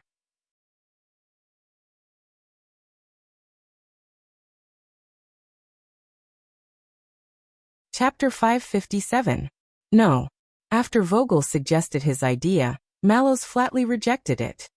It's too risky to snipe him now. Vogel frowned. You were the one who suggested it first, and now you're changing your mind? Mallows shook his head. Now he has a legitimate reason to ask His Highness to witness the duel in the name of revenge. Vogel scoffed in disdain. Legitimate my ass. In front of them, Thales was still staring fixedly at the hostage Anchor. His thoughts were in a mess. What to do? Reject him, allow him, kill him, convince him. What a mess. Byrel. In the hall, Count Godwin, who was in charge of communication, was furious. You've crossed the line. Playing to the gallery and coercing His Highness. How is this the conduct of a gentleman and a subject? But Anchor was clearly prepared. He did not flinch and turn back. Don't tell me that as a citizen of Constellation, doesn't everyone have the right to appeal to our Supreme King? The force of his grip made the old baron groan in pain again. Isn't it every king's duty to listen to the sincere voice of every citizen? Anchor's words resounded in the hall. Not only did it make Thales frown deepen, it also made the already uneasy guests even more agitated. Count Godwin was speechless for a moment, unable to find a rebuttal, whether it was appeal or king. The trap formed by these words was too obvious and too dangerous. Mallows ignored the situation in the hall. As calm as ever, he continued to communicate with the vice-captain in a low voice. If we make the first move, the one at fault is His Highness Thales. It's a cowardly, incompetent, and despicable act of silencing. At his Mindy's hall, at his banquet. Vogel thought for a moment and said decisively, "The guards can bear the responsibility, you and I. If necessary, we'll resign and have nothing to do with anyone else." But Mallows shook his head. "Do you think people will care?" His words were meaningful. The royal guards. The focus is always on the royal family, not the guards. Listening to the conversation between the two guard commanders, Thales' heart grew heavier. What to do? Your Highness Thales. Anchor turned around and looked expectantly at the person standing the highest. Justice is at hand, waiting for your command. How dare you? His aggressiveness once again drew Godwin's rebuke, but Anchor ignored it and continued to stare at Thales. It was like he was staring at his prey. Refuse him, Your Highness, Vogel said softly from behind Thales with an angry expression on his face. Lord of the Stars, the dignity of the royal family cannot be threatened. Thales instinctively opened his mouth, but Mallows' voice came from the other side. And then force him to kill the Baron? Turning His Highness into a cold-blooded bystander, a conniver of murder. Don't forget, those are the 7 Jadestar attendants who serve the royal family. Thales' teeth immediately felt as if they weighed 1,000 pounds, and he could not make a sound. Vogel immediately retorted. Even so, we can't encourage the barbaric practice of duels to the death. His Highness being tainted by the influence of the northern region is secondary. But if the kingdom has an effective imitation in the future, Count Godwin and Anchor's loud rebuke, Mallows and Vogel's low bickering, the back-and-forth debates among the guests, countless voices entered Thales' perceptual range through Hell's senses, shaking his consciousness and attacking his spirit. He, who had already experienced a night of torture at the banquet, was exhausted. Mallows' voice continued, calm and indifferent as he refuted Vogel. No matter how vile and backward this custom is, it is also His Highness' method of resisting King Nuvan. It has become a legend, a symbol. To deny it now, that was a misunderstanding. Thales was mentally and physically exhausted, his face expressionless. Back then he was just scaring the Northland barbarians, but Nuvan never. Why does it seem like he really fought the born king? Thales sighed heavily in his heart. Back then, why did he challenge King Nuvan to a duel? God knows how much he regretted it. Also, who was the one who spread this news? Back then in the Hall of Heroes, were the Extet archdukes present so tight-lipped? There was a small commotion among the guards. Doyle's expression was twisted as he dragged Glover's shackles and squeezed in front of the two officers. Please let me duel him, Your Highness, sir.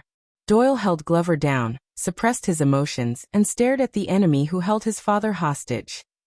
I can kill him fair and square. This is just a grudge between two families. Doyle looked anxious, expectant and nervous. Vogel snorted disdainfully. Thales' expression was gloomy. Then you'll be playing right into that guy's hands. Mallows shook his head. Byril died in a glorious duel to avenge his father. What happened to him will be remembered and forgiven to the greatest extent. No one will remember his illegal actions and ulterior motives. His Highness and the royal family will be forced to the teeth of the storm and be accused of abusing power and disregarding human life. In the hall, Anchor calmly and clearly refuted Count Godwin's rebuke. Baron Doyle trembled under his sword. The audience's discussions rose one after another, becoming increasingly restless. Doyle clenched his teeth. Mallows' tone became more solemn. And he's just someone's tool, a chess piece on the table. Chess piece? My child, be strong. Don't become a chess piece that can be manipulated and sacrificed at will. Fakenhaz's words came to mind. Thales tightened the muscles on his arms. As for the people below the stage, the hands behind the scenes, Mallows kept the following words in his heart. Perhaps they would take advantage of Byril's death to exaggerate this originally contractual dispute case and elevate it to an unprecedented level, such as the rule of the kingdom. Doyle and Byril. How many similar cases could there be in the entire kingdom? How many different situations were there? How many more examples with similarities and differences that could be used as reference? Mallows' gaze froze. No, it would be given a different meaning and become the fuse for a series of political storms. But Mallows. Thales tried hard to ignore the countless gazes cast on him. He turned his head sideways and spoke softly. His words were tired. He turned his head and spoke softly, his words weary. He's just someone who was forced by the situation to take a risk and stake everything on one throw. Mallows looked at Anchor's burning gaze and narrowed his eyes. So he's stubborn and dangerous, more so than the people behind him. The watchman said gloomily, he's a good chess piece. A good sword. Good chess piece. Thales did not answer. He just closed his eyes, feeling even more exhausted. Your Highness. Anchor grew impatient. His urging voice drowned out Count Godwin's rebuke. What's making you hesitate? The offender of the Birrell family took a step forward. While the surrounding guards grew increasingly nervous, he raised the short sword in his hand and pointed it straight at the Duke of Star Lake on the steps.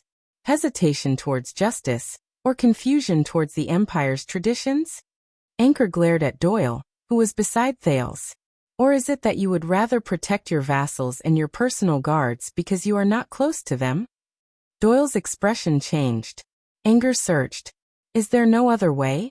Doyle's fists were trembling. Glover had no choice but to hold him back. Just let this bastard spout nonsense here, hurt my father, tarnish His Highness' reputation. The best way is to strengthen the investigation beforehand and suppress the storm, Mallows said solemnly. Make sure this guy can't speak. Let the guards keep this matter out of the hall. Make it non-existent, whether it's this case or the assassination or kidnapping. Vogel's expression grew uglier, while Doyle grew more anxious. Your Highness. The guests' discussion reached a climax once again, with no shortage of heated arguments. Many angrily rebuked Anchor's disrespectful behavior, but the son of the Birrell family was unfazed. He either stood still or raised his voice to refute. Thales breathed in a daze. He felt the nails in his palms prick more and more painfully. At this moment, I've thought of it. Mallows spoke in a low voice, attracting the attention of the guards. There's another way. It can save the Baron's life, and also solve the predicament. Vogel and Thales turned to look at him, but Mallows turned to Doyle instead. Prepare for the duel, Doyle. Doyle responded instinctively, but was startled when he came to his senses. Yes, sir. Mallows' expression was as indifferent as ever, but his tone gradually turned solemn. But Vanguard Danny Doyle. He rarely called Doyle by his full name, which made the latter nervous. Listen carefully. The next moment, the watchman's words caused everyone's expression to change. You're going to die. Thales was stunned. Vogel and the guards around him were equally stunned. What? This duel, Mallows said calmly, but his gaze was fixed on Doyle. You must die by his hands. Thales reacted with a jolt. He was not the only one who reacted this way. What? Vogel looked at the watchman in disbelief. The opponent wants to use public anger to create trouble, so we'll return the favor. Mallows calmly turned around, not looking at Doyle, who was rooted to the ground and in a daze. Doyle accepted the duel, but was killed by his opponent.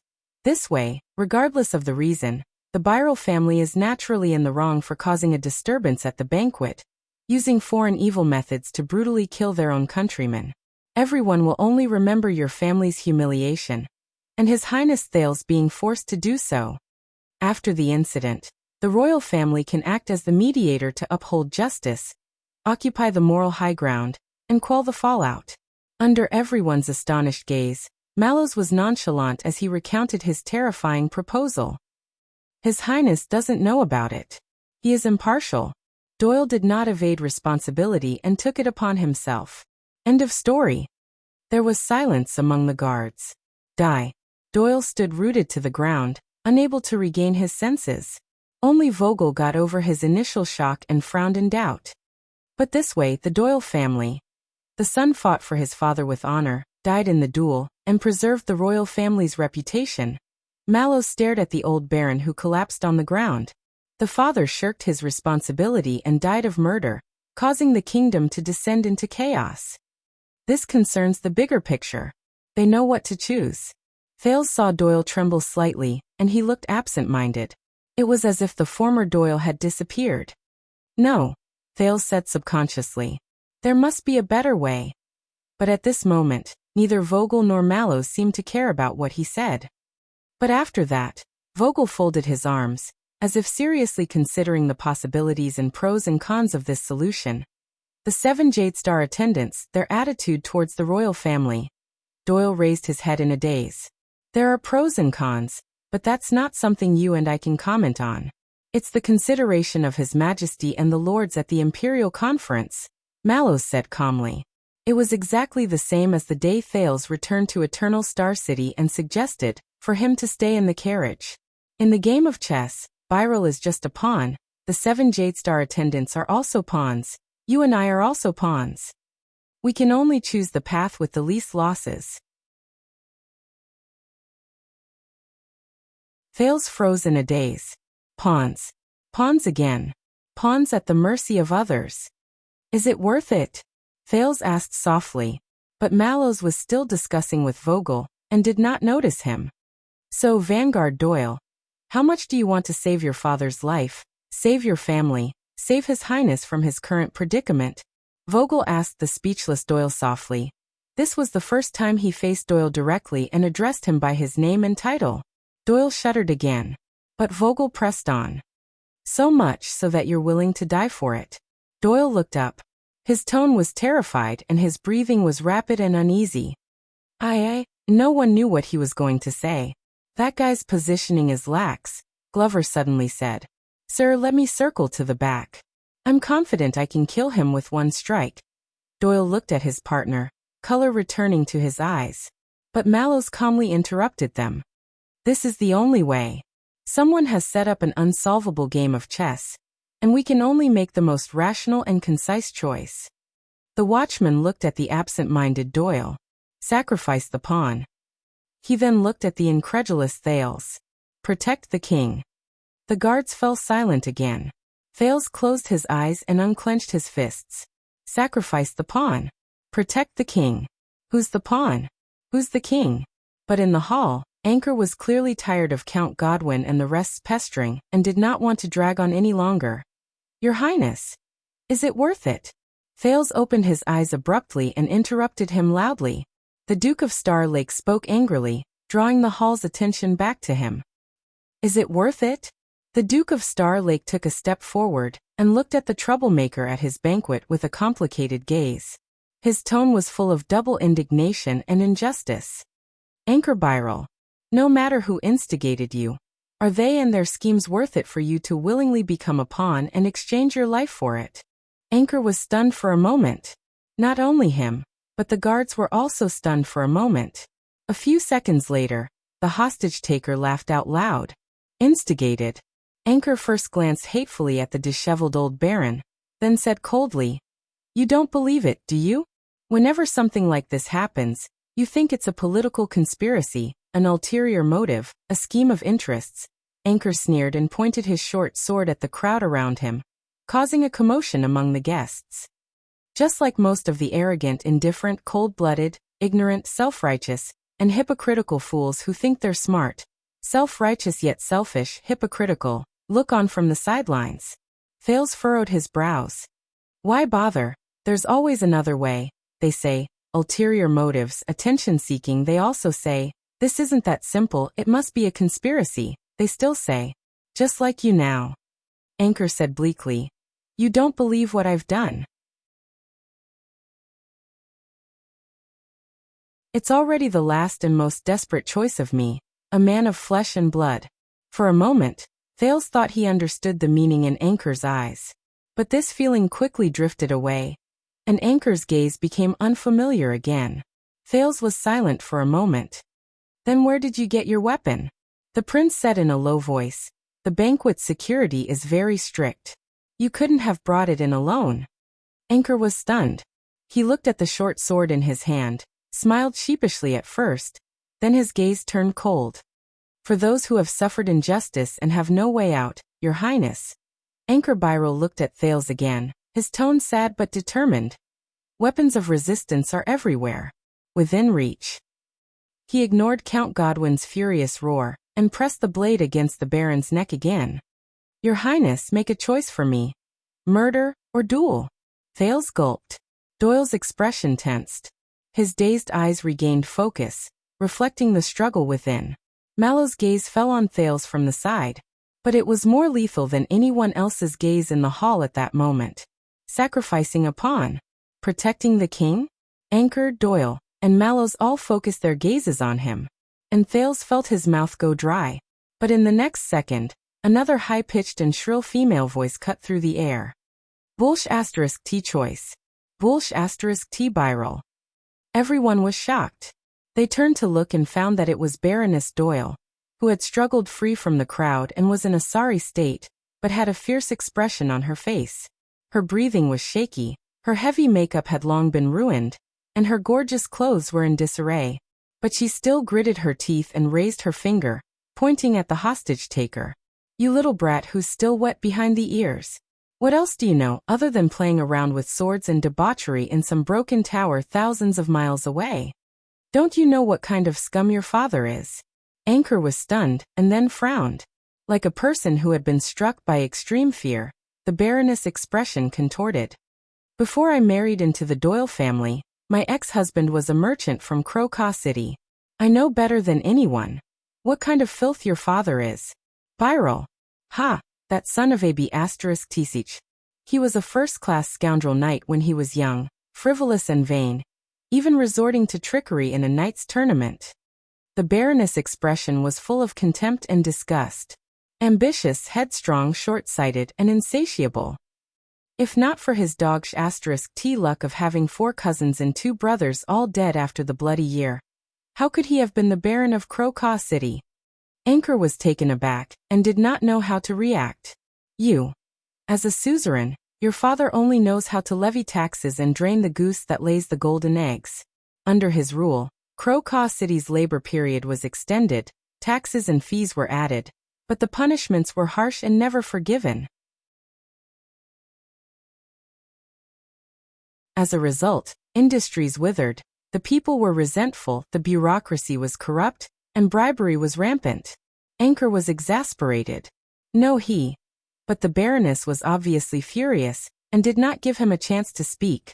Other things aside, just look at how unrepentant he was when he was in financial difficulties. He insisted on building up his military force, borrowing money for expeditions, and sacrificed countless lives, just to risk his life in the desert, to make a fortune, to fight for glory? Isn't it clear enough? Lady Doyle spoke until her hair was disheveled and she was panting.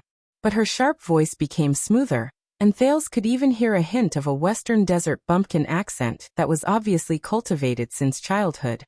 In Crocaw City, from the officials to the farmers, from the merchants to the craftsmen, everyone hated your father, hated him to the core. Every year, every month, the destitute, depressed, and overwhelmed people gathered in the mountains and engaged in robberies, causing endless harm to the surrounding areas. From the local townspeople to the Mirror River across the river, everyone suffered. My ex-husband died among them. Not to mention the countless refugees who abandoned the wastelands every year and smuggled across the Mirror River to other lands, including the Doyle family's territory, just to eat and wear new clothes. In the hall, everyone's attention was attracted by the Baroness' words. Shock and discussion swept through the crowd. "After I remarried, your father even shamelessly asked the suzerains of the Mirror River district for the refugees' redemption fee. The Baron, my current husband, could only occasionally give him money to satisfy his appetite, and occasionally placate the refugees to return to farming to prevent the increase of robbers from endangering the surrounding areas. And this is what you call Bulsh *T renting a house in a different place." Anchor was shocked and furious, and was momentarily speechless. Mortgaging land in a contract? Damn it! Do you think any noble with integrity in the entire kingdom would mortgage their ancestral fiefdom and population for money without blinking an eye? Do you think the Doyles are the only ones who have lent your father money all these years? Whether it's merchants, nobles, knights, or officials, once the repayment period is up, he'll use the nobility's laws to act shamelessly, threatening to sue the creditors for murdering nobles and privately granting land.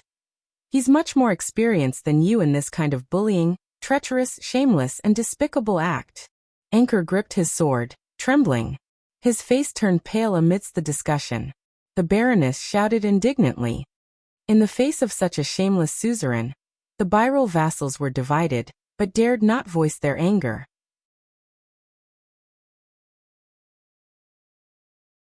How much do you think the Baron of Mirror River is like a saint? How generous he must be to make them cry to the heavens and desperately seek refuge with him. In order to escape your father, in order to survive, and even more so for the next generation of children, the people of Crowcaw City thought of ways to survive, and privately banded together to overcome the difficulties. What's wrong with that? Under the astonished gazes of the crowd, the Baroness gritted her teeth and continued. And we, the Doyles, are generous and generous. On account of generations of neighbors and kinship, we rent their uncultivated land, collect normal taxes, appease their spirits, hire exiled laborers, and allow them to live a normal life without becoming bandits. We even open roads to protect the roads, drive away bandits, and maintain peace between the two places. But to earn some profits and convenience in the process, what's wrong with that? Under Anchor's coercion, the old Baron nodded cooperatively, his face covered in tears and bruises. His expression was innocent. The Baroness became more and more unyielding as she spoke. She pointed with her hands on her hips. Towards your insatiable, ambitious, but untalented, shameless father. In order to stop him from going crazy, we were even more merciful. We delayed the investment, and treated it as if we had wasted it, and fed it to the dogs. What's wrong with that? And now you've come to us, haven't you? And you still have the cheek to challenge us to a duel? Anchor faced these accusations with an ugly expression, his breathing quickening. Lord Talon. Thales turned around and whispered to Vogel. Just now, the Flag-Bearer Division's intelligence on the Byril family. Earlier, the Flag-Bearer Division's intelligence on the Byril family. Can I take a look? The vice-captain was taken aback. He clearly did not expect the Duke to ask him. But he only hesitated for a moment. Under Mallow's contemplative gaze, he summoned his subordinates and handed a stack of papers to Thales. Regarding the truth of these territories, you little brat who isn't home for 10 months a year, this little young master whose food and clothing are all earned by his father. The Baroness scowled and looked shrewish. Do you think you have the right to bark at us just because you've practiced swordsmanship overseas for 2 days, read 2 books, and slept with a few foreign girls? Anchor's lips twitched, unable to refute. All right. Thales thought to himself as he flipped through the intelligence. I've made a mistake. In this hall, a woman who remains calm in the face of iron spike, perhaps not just that Lady Eleanor. But Thales frowned as he flipped through the papers. No, the most that was written was where the Byril family came from, how long its history was, how far its pedigree was, how big its territory was, how much it had changed, how many people there were in the family. There were no details about territorial governance or the dispute between the two families. There was no evidence to refute. You said you want to inherit your father's fief, family property, title and title? The Baroness scoffed.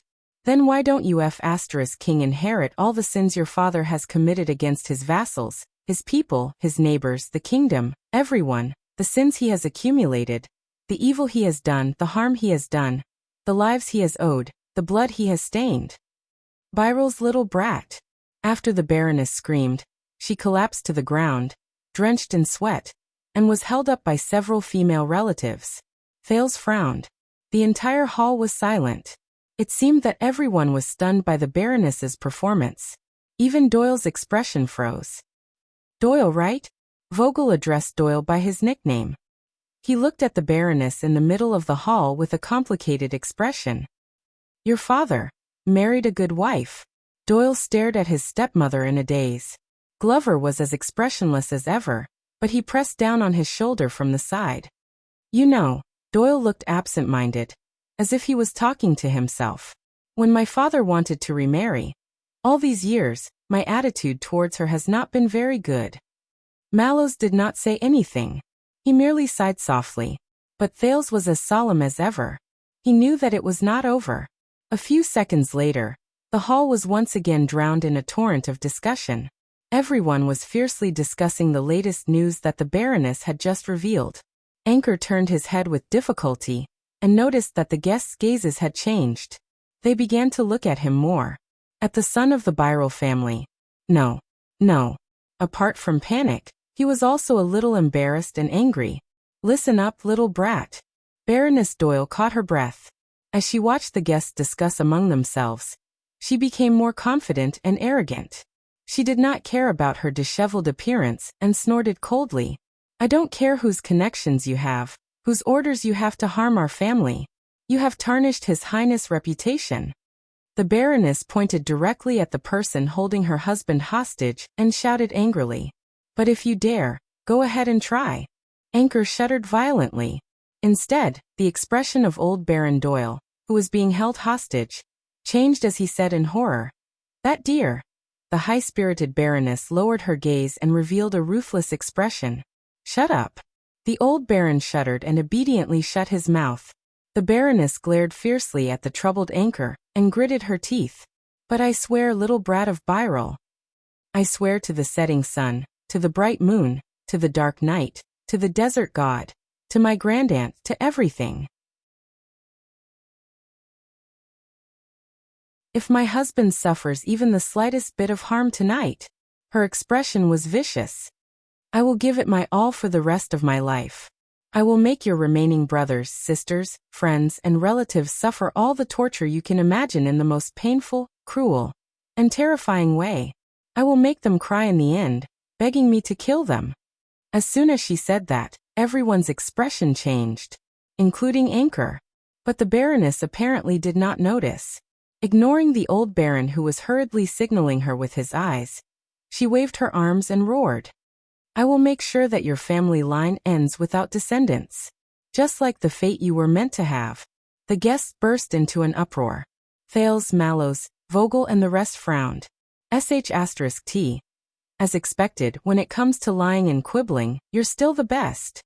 The hesitation and anger on Anchor's face faded, and he became cold again. "All right, if that's the case, then let the gods decide our fate." In a fit of anger, he tightened his grip. The old Baron screamed, No. Come on, coward son of Doyle." Anchor stared straight at Doyle on the steps and roared. "Come down and fight me. Let's put an end to this. Everything." The Baroness stared at the rapidly deteriorating situation. She seemed to realize something and froze in place. Doyle gripped the weapon at his waist tightly, feeling a mixture of shock and anger. "It's too early." Vogel looked at the public opinion around him, then at the enraged Anchor, who was clearly ready to pay any price, and sighed.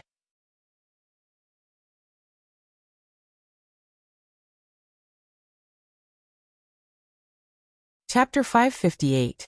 Seeing that the situation had taken a turn for the worse, Baron Doyle, who was being held hostage, screamed in pain. "Wait.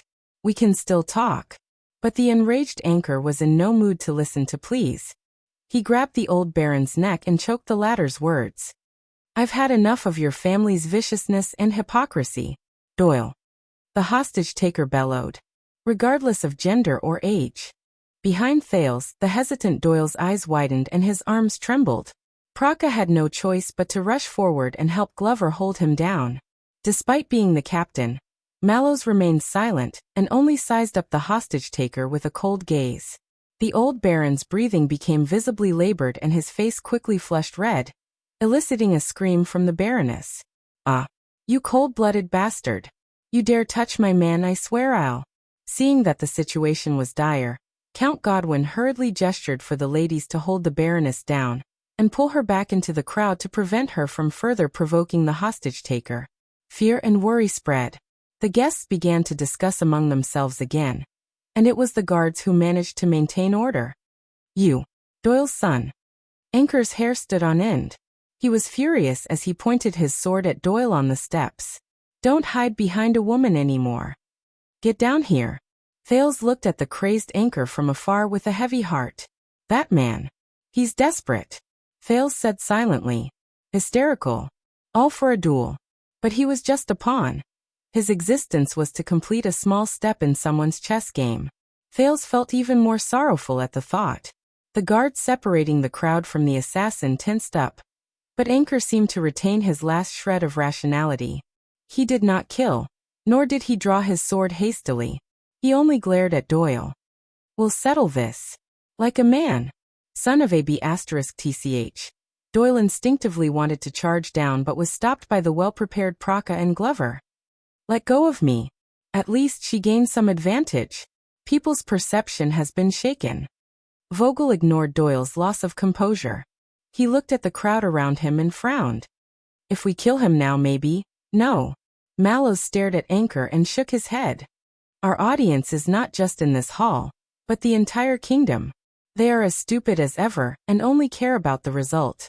This chess game is still unsolved." The Go game. Thales stared at the situation in the field, which had not only not been alleviated, but had even worsened. He was mentally and physically exhausted, and he felt incredibly bitter. In the distance, Zayn, Koster, Val and the others were still silently watching the situation in the field.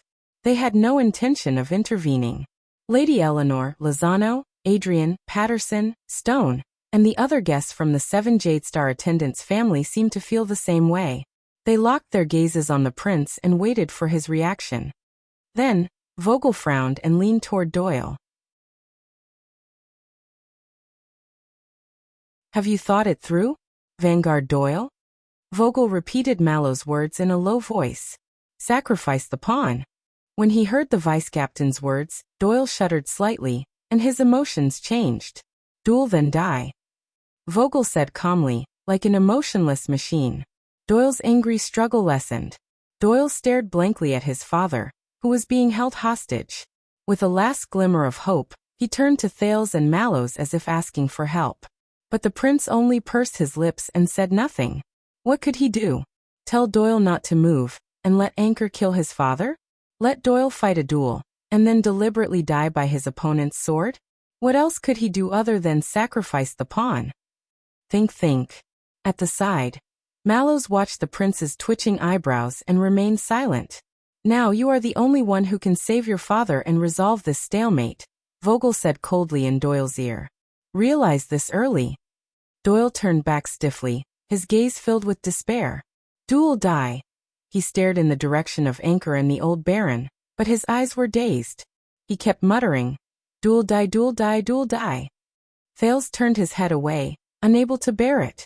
He forced himself to focus and think of a way out. Or should he just ignore it, and order the guards to kill the hostage-taker in front of him? Once and for all?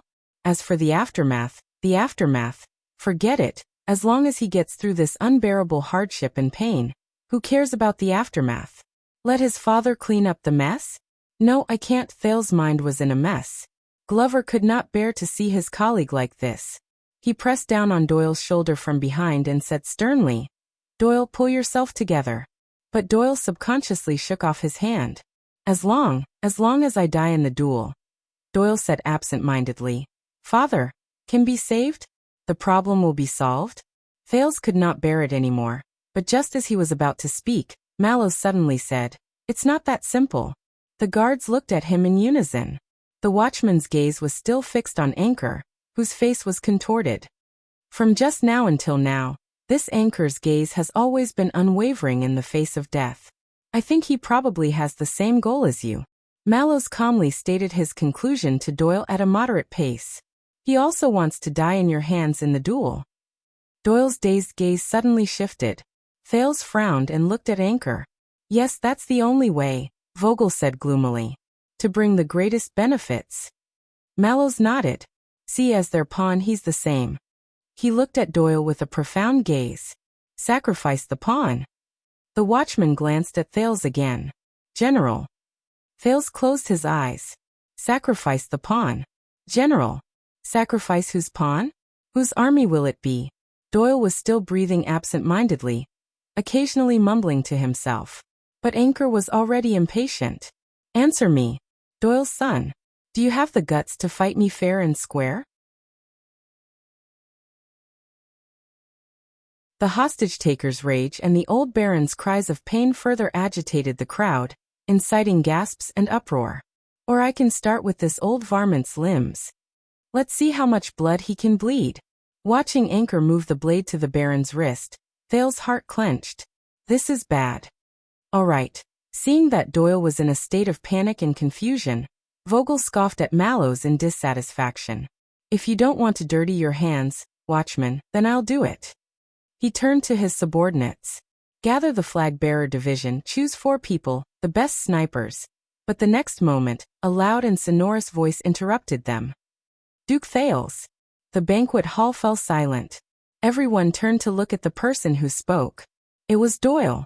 The one who shouted the Duke's name was not Anchor, but Doyle. He slowly raised his head, his gaze no longer lost. But there was an additional layer of gloom. Please give the order, Your Grace. Doyle spoke loudly so that everyone could hear him clearly, but there was a hidden bitterness in his voice that Thales could hear. I, the son of the Baron of Mirror River, Danny Doyle.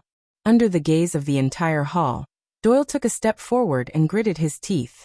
I am willing, for the sake of my father and family, to follow the ancient tradition of the Empire, and under the witness of Duke Thales and all of you, to respond to his challenge, with this despicable man, to fight to the death.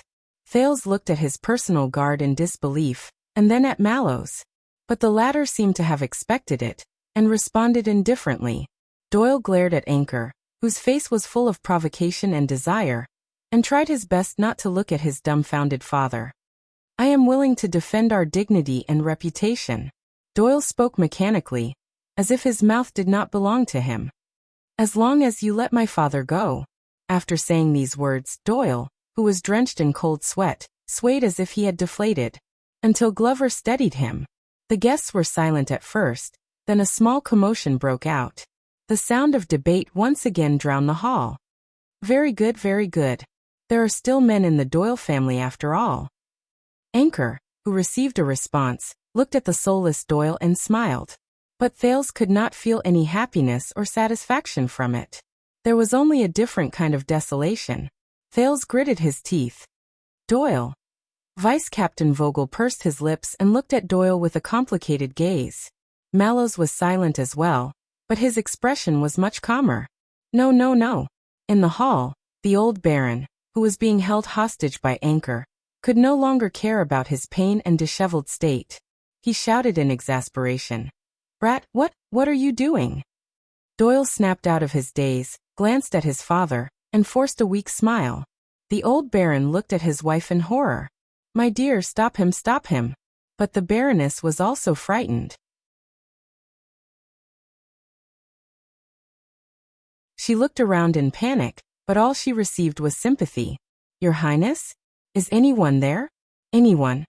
The old Baron was so anxious that he was on the verge of tears. Anyone? Stop him, knock this damned unfilial son out. Doyle will be heavily indebted. I will give him 40% of my income this year. 40%? All right, then half it is. 60%? 70%? The Baron's shouts echoed between the pillars of the hall. Apart from the flickering flames, there was no reply. Desolate and helpless. Looking at this scene, Thales felt even more uncomfortable and indescribable. But he could not reveal it. He had to maintain his most elegant, most detached, and most noble posture, because he was the second prince, the Duke of Star Lake. Under countless gazes, Doyle took a deep breath, composed himself, and strode forward. Viral, I've already promised you.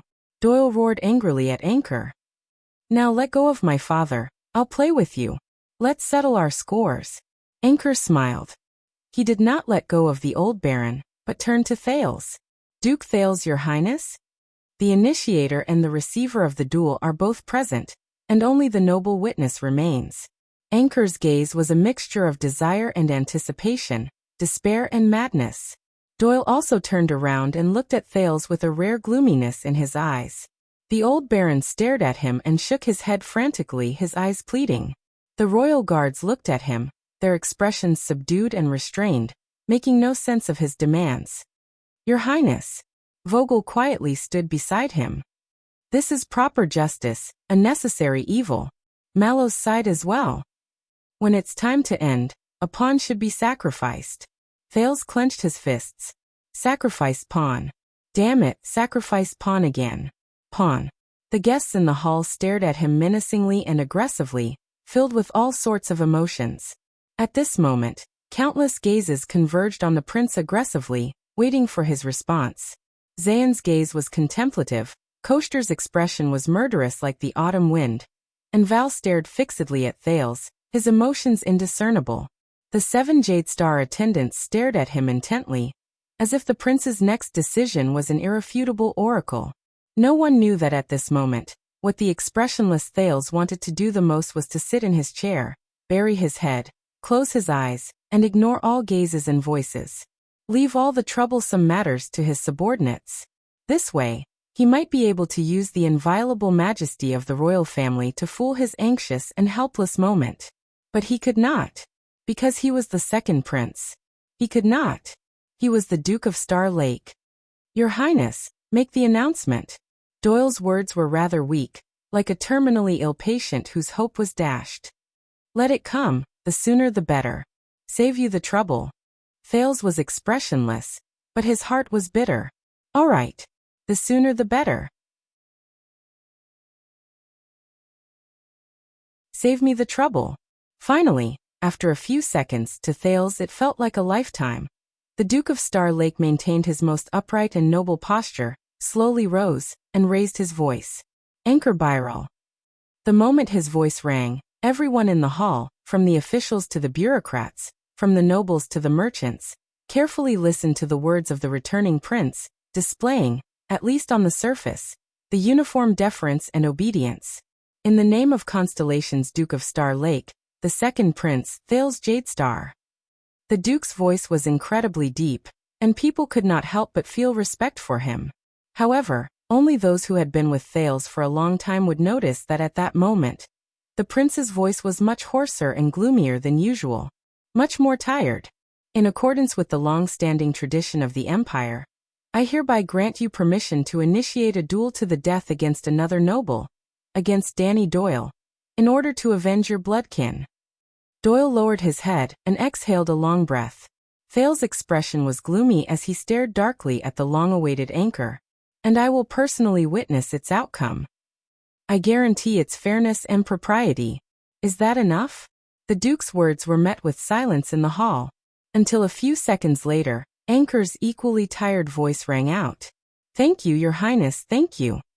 Under everyone's gaze, he seemed to have been freed from his shackles and pushed the old Baron away. Baron Doyle fell to the ground, but did not leave. He just lay paralyzed on the spot, sobbing softly and panting in pain.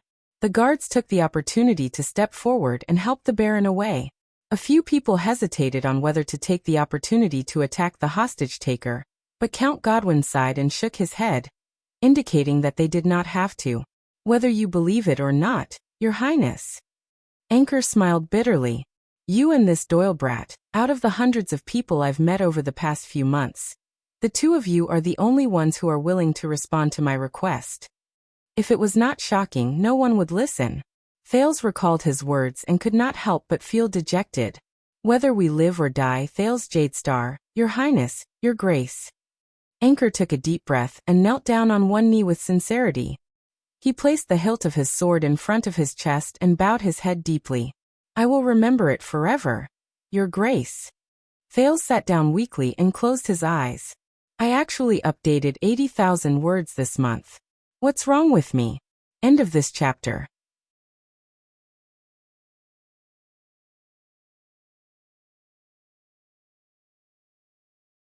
Chapter 559.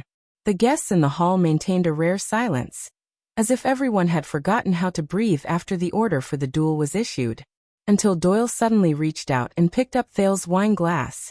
Under everyone's surprised gazes, he recklessly and willfully downed half of the wine in one gulp. Doyle tossed the wine glass away and took a deep breath amidst the sound of glass shattering. Gradually regaining his senses, he looked at Anchor's ceremonial attire.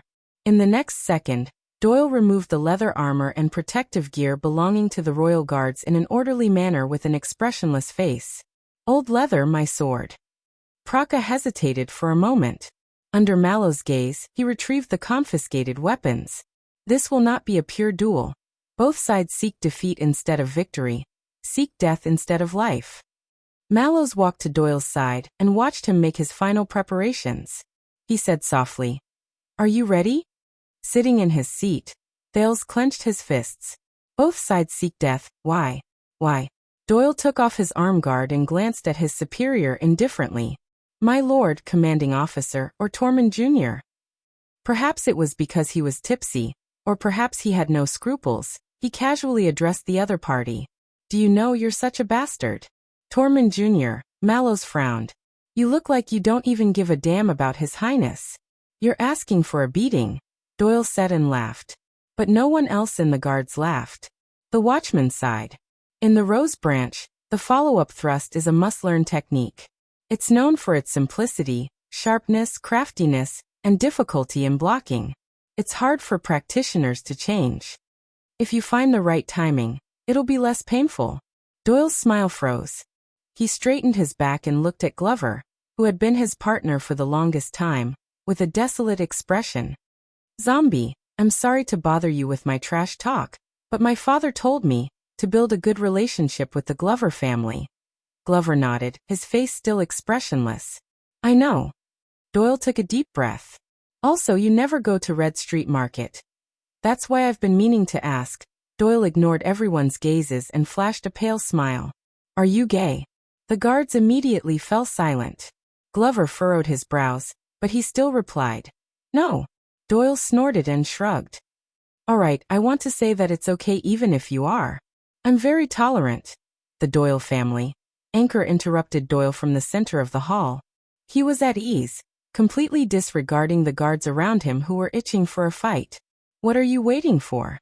Doyle laughed and turned around. "What's wrong? Can't you wait to die? Just like you." Anchor looked at his opponent and smiled. "Same here." They watched the two sides, but their smiles soon disappeared from their faces. He was calm and indifferent. Without any warning, Doyle snatched the sword from Praka's hand. "Your Highness." "I know I've been exaggerating and overexerting myself in order to please you, but..." Doyle hugged the scabbard tightly as if he was drowning. He didn't even turn his head as he let out a heartless laugh as usual. "You are a good man." Thales moved. Doyle looked at the dome and curled the corners of his lips. "Compared to Renaissance Palace, it's easy here." His smile disappeared. "In the future, if my father, please remember this day." Thales subconsciously opened his mouth but could not utter the word okay. He could only stare at Doyle in a daze. "His Highness is kind." Mallows took over the conversation calmly, dispelling the awkwardness of the moment. "You know he won't forget." Doyle forced a smile and nodded in understanding. "Kind. Kind." At this moment, Thales only felt that this description was extremely ironic. In the hall, Baron Doyle hugged his wife and sobbed softly, as if no one else was around. Doyle showed a helpless expression. He no longer looked at Thales, but turned around, picked up his weapon, and walked down the stairs. Towards his opponent. His ending. Doyle. Thales could not help but speak, but Mallows grabbed his arm and stopped the prince from speaking. "He knows what he's about to sacrifice," Mallows said calmly. "He also knows what he's trying to save." The watchman turned to Thales. "But the problem is, do you know?" "Do I know?" Thales was silent. "What he's about to sacrifice." Thales watched Doyle's back as he slowly walked down the stairs. He did not have his usual relaxed and leisurely demeanor, only a heavy, out-of-place trance. "What he's about to save." Thales slowly looked at Baron Doyle, who collapsed on the ground, his face ashen, and the Baroness, who was sobbing and trembling. "What I'm about to sacrifice. What I'm about to save." Thales looked at Anchor, who was holding a short sword and looking calm, and was momentarily lost in thought. He had a thought. "So is this how it feels?" Thales said to himself. He was the second prince, the Duke of Star Lake. He should sit on the high ground, gaze at the chessboard, watch the chess pieces fight to the death below, and save the entire game. Devise strategies, order generals, and move pawns. He should just accept the sacrifices he deserved, watch Doyle and the enemy in the duel, and try to die under the opponent's sword, no matter how ridiculous it was. After that, according to the gains and losses, rewards and punishment. Because if you want to enter this circle, Thales, and even climb to the top. Quick Rope's words suddenly rang in Thales' ears. The first thing you have to do is to bow down to them. Open up your body and mind, and let their world and ideas rule over you. Turn yourself into something that you can't even recognize.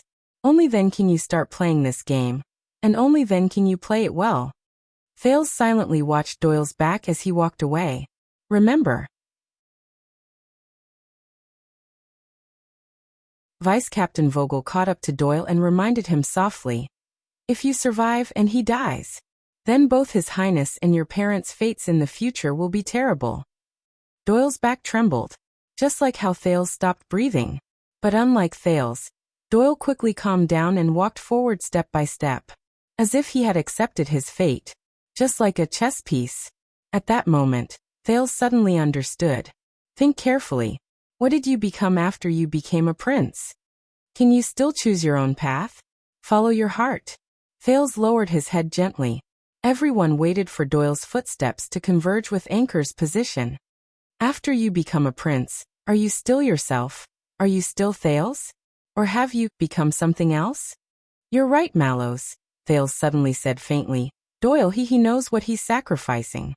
And Anchor, he also knows what he's trying to save. What did you gain and what did you lose? Mallows tilted his head in confusion. Your Highness? Thales looked up, his gaze sharpening. But you're also wrong. He sat in his seat and looked at every face in the hall. Worry, anxiety, fear, panic, pride, anticipation, sadness, indifference, schadenfreude. He's not a chess piece. Thales said calmly. None of them are. He clenched his fists. No one is. Maybe someone else could. Move a chess piece without any burden or scruples, or willingly be a chess piece. Maybe the Duke of Star Lake could, maybe the second prince could, maybe Doyle could, maybe Anchor could, maybe Mallows, maybe Vogel, but he couldn't. Because he was Thales Jadestar. He was Thales. Just Thales. They're not chess pieces, they're just Doyle, just Anchor, just people. Thales said profoundly, the purest, and also the most complicated, people. The watchman asked in puzzlement. Your Highness, what do you mean? Thales took a deep breath and winked at the watchman with a smile. I mean F*CK sacrificing pawns. Mallows finally sensed that something was wrong. At this moment, the prince's eyes were no longer as uneasy and anxious as before, and lacked the usual depth and bitterness. Instead, there was unprecedented firmness and brightness. Wait, Mallows' expression changed. What do you want to do? But when he realized what the second prince wanted to do, it was already too late. The next second, just as Doyle was about to reach Anchor, just as the two men who hated each other finally faced each other fairly, just as the first debt between the two families was about to be settled with blood, Thales straightened his face and stood up proudly. He shouted the order, go. Wait. The Duke of Star Lake's voice reverberated throughout the hall. In an instant, everyone turned to look at him. Even Doyle stopped in his tracks. Everyone looked at the prince strangely. Your Highness? Anchor frowned. Worried that things might change, he asked subconsciously. Thales curled the corner of his lips and glanced at Mallows. The latter felt uneasy for no reason, even ignoring Vogel's questioning look. Just now my personal guard captain told me. Thales raised his voice and raised his arms. In this duel, whether it's you, Anchor, or you, Doyle. He looked at the two of them with a burning gaze. His words were sharp. He said, both of you will do your best to seek death. Thales yelled, only seek defeat. As soon as he said that, the hall broke into a flurry of discussion. Only those who had expected it, such as Count Godwin, the Duke of Iris Flowers, the one-eyed dragon, Duke Val, and the others did not react.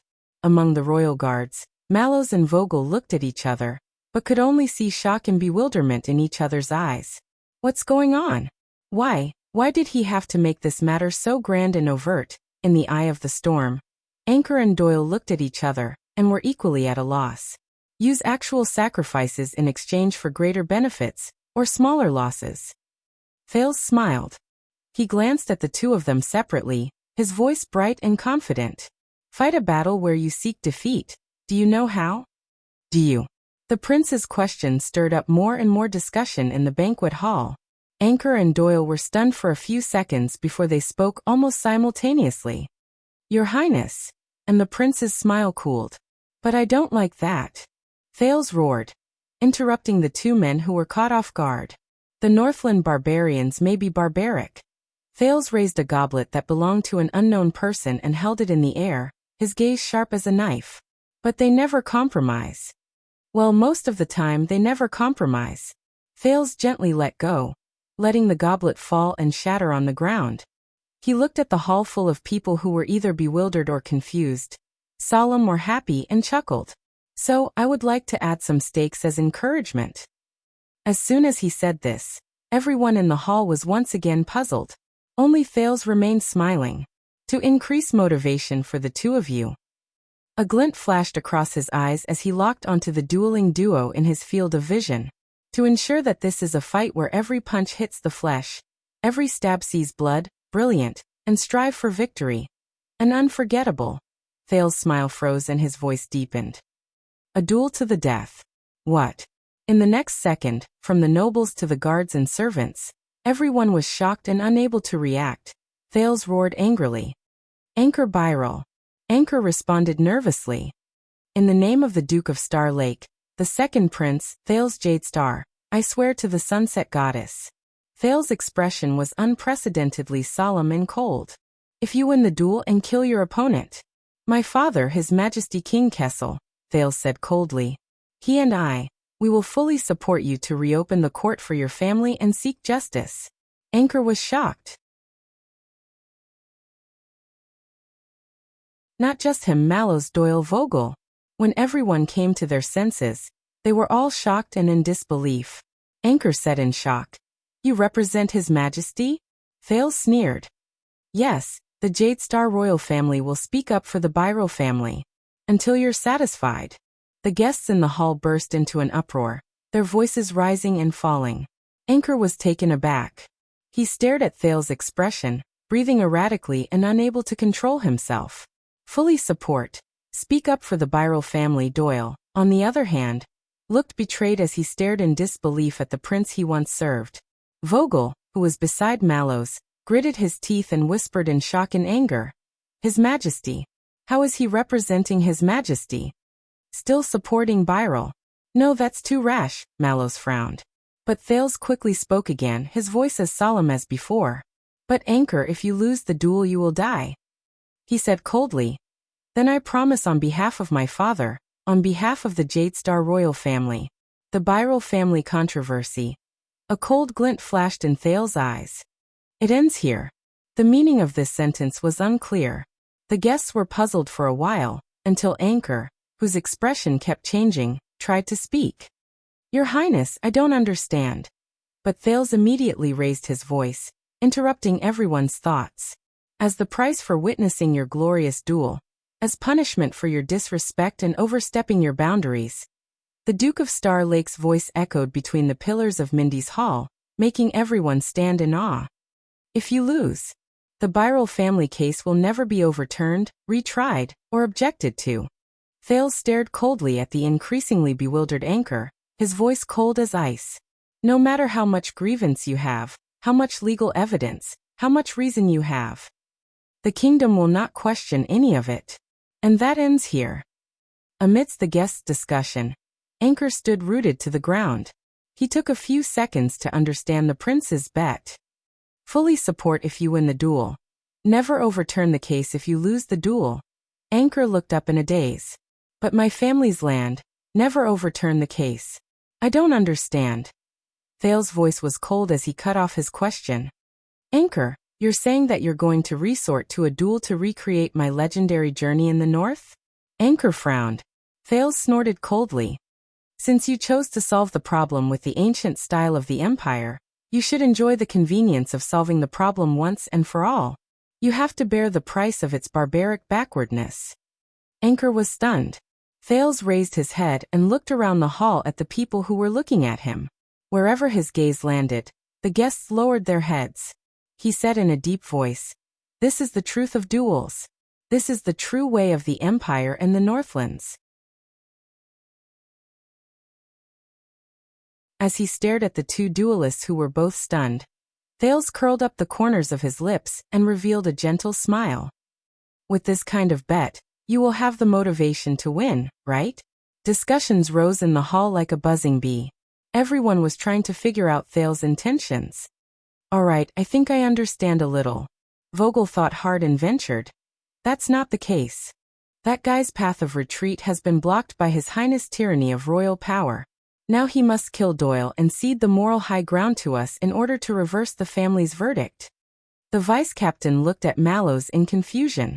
But isn't His Highness afraid that the Doyle brat will try to kill the other party to end the case in order for the royal family to fulfill their promise? Mallows looked at the Duke of Star Lake's profile and lowered his head. No, the watchman answered Vogel in a low voice. You don't understand. The vice-captain was stunned. In the hall, having figured something out, Anchor and Doyle exchanged glances. What's the matter, Birel? Color reappeared in Doyle's eyes, turning into a flame of eagerness. Are you afraid of losing? Anchor did not answer immediately. After a long period of silence, he finally let out a cold laugh. All right, if that's what you want to see, Your Highness. He raised his head and looked straight at Thales. His tone was as resolute as ever, but with a hint of murderous intent. Come on, let the duel begin. But please remember your promise. If I win, Thales chuckled, I guarantee that the royal family will fully stand by your side. Vogel frowned when he heard this. You guarantee. Is it appropriate to say that? What does he want? Vogel looked at the second prince in annoyance. Only Mallows said calmly, help. Help? Vogel responded with confusion. When we're ready to sacrifice the pawn. Mallows turned his head, his eyes burning. He wants to save his life. Not just one. Vogel's confusion only deepened. But fortunately, he no longer had to wonder. Mallows, since the duel is about to begin. Thales ordered his personal guard captain loudly, so loud that the entire hall could hear him. Go get Sentinel. Sentinel. Upon hearing this name, many people in the banquet hall felt their hearts skip a beat. Mallows frowned and said, Sentinel? But Your Highness, isn't that? Yes. Thales interrupted him without hesitation. The prince turned to the guests with a piercing gaze. A gift from the Duke of Western Desert, an heirloom of the Fakenhas family, a famous ancient sword of the Empire that represents their infinite trust and loyalty towards me. It should be worthy of this duel, right? Everyone was taken aback by these words. Your Highness? Anchor from Western Desert asked doubtfully. You want to lend your sword to one of us? He and Doyle looked at each other, exchanging a look of wariness and disgust. Thales smiled, but he shook his head.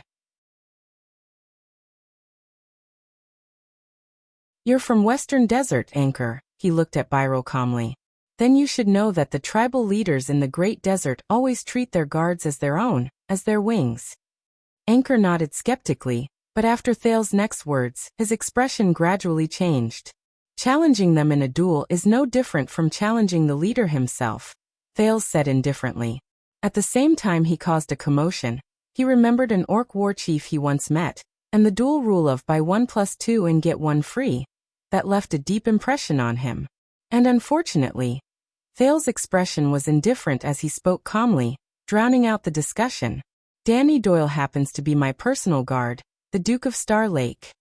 You challenged him. You challenged me. Doyle was stunned on the spot. Anchor's eyes widened. As soon as he said that, many came to a realization. Your Highness. But Thales ignored them and continued to speak loudly, not hesitating to use the sin of Hell's River to drown out all other voices. As for Baron Doyle, he roared, you are also my esteemed guest. Thales' expression was gloomy as he pointed at the stunned old Baron Doyle, who was in his wife's arms.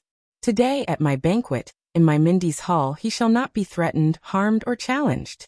It is an affront to me personally. The dueling duo was no longer the focus of attention. All eyes were focused on the prince, whether in surprise or fear, uneasiness or apprehension, admiration or disdain, until Thales looked around with a murderous look, forcing away all the strange gazes. No, Vogel instinctively wanted to step forward to stop the prince, but Mallows held his arm firmly behind him. Constellations, listen up. As Doyle's master, as the master of this banquet, and even more so as the master of this manor. Thale's expression was cold and murderous. His voice shook the dome, and his words were resolute. I, Thale's Jadestar. He stood on the highest seat in the banquet hall, raised one arm, fearless of the gazes of the audience, and spoke in a loud and clear voice. In accordance with the ancient custom of the empire, I shall carry out my duties and rights as the master. I will represent Danny Doyle, and accept the most legitimate challenge to a duel issued by Anchor Byrell on his behalf. Thale's gaze was cold as he lowered his arm and pointed at the two duelists who could no longer speak. Carry out this duel of blood vengeance. Until the winner is decided. Until the winner is decided. Until the ancient ritual is completed. As soon as he finished, the banquet hall fell into a long silence. Thales lowered his gaze and sneered. Don't worry, Anchor. He smiled at the shocked Anchor and the dumbstruck Doyle. The conditions and wager previously mentioned are still valid. Thales lowered his head slightly. The firelight cast a dark shadow on his face. As long as you're in the duel. He put away his smile and uttered his last words coldly. Kill me. It's the end of the month. I want sponsored partnerships. I want monthly votes. Making typing noises. End of chapter.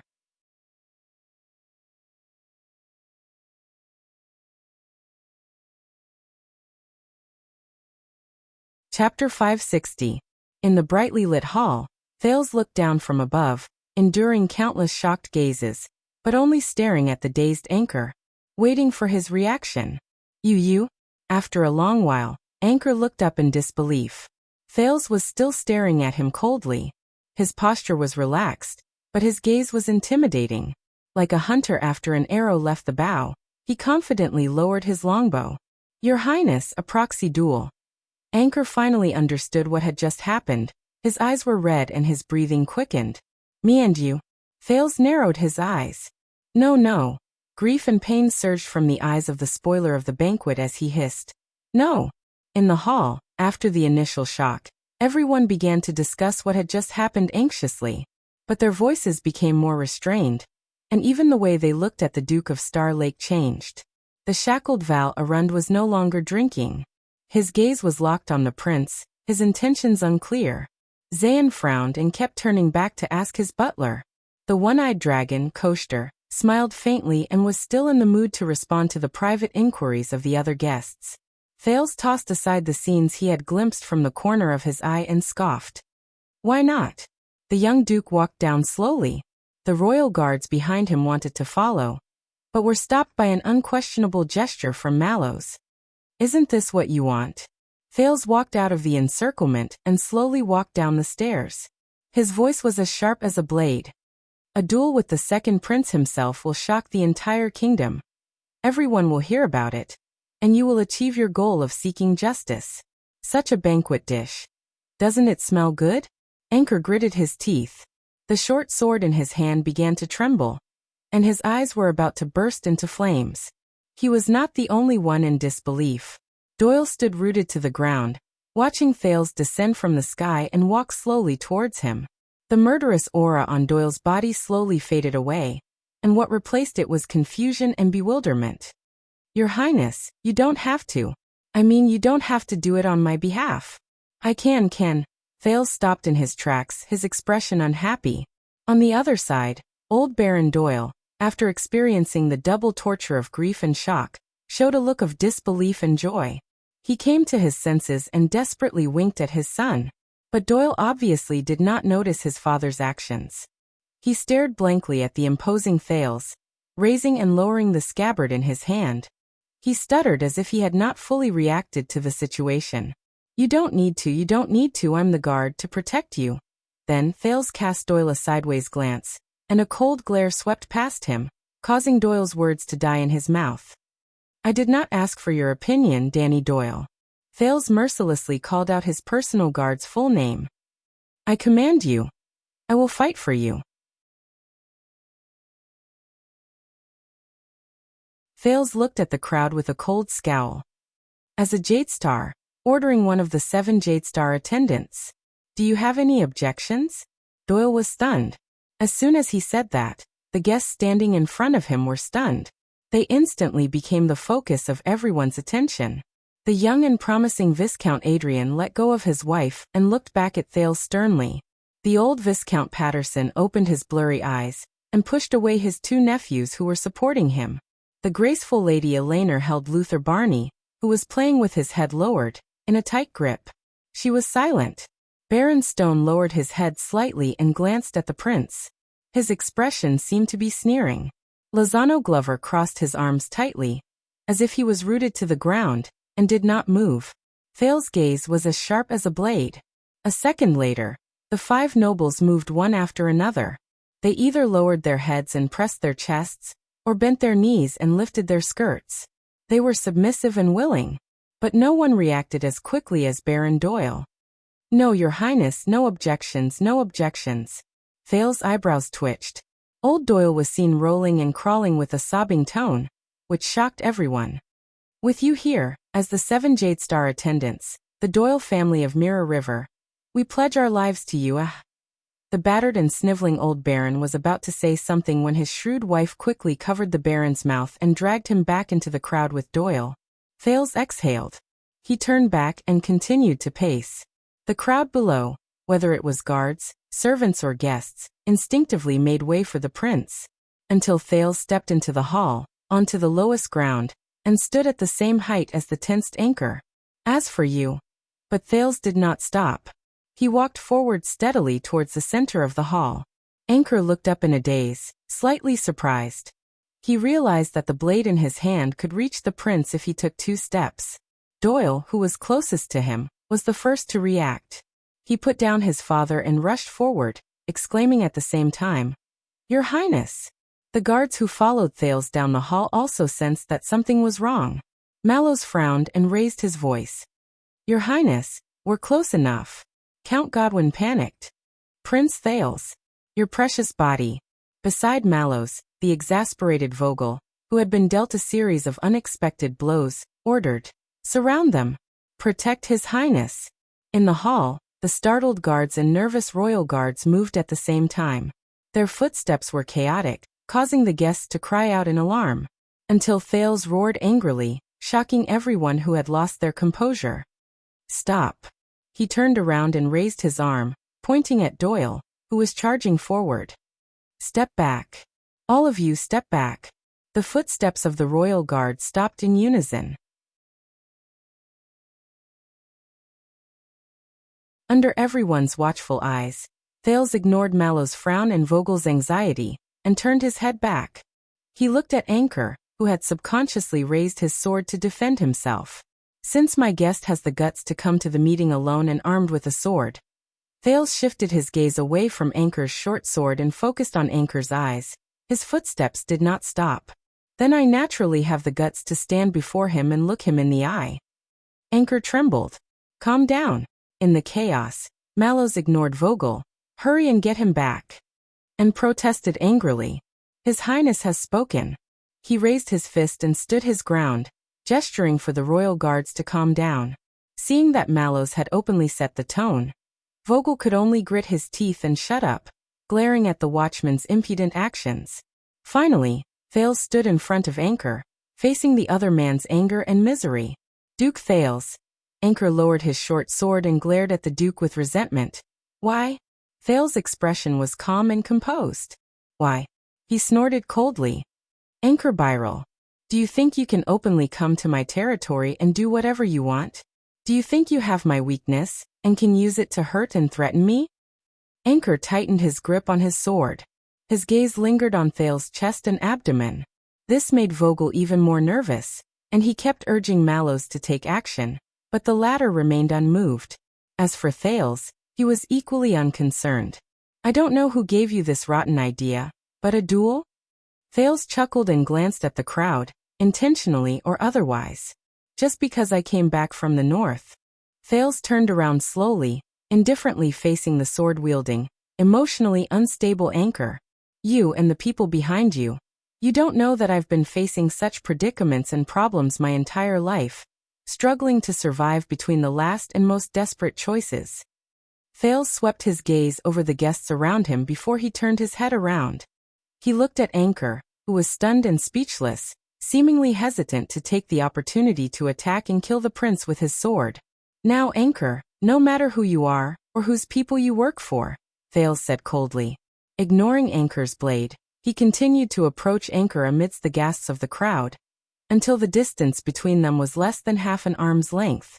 No matter if it's for yourself or for others, Thales said solemnly, make your choice.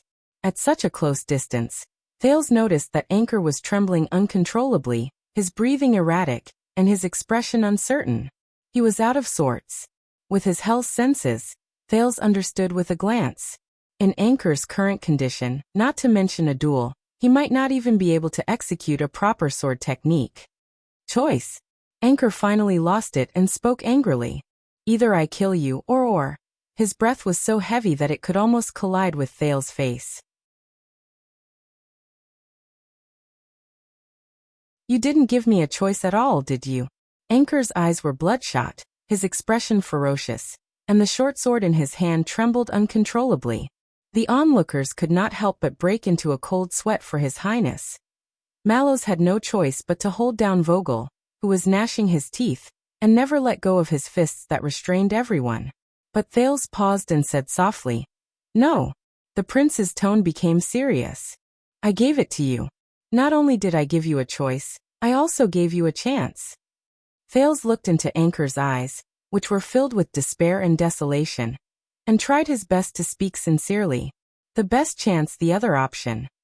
You know. Thales' voice unwittingly took on a hint of anxiety. You know. But Anchor, who was staring back at him, was unmoved. Anchor's gaze went from hot to cold, from bright to dark, from resentment to disappointment, from pain to numbness. Finally, Anchor closed his eyes gently. Your Highness, can you do me a favor? Anchor said faintly, his voice seemingly immersed in a gray hue. Kill me. The onlookers and the vigilant guards were stunned. Thales' gaze dimmed. Of course. But in the next moment, Thales' voice became cold again. But only in a duel, on the terms we agreed upon. Anchor was silent. 1 second, 2 seconds, until the third second, Anchor suddenly opened his eyes. At the same time, the blade in his hand moved, slicing through the air, and causing the wind to howl. Straight at Thales. In the next second, the attentive crowd erupted into a cacophony of exclamations. No, damn it. Protect His Highness. He's killing again. The chaotic crowd either retreated or moved forward, momentarily blocking their line of sight, and hindering the royal guards who were ready to rescue. Damn it. Mallows. Your lousy idea. Vogel pushed aside a guest who was blocking the way, exasperated. If the prince, you're done for. Mallows did not say a word. He merely clenched his fists and gestured for his subordinates to maintain order, until a loud roar came from the center of the hall, from the center of the chaos. In the name of Thales Jadestar, I said it. Step back. Motherf * king everyone. Thales' voice had never been so enraged. It even shook the dome. I can handle it. The chaotic scene fell silent. The guards took a few seconds to restrain the crowd. The royal guards rushed to the front, led by Mallows and Vogel, and surrounded the center of the hall. Only the two people in the center were left. When they saw the scene in front of them clearly, quite a number of customers sucked in a sharp breath. Anchor's blade stopped between their necks, neither moving forward nor backward. His sword-wielding wrist was firmly gripped by Thales, unable to advance or retreat. Thales and Anchor stared at each other. One was calm, the other in despair. They trembled slightly in the tense wrestling. Mallows frowned. Vogel, on the other hand, was shocked and furious. He was about to instruct his subordinates to move forward. Damn it, hurry up. But Mallows' voice was louder than his. Steady. The watchman raised his fist high again, causing everyone to freeze. His Highness' orders are not to be disobeyed. Vogel's footsteps paused. Mallows said coldly, His Highness is handling it. Not to be disturbed. Vogel was exasperated. He lowered his voice. Handle it? You're the captain of his guards. If something happens to him. This time Mallows did not swallow his anger. Instead, he replied coldly. Then I'm still the captain of his guards. The vice-captain's words were choked in his throat. In the hall, Thales carefully pacified the sin of Hell's river that was infused into his arms. While obstructing Anchor's intentions, he did not let the power of eradication turn into a bloodthirsty beast. Anchor, don't do this. Thales shook his head, his eyes carrying a warning look. Sentinel hasn't been brought, our duel hasn't begun.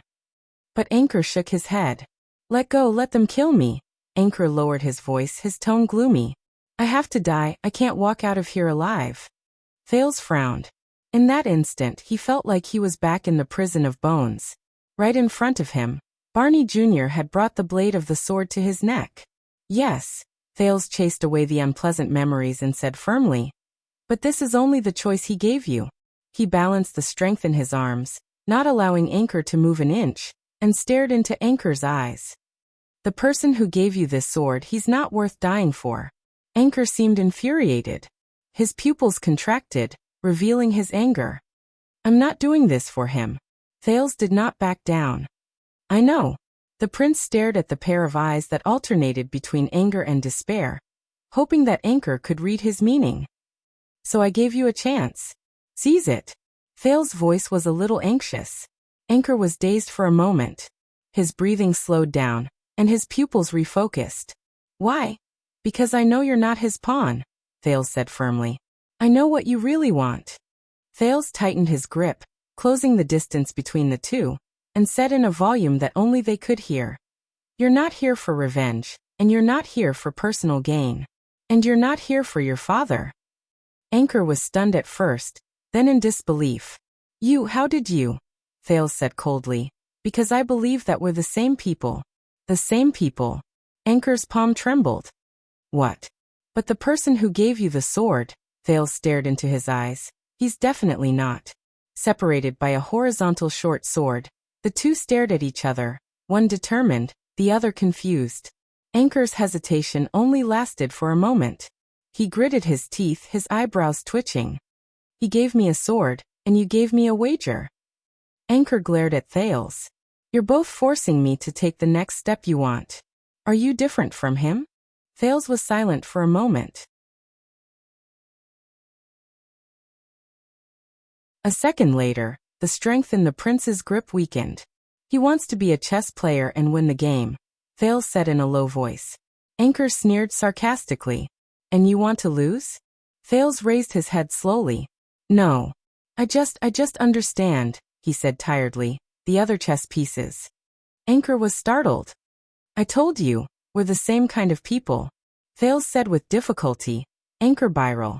Anchor loosened his grip, and the distance between them returned to an arm's length. But the short sword was still between them. The prince stared at Anchor with a burning gaze, and tried to touch Anchor's weapon. Now let go, and give me the sword. Anchor's gaze was confused.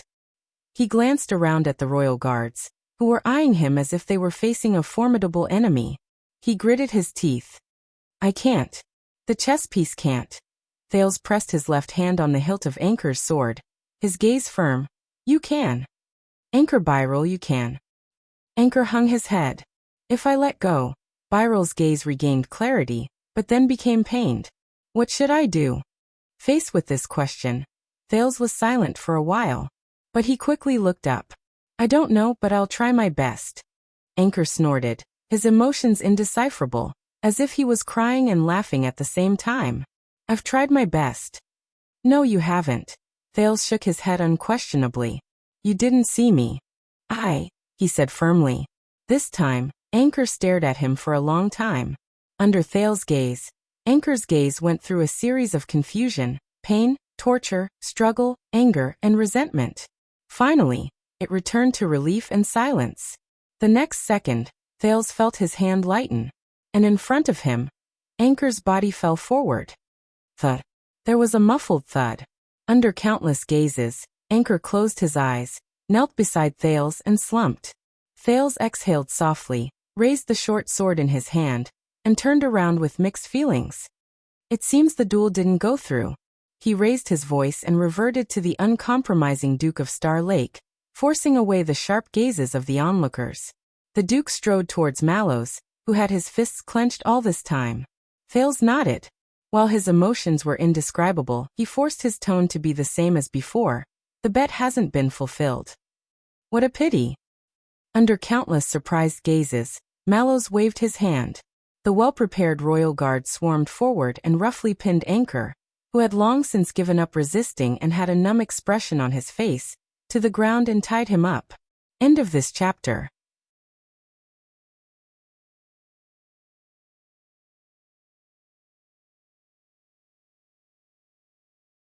Chapter 561. Amidst the hustle and bustle, Thales stared expressionlessly at the short sword in his hand. He walked against the flow of the crowd, and allowed the guards to pass by him. The prince's figure was embellished in the midst of a group of armored guards, looking lonely and out of place, dazzling and prominent. In the next second, as if the ban had been lifted, the long silent crowd of guests burst into an uproar.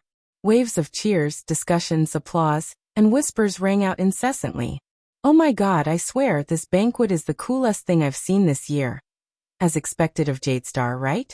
Reminds me of 40 years ago. Cough, cough, cough. That's right, let me tell you, when Polaris was still in Northland. He killed kings and archdukes when he saw them. Elefir City really missed him. Remember, if anyone asks about what happened today, don't talk too much. Just say that the royal guards controlled the scene. His stance was so brave. Good Sanni, let me tell you a secret. I really want to be pressed against the wall and kissed by His Highness. What, you too? Shameless. Be *tch. Let me tell you, go back and immediately invest in the Glass Merchants Guild, especially in the production of wine utensils. No, listen to me, before Renaissance Palace responds. You are not allowed to come to Mindy's Hall again, and you are not allowed to comment on what happened today. Before that Be *tch Enosha does anything, we have to find out the details of His Highness' life in the north, especially what kind of girls he likes. As expected, he still can't get rid of the Northland. Barbarian style. Let me tell you, be careful in the future. Mama, I also want to study in Extet. Otherwise, I can be a hostage. Did you write it down? Yes, in this order. Quail eggs, roast goose, lettuce, especially lettuce. Tell your father to close all the usury loans your family has. Losses? You're still thinking about losses? Doyle is a good example to learn from. Did you hear that? Did you hear that? I have the guts to stand in front of him and look him in the eye? No, when we go back, we can't even mention it, especially that bet. It was as if the public's temporarily lost enthusiasm had finally returned after the situation had calmed down. Thank God, my sunset. That damned scoundrel, I swear. Baron Doyle hugged his son and wife as he wailed unbridledly, which made Doyle feel very awkward. Many people began to size up the Prince of Constellation, who stood among the many guards with his back to the hall, with different gazes. But Thales only said nothing. He raised his head slightly and looked at the empty highest seat after the king left. It was as if he was living in his own world. Not to be disturbed. Not to be disturbed.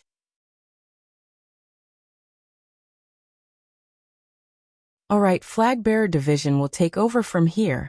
Take him directly to the Secret Intelligence Department. Vogel instructed the men who were escorting Anchor, then glanced at the dazed Thales with a complicated expression. Obviously, a lot of people have to work overtime tonight. Soon, under all kinds of gazes, Anchor was escorted away by the guards who were waiting for him. Even though he did not struggle, the length of the escort team was still comparable to a guard of honor. Thales listened quietly to the sound of Anchor being taken away. He did not look at his eyes. On the other side, the Doyle family was finally free, and they cried tears of joy. Thales did not react. It was as if a boulder was pressing down on his chest, making it difficult for him to react. Mallows motioned for Glover to put the cloak on the Duke, but was stopped by Thales' outstretched hand. As the backbone of the king's party, Count Godwin coughed, stepped forward, and greeted Thales like an elder. Your Highness, you've worked hard tonight. If you don't mind, I think the banquet will end here. But Thales suddenly spoke. Sorry everyone. The Duke of Star Lake's sudden loud voice interrupted the buzz of discussion. Thales turned around. His expression was cold, sending a chill down everyone's spine. Looking at the prince's expression, Mallows frowned slightly. Thales knew that more than one person had told him, "A smile is the best armor." But the Northlanders had taught him, "Armor alone is not enough to fight." The prince pressed down on the bewildered Count Godwin and walked towards the crowd. "I know perhaps today my opening remarks were too gentle." Thales' gaze was unprecedentedly cold. "It's easy to misunderstand." The banquet hall fell completely silent. Thales lowered his voice, but in the silence, his words were incredibly clear. "But for those who don't know me, or don't like me, or even don't want to see me." Thales' expression was dark. "I don't mind repeating my welcome speech." He paced lightly, and his sharp gaze swept past every guest. It made people want to retreat. "Everyone." Thales suddenly raised his voice, and said through gritted teeth, using the toughness and deterrence that he had once forgotten out of habit, "I am Thales." He looked around the crowd, and his gaze was sullen. "A name that you can't find even if you flip through the 700 years of the Jade Star family's genealogy." The guests whispered again, but they soon disappeared under Thales' gaze. Thales lowered his head and caressed the short sword in his hand, feeling its expensive material and good feel. He said in a low voice, "So you may not know, for the past 6 years, I am neither the Prince of Constellation, nor the Duke of Star Lake." The guests looked at each other. Thales played with the short sword and did not raise his head, but every word he said was deep, and the guests subconsciously pricked up their ears. "I saw the vassals kill each other, and Nuven's death. I saw the great dragon descend from the sky, and the calamity burn the city. I saw the war turn chaotic, and Chapman rise to power." Thales' pupils narrowed, and he looked up abruptly. "Black Sand region hates me like a mortal enemy, and Dragon Cloud City sees me as a jinx." His sudden cold voice made many of the listeners quiver. Thales strode forward, and his gaze was resolute as he stared at everyone who met his gaze. As he approached, the crowd subconsciously retreated. "And in all of Extet, the millions of living beings call me." While he was still speaking, Thales suddenly flashed his short sword and stabbed it into a long table in front of him. Thud. Thales roared furiously in the midst of the throbbing sound. "Polaris." With the help of the Sin of Hell's River, his voice echoed in the banquet hall, causing the lights to flicker and the figures to flicker. The entire hall was silent. Hundreds of people, including many important figures of high status, did not even dare to breathe loudly. Thales stared at the blade on the table, his breathing erratic. 1 second. 2 seconds. 3 seconds. Thales finally let go of the short sword. Only the hilt trembled slightly, but the silence lingered, and the guests remained silent. Until Thales spoke coldly. "Everyone welcome to my Mindy's Hall." He turned around, expressionless, and concluded with a cold voice, "May you enjoy yourselves. The banquet is over."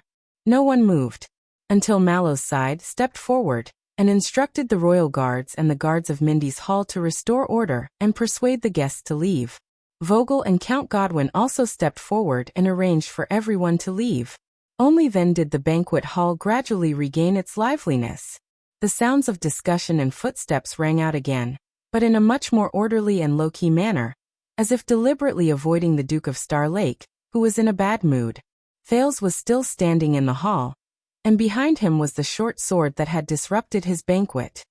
"I remember telling you to retrieve Sentinel," Thales asked Mallows, who had come up behind him and seemed to have something to say, without turning his head. "Why hasn't it been retrieved yet?" Mallows gestured to the guests passing by, apologizing to them on the Duke's behalf, and replied nonchalantly, "That sword is hidden in the locked cabinet in your study." "The sword is hidden in a locked cabinet in your study. I don't have the password." Thales was slightly taken aback. "Why didn't you ask me just now?" "Because." Mallows glanced at the short sword behind him. "From the beginning to the end, you never thought about using that sword." Thales paused for a moment, then smiled in relief. "Then you weren't worried? Worried that he would really duel with me?" Mallows chuckled, raised his clenched fist and looked above his head. Thales followed his gaze and looked up. Soon, he saw 5 or 6 members of the Star Lake Guards emerge from the shadows above the banquet hall. Each of them held a crossbow and looked at them vigilantly. Mallows slowly unclenched his fist that had been clenched for a long time. In the next second, the royal guards in the shadows put away their crossbows. That's Toledo, Morgan, and Itariano who are beside you. Thales recognized these people and could not help but be surprised. The sniper team you arranged at the last minute, Thales said in realization. Why do I remember that Vogel stopped you? Mallows scoffed and looked at Vogel, who was bidding farewell to a few nobles in the distance. He thought he stopped me. Thales exhaled. Previously, did you think about the price of doing this? Mallows asked softly. Thales shook his head. No. And now? Thales' heart sank and he fell silent. Mallows did not say anything, his expression remained indifferent. The guests in the hall gradually began to move. Many squeezed to bow and bid farewell to Thales, but even more dilly-dallied, as if wanting to linger for a while longer. For example, the 7 Jade Star attendants. Very clever, Your Highness. As expected of Count Casso's favorite pupil. This was Baron Stone of the 7 Jade Star attendants. His expression was gloomy, and his thoughts were unclear. Despicable scoundrel, how dare you be so presumptuous? The elderly Viscount Patterson said indignantly. Your Highness, you must forge ahead and face the truth. Otherwise, such devious schemes will only become more rampant. This is no trivial matter. Take care, Your Highness. Viscount Adrian's farewell was concise and clear. The Doyle family has no way to repay Your Highness' great kindness, only. This was a weeping old baron. But long before he could start his speech, he was dragged away by the observant Doyle, who apologized profusely to Thales before leaving. Your Highness, your righteous act of standing up for your subordinate is deeply rooted in the hearts of the people. Lady Eleanor said softly as she led her son, Luther, to bid farewell. A benevolent master is bound to be rewarded. Facing them, Thales was expressionless. At most he nodded slightly, until Valerund, shackled and escorted by the guards, came before him. You will become a problem, child. Duke Arun snorted softly and stared at Thales with interest. Trouble for many people, big trouble. Thales suddenly moved. He slowly raised his head and stared intently at the Duke. Even bigger than you? Val raised his eyebrows and smiled. Without saying a word, he instructed his escorts. Let's go. Let's go. I miss my luxurious single room. After Val left, Lozano Glover, one of the 7 Jade Star attendants, came before him. Your Highness, the accumulated problems in Mirror River and Crocaw City are not just a temporary problem. They will affect many parties.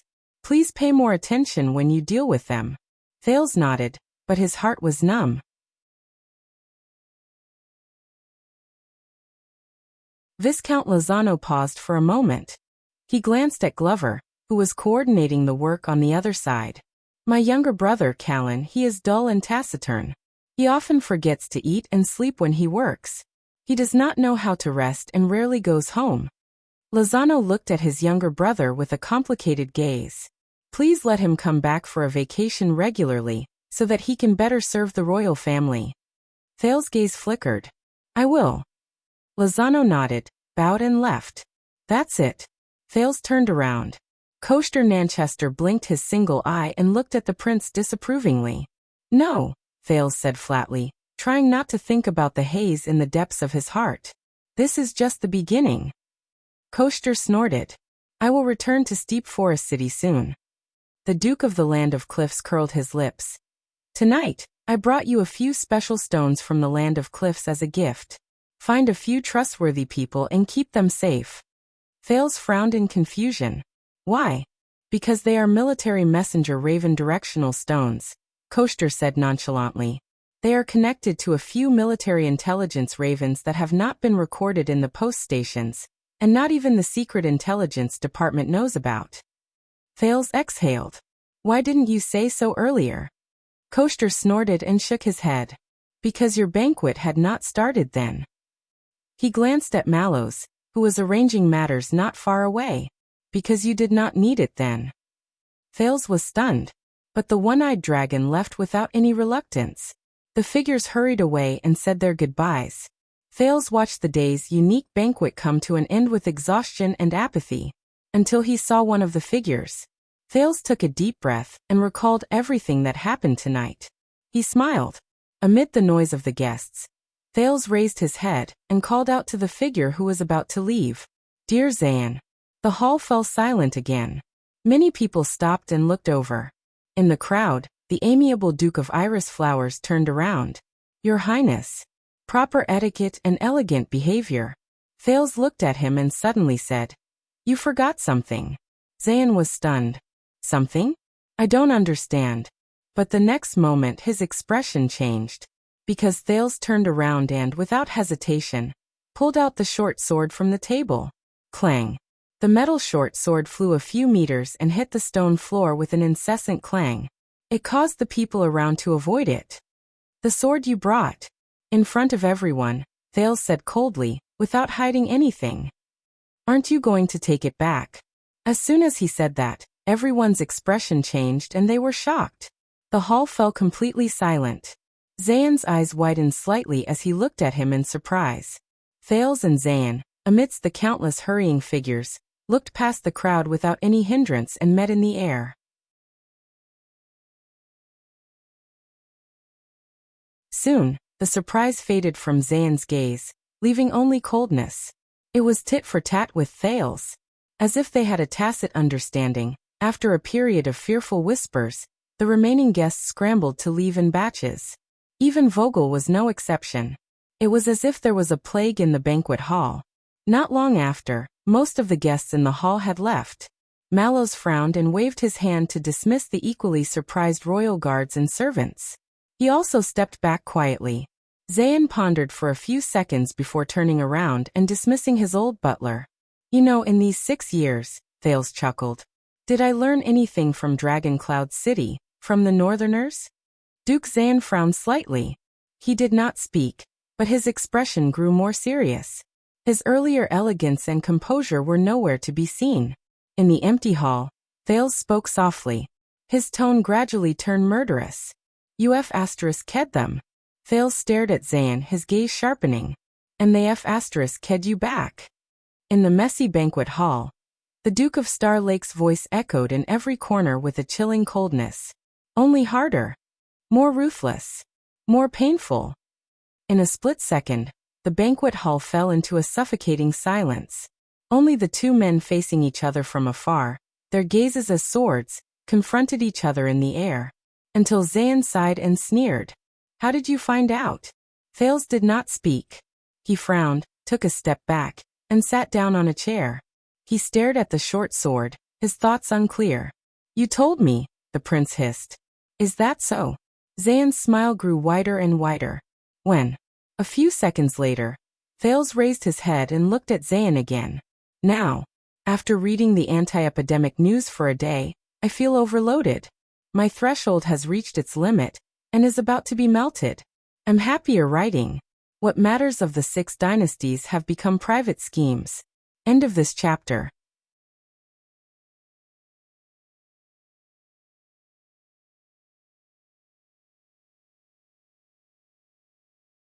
Chapter 562.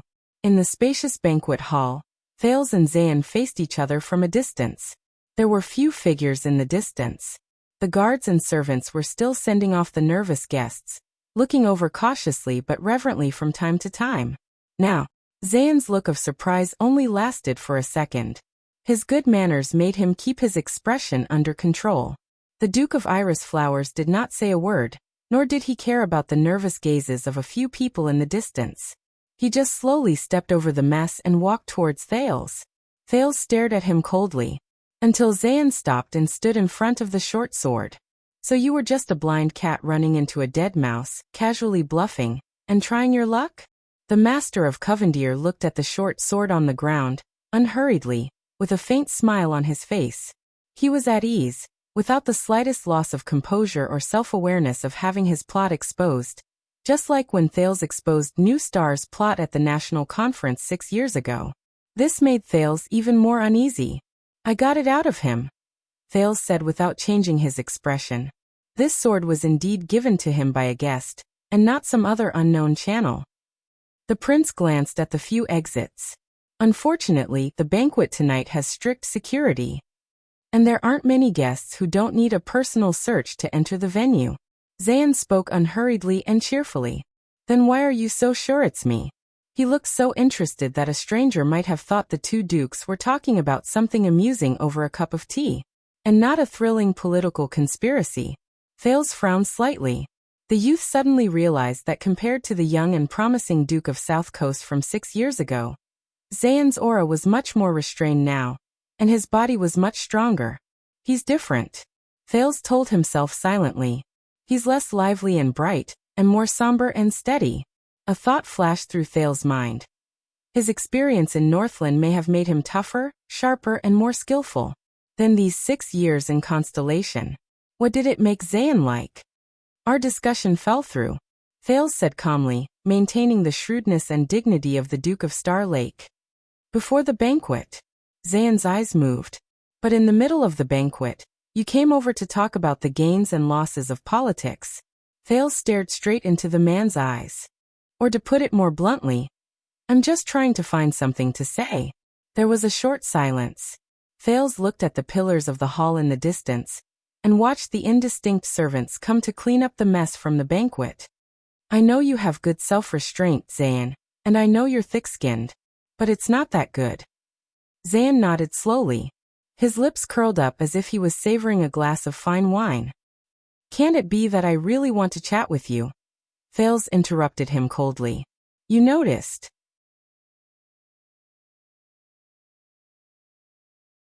Zayn's gaze froze. You noticed that the royal guards were frequently mobilized to strengthen their defenses. You realized that someone had unexpectedly discovered Anchor's existence. The teenager looked at the short sword lying alone on the ground and walked forward. You can't sit still. You need to hold me back to ensure that the plan goes smoothly. Make sure that even after the king leaves, Anchor's target is still present. This is your biggest flaw. Zayn did not speak. And based on my experience, every time you're acting suspiciously and hypocritically, something bad happens. Thales stopped in front of the short sword, looked straight at the Duke of Iris Flowers opposite him, and called out his name. Zayn Covendier. Old friend. Thales said quietly. Zayn smiled, looking nonchalant. You're really paranoid, Your Highness. Perhaps when you were still in the north, you were schemed against and harmed by all sorts of people. Schemed, harmed. Thales swept away the images of Nuven, Chapman, and even the Black Prophet from his mind. He chuckled as well. And perhaps you didn't realize, Zayn, that tonight, when you were trying to find something to say, king and vassals? Land and security? Rule and resistance? Thales' words were sarcastic. What you say reflects what you think. Zayn's smile faded. I think, before today, you've probably been troubled by the matter of Crocaw City and Mirror River, the grudge between Byril and Doyle, and the problem of how to take advantage of the opportunity to profit from it for a long time. Thales did not look at Zayn's expression. He looked around at the countless tables, chairs, cups, and plates that were shattered because of Anchor's ruckus at the banquet. And all of this jeopardizes the prestige of Renaissance Palace, alienates the 7 Jade Star attendants, incites conflict among the nobles, and reveals the contradictions of governance. Just to make trouble for me? In the hall a distance away, Glover and Praka, who had sent off the last batch of guests, were about to enter when Mallows reached out to stop them. The watchman looked at the two men who were confronting each other in the hall and shook his head. The lights were still bright, Mindy's hall was still quaint, but compared to the bustling scene before, the banquet hall was silent, cold, and empty. Only Thales and Zayn stood in the middle of the hall, facing each other and staring at each other quietly. The only thing between them was the sharp-edged short sword on the ground. After a long time, Zayn walked to the long table at the side, picked up the wine glass the butler had left for him, and poured himself a glass of Sarah Dukedom's famous grape wine. Like most people in Western Desert, Anchor Byril is both realistic and pragmatic, and not someone who will be easily swayed by words. Thales looked at his actions and frowned. Zayn raised his wine glass, leaned against the long table, and turned around.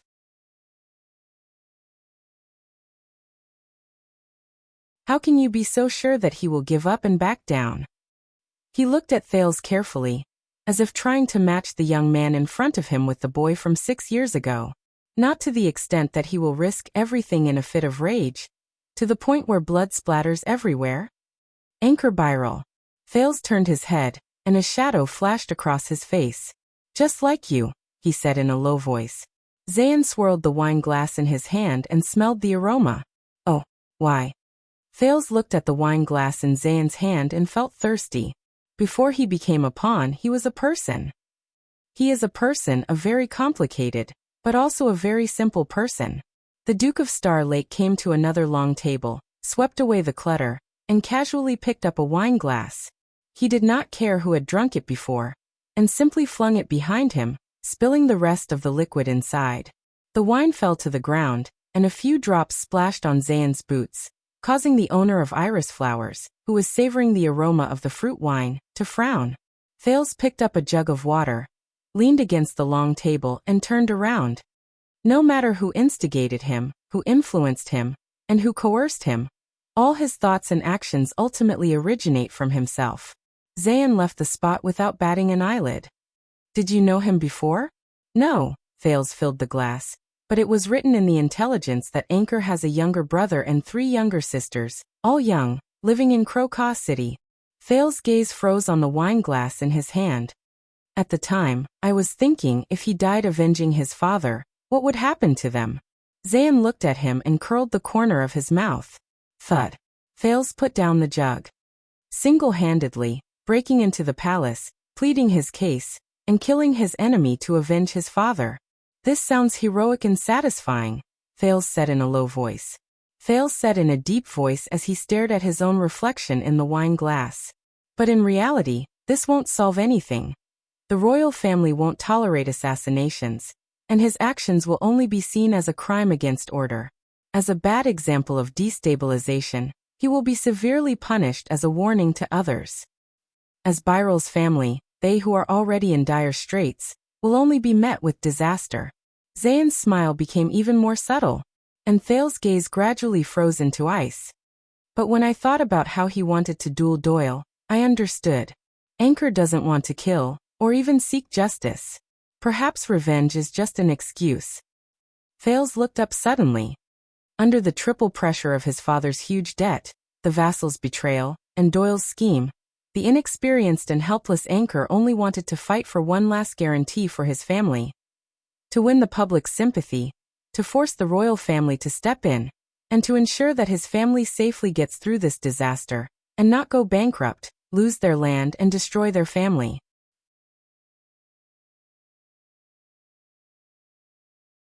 Zayn was still calmly savoring the wine with his nose, but he did not put it in his mouth.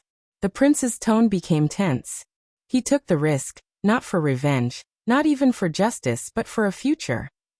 And in order to not leave any loose ends, to perfectly complete this goal, Thales clenched his teeth. He must die. Zayn looked up and finished the sentence coldly. Thales' mind was in a daze. He suddenly remembered Doyle's expression when he declared his stance and entered the duel.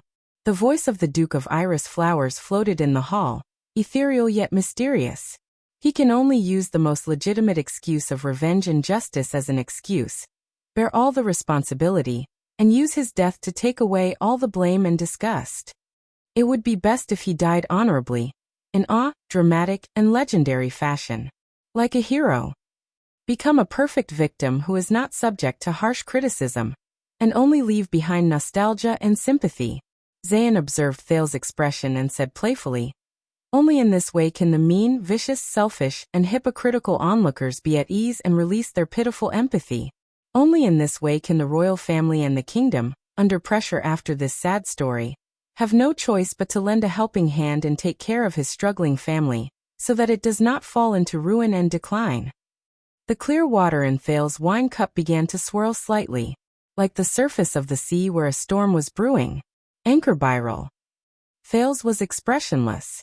He is not a selfish hero who, in a fit of rage, commits suicide for a just cause, and does not care about the cries of loneliness and widows behind him. Nor is he a scumbag hero who, in a moment of helplessness, becomes hot-headed, and destroys everything indiscriminately just because of some bullsh*t idea. Zayn looked at him silently, the wine cup in his hand calm. The prince slowly raised his head, his eyes still. He is just a rundown squire from a remote place, with a family and siblings, shouldering responsibility in an unbearably difficult life, bearing burdens and humiliation. A man who under power, painstakingly plotted, struggled to support his family, and sought a chance of survival for his loved ones. Thal's breathing quickened. An ordinary person. That was why Anchor backed down. Thales thought bitterly. He had to back down. Because he was not alone. Not just living for himself. Thinking of this, Thales could not hold back the indignation in his heart and raised his voice. And you, Covendier, you took advantage of this, of his humanity, of what he was born as a human being, of what he cared about the most. You turned him into your pawn. Thales' words were chilling. To deal with me. Zayn looked at him quietly. After a long while, he finally cracked a smile. Like a spring breeze and rain. Aren't you? Thales trembled slightly. Zayn swirled the wine cup gently, watching the liquid in the cup swirl orderly and steadily in one direction.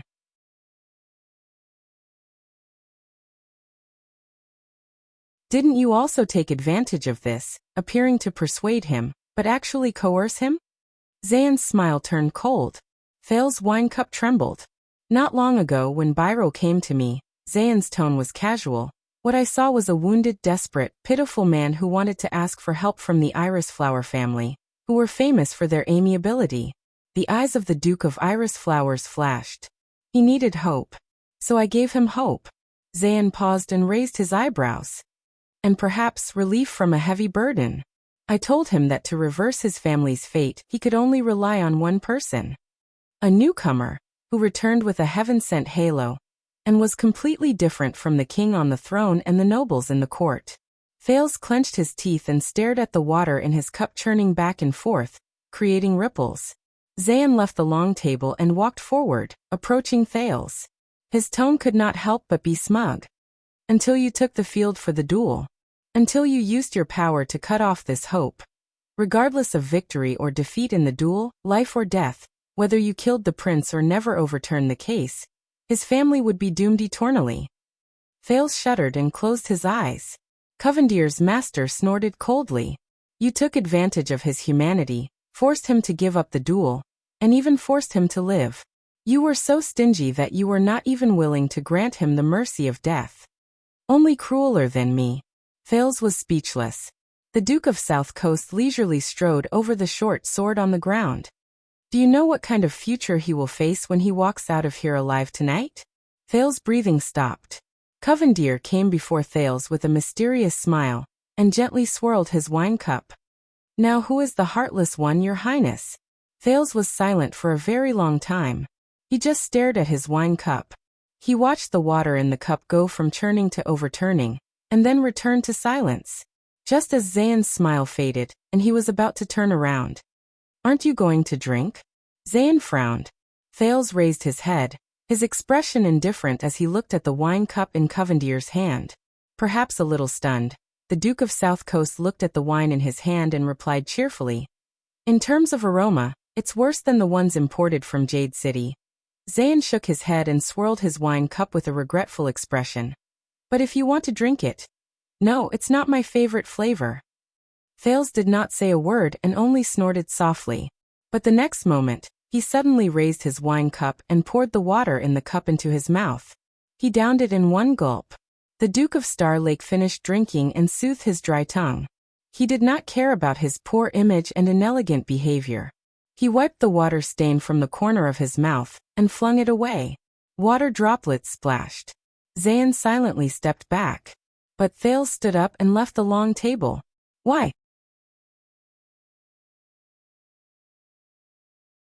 Thales strode forward and questioned coldly.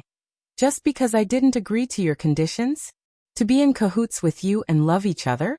Zayn stood still, but he frowned as he realized that Thales kept moving forward and was closing in on him.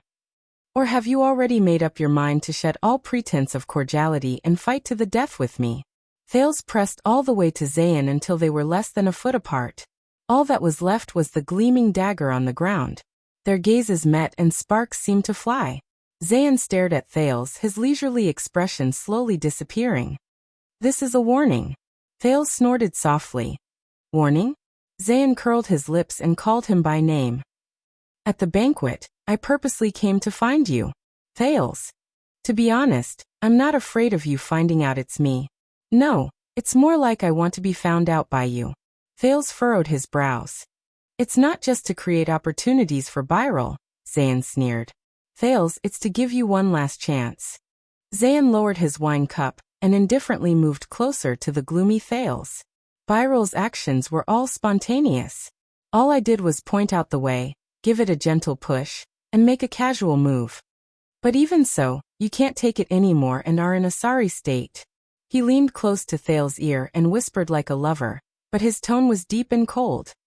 Can you imagine when the game of chess gets serious? Thales did not answer. He just tightened his grip on his wine cup. I want you to know, Thales, I want to teach you. This is my response. The Duke of South Coast said in a rare fierce tone. As a response to you offending me, rejecting me, and even threatening me 6 years later. Thales stiffened. Zayn's breath left Thales' ear. The person in front of him turned back into the kind, gentle, and refreshing young Duke of Iris flowers. But just a few seconds later, Thales took a deep breath. He chuckled. Me? Rejecting you? Thales' expression changed. He sized up Zayn from head to toe as if he was weighing him down. This made the latter unhappy, until the prince said frivolously and sarcastically, Sorry, I didn't know you like men. My dear Zayn. In that instant, Zayn's gaze turned cold. But Thales did not care. He even raised his left hand and gently placed it on Zayn's right shoulder. He also leaned close to the other's ear and shook his head. Otherwise, perhaps when I rejected you just now, I could have been more gentle and gentlemanly? Zayn stopped smiling. He did not move, nor did he look at the hand on his shoulder. He only stared coldly at Thales. If you choose war, Thales, you are determined to be my enemy. Then this move is just the beginning. Zayn looked at Thales as if he was looking at a corpse. The Prince of Constellation? The Duke of Star Lake? The protection of royalty? A good reputation? The loyalty of a subject? Experience in Northland? A lofty stance? He asked coldly, his tone flat.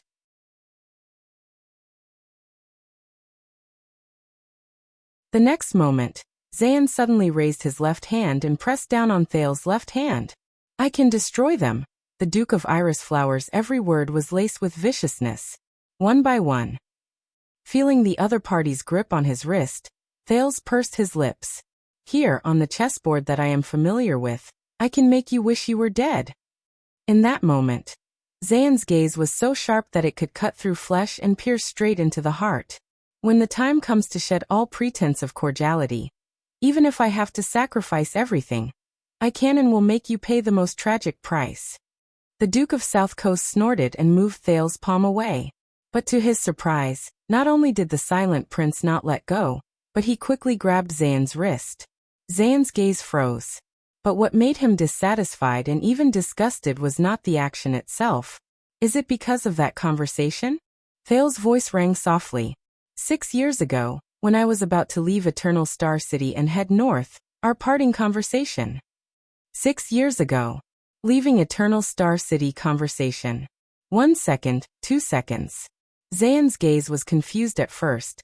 Then it fell into deep coldness, followed by anger. Because I asked about your family? Thales' voice rang faintly, like poison flowing into blood vessels, flowing into Zayn's ears. And the secret of their misfortune? Any expression disappeared from Zayn's face in an instant. At that moment, the sin of Hell's River in Thales' body erupted with an inexplicable agitation. It almost made him lose his composure. And at that moment, Thales knew that he had made the right choice. That was it.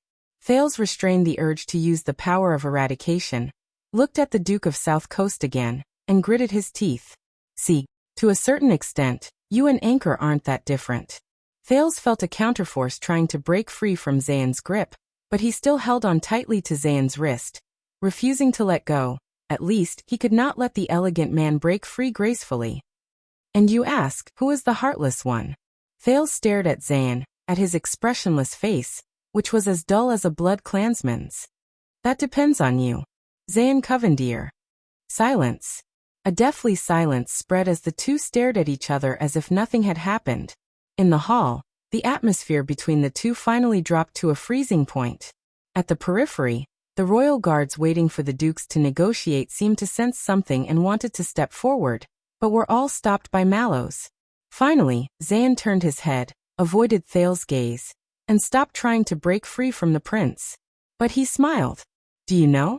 From Black-Eye John, Southerner Herman, Ascension King Alan, Oathkeeper Midier, Conqueror of the North Erica. Zayn became relaxed and at ease again, but the coldness in his eyes revealed the truth. In history, there were many kings of Constellation who taught Exted a lesson.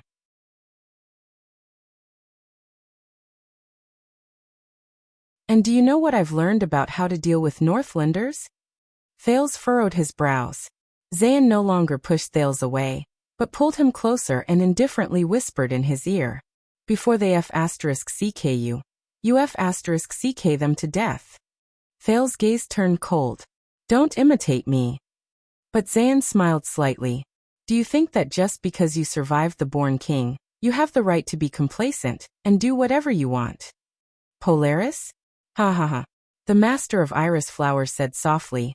Believe me, if you try to imitate Nuvan VII's playstyle in Constellation, you will only die faster, more tragically, and more inexplicably. Thales felt a chill in his heart.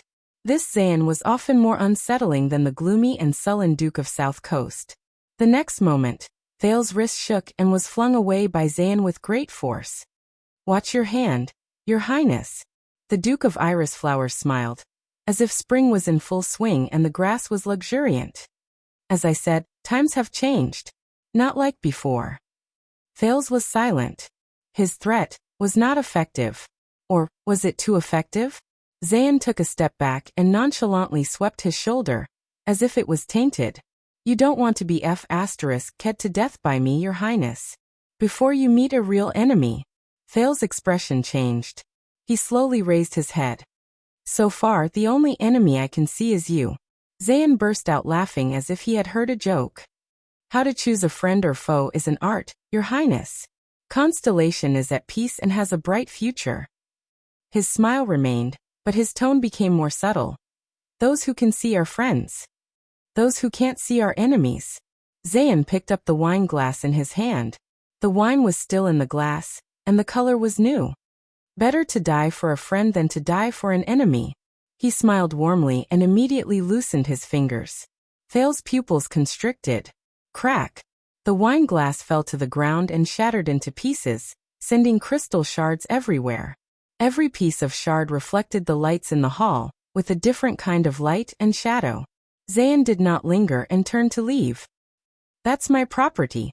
Behind him, Thales looked at the shards on the ground and said coldly. That's right. Zayn did not turn his head. So you feel heartache? Thales frowned. Aren't you afraid? Watching Zayn walk further and further away, Thales could not help but raise his voice. In Eternal Star City, you openly challenged the authority of the royal family, alienated Jadestar and its vassals, destroyed the relationship between Renaissance Palace and Western Desert, and endangered the heir of the kingdom. Or are you still planning on your coronation after the Jadestar royal family dies?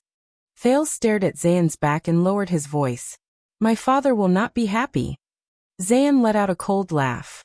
After what happened, you might be very busy tomorrow. He still did not turn around and only showed his back to Thales.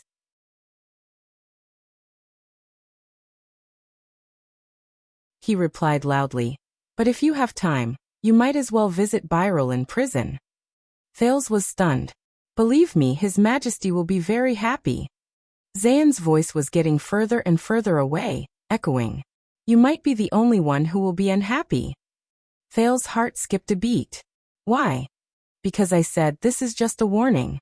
Zayn's steps were as elegant as ever, his posture calm and noble. So I left you a little surprise. Thales was puzzled. Be smart, Your Highness, and know your place. The Duke of South Coast's voice gradually lost its emotion. I said if there's a next time it will be a declaration of war. What? A declaration of war? Thales stared at him in disbelief. Displeasure, anger, and disgust gathered in one place. What the hell is this damn condescending bastard doing? And next time? Does he still think that Thales offended him tonight? Thales was both shocked and angry. For a moment, he did not know whether to be angry or to mock him. Zayn's figure disappeared into the distance. He left the hall and met up with his butler. It's over? Mallow's footsteps came from behind him. Thales sighed. No. It was just the beginning. When he thought of the ordeal he went through today and what he would face tomorrow. It was only the first day and the first banquet. Thales, who had forced himself to act like a pretentious person for the whole night, exhaled and fell into a chair wearily. He felt indignant. I still don't understand why he hates me so much. Thales snorted coldly. Looking at the broken glass on the floor, he became even more displeased and wanted to throw the empty glass in his hand to vent his anger. But halfway through his arm, the wealthy Duke of Star Lake took a few deep breaths, indignantly but rationally, put the glass back on the table. Like I brought disaster to his whole family. Thales was unhappy. Mallows came behind him and nodded silently. Then have you caused trouble? The prince turned his head and rolled his eyes at him. I had Doyle change shifts in advance. He has to go back and settle his family down. Mallows was obviously used to the Duke's death stare. He reported indifferently, of course tomorrow. Tomorrow. Oh no. Thales covered his face and let out a painful groan, interrupting the captain of his personal guards. By the way, Mallows. The watchman appeared to be listening attentively. Your temporary sniper team. Thales raised his head weakly. They haven't changed shifts yet, right? Mallows glanced at the periphery. No. Why? Since they haven't changed shifts. Thales snorted coldly and glanced in the direction where the Duke of South Coast left. His expression was dark and his words were chilling. Then what if I order them to follow in secret and kill Zayn Covendier? No, Mallows answered quickly. Thales frowned. Why? Because, Mallows turned around calmly and without the slightest hint of guilt, that you're tuning in to the Li Mei's Wuxia Whispers YouTube channel. We're so grateful for your support and don't forget to subscribe to join us on this incredible journey through captivating stories. Your generosity through donations truly makes a world of difference, as it's the primary source of revenue that allows me to expand and enhance this channel for you. Thank you from the bottom of my heart for being a part of this adventure.